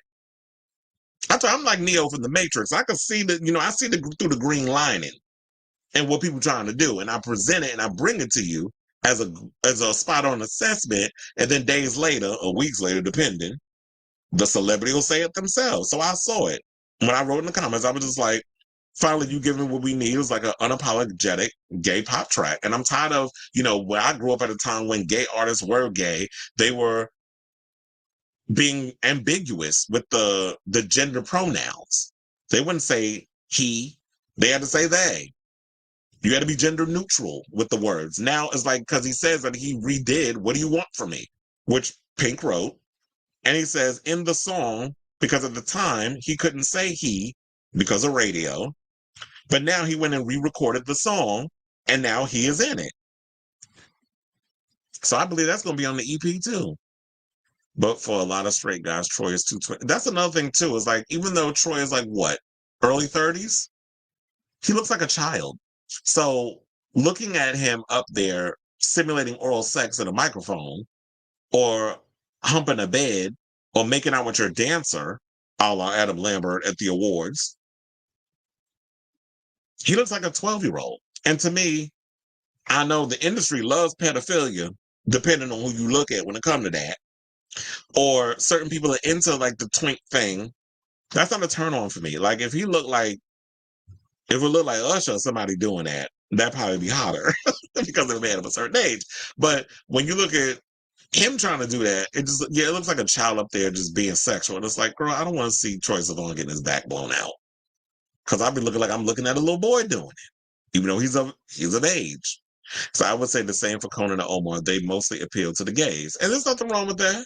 That's what I said. The gays should be out here supporting. We should be supporting each other and when they make music for us. And not only being conditioned to support the divas, because at the end of the day, some of these faves out here that y'all supporting, these female artists, I won't say rappers, but female artists, low key don't even like the community, but they know that that's where they can get the disposable, easy income, and will get up in there and pretend they love the community and cut the check, and they get up there and perform. But then they out here, faking it like they like us. So support those that really be out here working hard to support, make music for us and by us if it's good. Because if the music is trash, I ain't supporting it. Anyway, let's move on to our final topic, and let's talk about RuPaul's Drag Race's Carmen Carrera, who is coming for. Oh, I gotta close this because I had the T.S. Madison thing open. Who is basically coming for Pose. She said she wanted them to run all her coins because there's a character that was on the show that was based on, there was something that was based on Angel Evangelista when it came to her character on the show. So RuPaul's Drag Race Season 3 star, trans trailblazer, and model Carmen Carrera alleges Janet Mock and other Pose writers ripped off her life story as inspiration for the show's Angel Evangelista character, a trans sex worker turned model portrayed by India Moore on the beloved FX drama. Now, Carmen alleged, shout out to Entertainment Weekly for this story, by the way.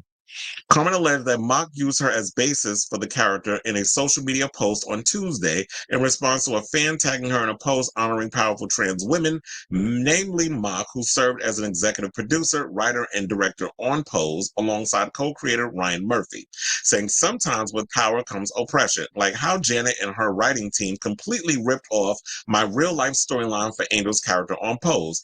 I was always curious why Pose had 3 seasons and the biggest trans cast but had no spots for me, Carmen wrote on the social media site, later adding, they made it seem in the media that it was Tracy Norman's story. However, so many elements, twists, and turns didn't match, and the fans noticed it throughout. I mean, listen, if you want to rip my story off, at least pay a girl. Now, when reached for comment, Carmen tells Entertainment Weekly that Pose's casting team approached producer Entertainment Group, that would be PEG for short, Carmen's management at the time, as they were looking for trans talent to hire for the show. Say, included in my media deck is parts of my story, including my wedding photos that were featured in People magazine from December 2015. This was just after the trans tipping point, and so much of the media was covering my story as trailblazing, since no one else had seen a trans person in the position of being married on TV and having stepchildren. This is what Carmen explains, referencing a story that People, where Mock worked until 2012, ran about Carmen's marriage. Season 2 gets cast. Jilly Caliente and Peppermint get on the show, and they begin promoting the show as the biggest trans cast on TV. Pose also promotes that in Season 2, India's character will be based on the Tracy Norman story. We never heard back about my participation in Season 2, but my manager at the time says they would eventually cast me when they could find a part of me since they were casting so many people.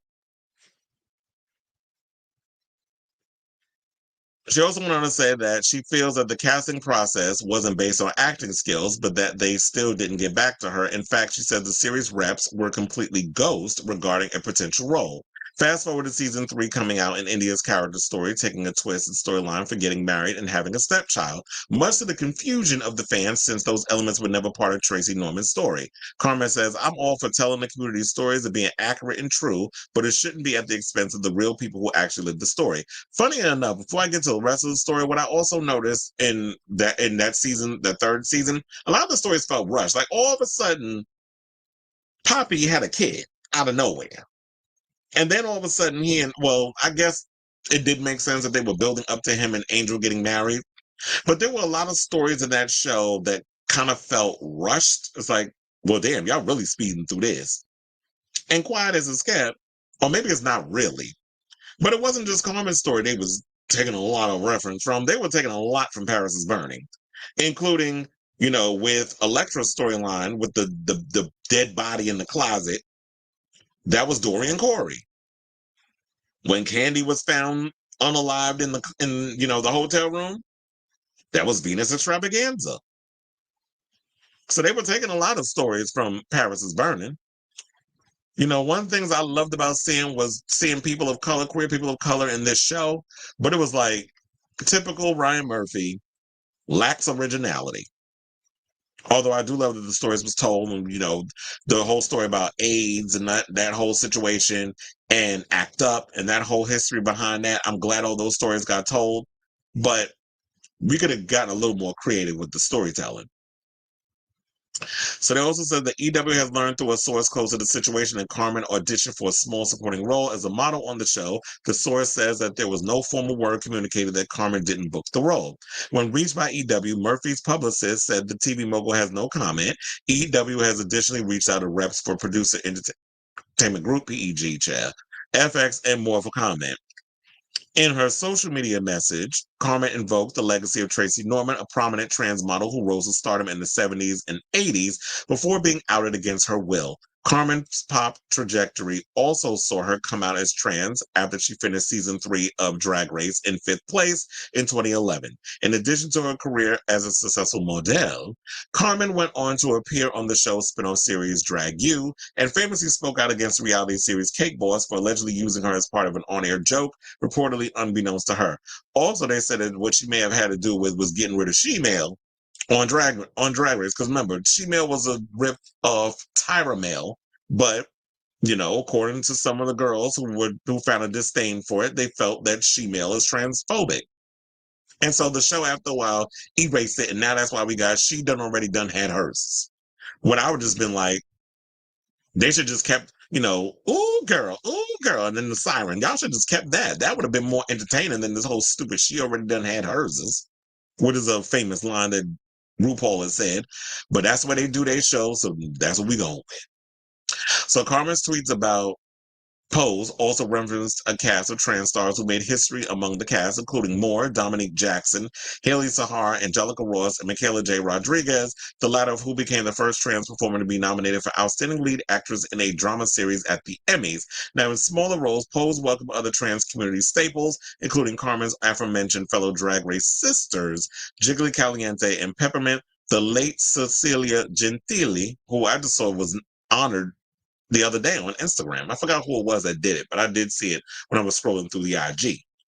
And ballroom icon and legendary judge Naomi Maldonado. Now, other successes of for Pose throughout the years included a victory at the Emmys for Billy Porter's performance, which, a lot of people dragged with that because he seemed to be like, oh yeah, well, he glad he got his Emmys, but fuck them other people that was on the show, when everybody was saying that the trans characters, who they were the highlight of the show, should have been the ones that's getting the Emmy. But of course, y'all run around here giving it to this poser and sissy because the sassy gay man went in for playing a stereotype, allegedly. Now, Pose debuted in FX in 2018 and ran for 3 seasons until ending in 2021. The series followed a group of queer people living in the 80s and 90s in New York City, where they formed a strong chosen family unit while competing in ballroom competitions. And it's funny because I was literally watching an episode of Pose yesterday, and here this story comes up, and now I'm talking about it. So, I definitely feel your pain, Carmen, and understand where you're coming from and all this other stuff. And yeah, it's like, if y'all going to use people's likeness, if you're going to use people's stories or whatever, pay them their coins and pay them their worth. Shout out to the Carreras. One of my friends, Pito Carrera, was a part of the House of Carrera.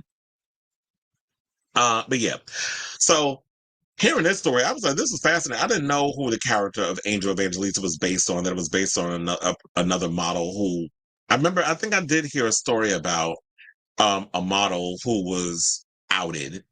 But then also, I believe that there was also a scene where, when she goes in and tries out for the whole modeling thing, where she auditions and ends up getting, even though In Paris Is Burning, she didn't, that they also took a piece of Octavia Saint Laurent's story and incorporated it in the show as well. So they took little bits and pieces from everywhere and incorporated it in the Angel character. So to wrap this story up, let me know what you guys think of this story, because I was fascinated when I read it. But, Carmen is not afraid to call people out on their stuff when y'all be out here doing, shady Hollywood messy things. So let me know what you guys think of the story and about this story down below. That's what I was wondering. But I'm gonna get to your question in a minute. The whole Disco Sucks campaign hurt us, which is both. Yeah, absolutely. Because that's one of the eras I really wish I could have been a part of, was the whole disco era. But then thinking about it, I was like, you know what? If I had lived during the disco era, I probably would not be here to talk to y'all. I'd probably be I probably would have gotten caught up in the AIDS Holocaust, laying it low and spreading it wide out in Fire Island being a hoe, or down at the piers.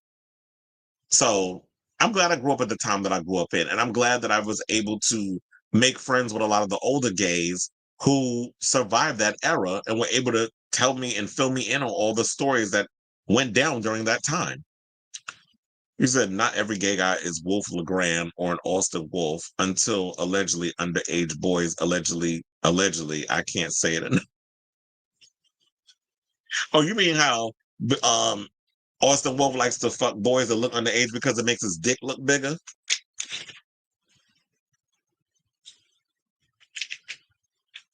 I mean, visually, look at the contrast when you watch his porns. That's another thing too. Like, we have to take into consideration, can Carmen act? I mean, we saw her act. Didn't we see her act on the Drag Race? She wasn't that good. So that's another thing too. Is like, well, can you actually deliver a line and look convincing doing it? I mean, we could say the same thing about Kim Kardashian. They didn't hesitate to put her in American Horror Story.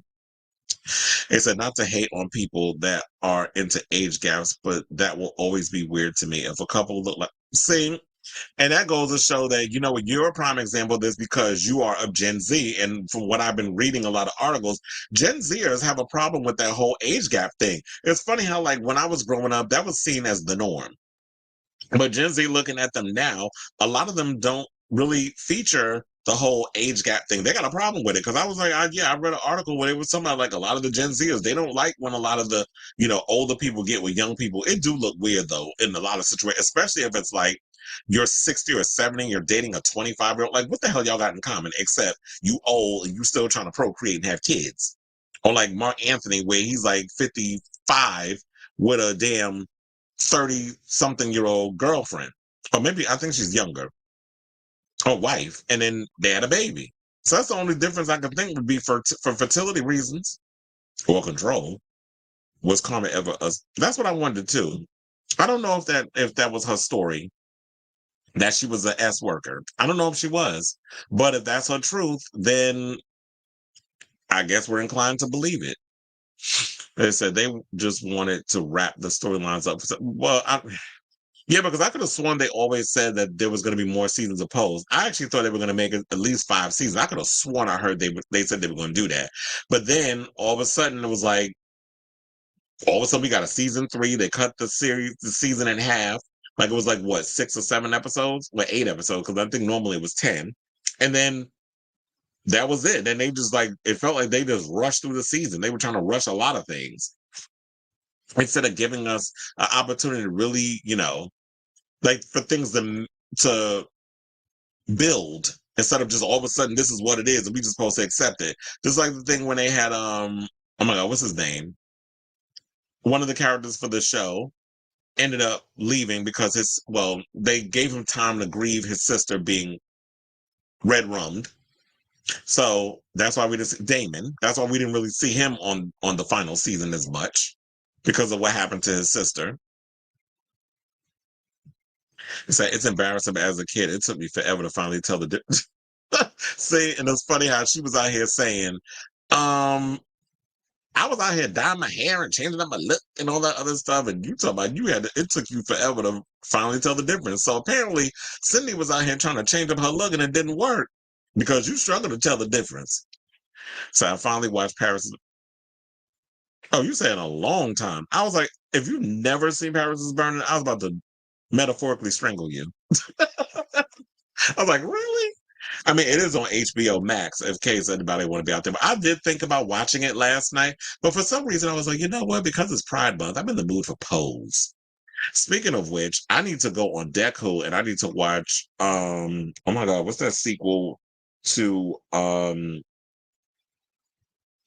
the fuck is the name of that damn movie with Derek Magyar and Noah from Pose, where he was a sex worker. I saw they dropped the sequel to it. I need to get around to watching. I saw the original in the movies. And the funny thing is the name escapes me. I'm sure somebody in the comments will remind me what the name of the damn movie is. Boy Culture. Now it came to me. I need to watch the sequel. It's on Deku, and I need to check that out because I haven't seen it yet. But I remember watching Boy Culture the other day. Well, not even, it was a couple of months ago because I remember I was watching something and it came up. Or I remember hearing there was advertising, they were promoting the new Boy Culture movie. I think it's called Generation something. Could be Generation X, Generation Next, Generation Q, Generation somebody. But I need to watch it. And they said, but Karma ain't the first trans step. Well, maybe it was the first trans step. Was she the first trans step parent that it was like in media or TV or that they were advertising or whatever the case? Because yeah, she's not the first. But I do recall that, you know, she was on TV and she talked about it. Or she talked about it on Drag Race, but she wasn't trans yet. She talked about it when she was on, what was it, that couples therapy show that they had on VH1. I do remember her and her husband at the time, Chris, was on that show. And, you know, so she's mentioned it. So maybe she was like the first one in celebrity conversations that was on it. But yeah. I said like Robert De Niro and Al Pacino having kids. Child. And by the time that child graduate high school, their father gonna be in the grave. So I feel like that's selfish when you're doing at 80 damn years old having a damn baby. Them kids gonna think that's their great grandpappy. But so, yeah, thank you. As I said, Boy Culture. Shout out to Matthew Redman, who's a friend. Well, he wrote the story. I definitely gotta check that out. So yeah, so we are at the end of today's show. So far, any questions, comments, and concerns before we log off? Otherwise, here we go with yet another 4-hour show. Look, I can't help it. It just happens. But yes, you know, I love chilling with y'all. I gave y'all 3 shows in a row, so we got enough content for the week. I'm not gonna be able to come on tomorrow because I'm gonna be busy, but I'm gonna see if I can possibly do a show on Friday, depending on what celebrity news and gossip is going on. But yeah, so thank you all for watching. Tune in next time for a brand new episode of Chris Avalon Unfiltered. Please do me a solid and hit that like button, that subscribe button, and the notification button if you are not a follower of the show yet, so it can help with the algorithms and things of that nature, and that way you know when we go live with a brand new episode. I definitely love and appreciate y'all for tuning in and supporting this show. It definitely means a lot. You know, I love you all. I do see Onyx left a question, so let me answer that before I log off. So did I see no? I did see that. Also, I saw something, I think Perez Hilton mentioned it, that Kim invited, for North's birthday, she took North and a couple of her close friends on a private jet, well, a private plane, the private plane, you know, the one she got in trouble for going to Paris and eating the cheesecake, brought them to New York to go and eat at a restaurant, hang out, and all this other stuff. And Perez was saying something or another, how he doesn't like, I don't care who the celebrity is, I'm not trusting you enough with my kid on no plane in a whole nother state, and I'm just going to sit at home and trust you. But I'll be like, as a chaperone, and you paying for it, sis. I'm getting on that plane. Oh, well, I wouldn't do that. I'll pay my own way. And I get on a plane and I'll be out there and I'll be chaperone as well. Because, yeah, it's like, I'm not trusting you with my kid, especially the way Kim be raised in North. And I saw there was a whole video that they did about how Kim, you know, the way Kim is raised in North, and some people got a problem with it, but look, that's her child. And that little girl running around being a little nuisance when she becomes a teenager. That's the monster that Kim created. That's what we got to go with. So, North made pizza. I wouldn't eat nothing behind that child. She look like she don't be washing her hands. She also get, you know, I should speak ill of children, but she definitely give me like she gonna be a bulldagger when she get older. She definitely gives me that. Happy Pride. So, I did see that she got into the controversy because it's like, yeah, why you got this little girl who just turned 11 hanging out with some Twitch personality, especially somebody like a Casanat. So it's like, no, you should not have these grown men around your child. I don't care who it is. So, you know, Kim just be questionable in regards of like how she raised her daughter or her children. Well, we don't know how she raised the other one, Psalm Saint and East and West, whatever the fuck them other them kids' names is. So we don't know, so, I guess it is what it is, I guess, is what I'm going to say on that. But yeah, I didn't see something about North giving out pizza she supposedly made. But yeah, like I said, I wouldn't eat nothing behind that damn chair. But anyway, excuse me. Thank you all for watching. Please hit that like button, that subscribe button, and notification button so that way you know when we go live with a brand new episode of Chris Avalon Unfiltered. Love you, love you, love you. I'll most likely give you a show. Yeah, I'm gonna take the day tomorrow. I'll give you all 3 shows in a row. Not that I'm complaining. I love doing this. I love doing all of this. So I'm not complaining. I'm just saying. So love you all for watching. And until next time, ciao, darlings.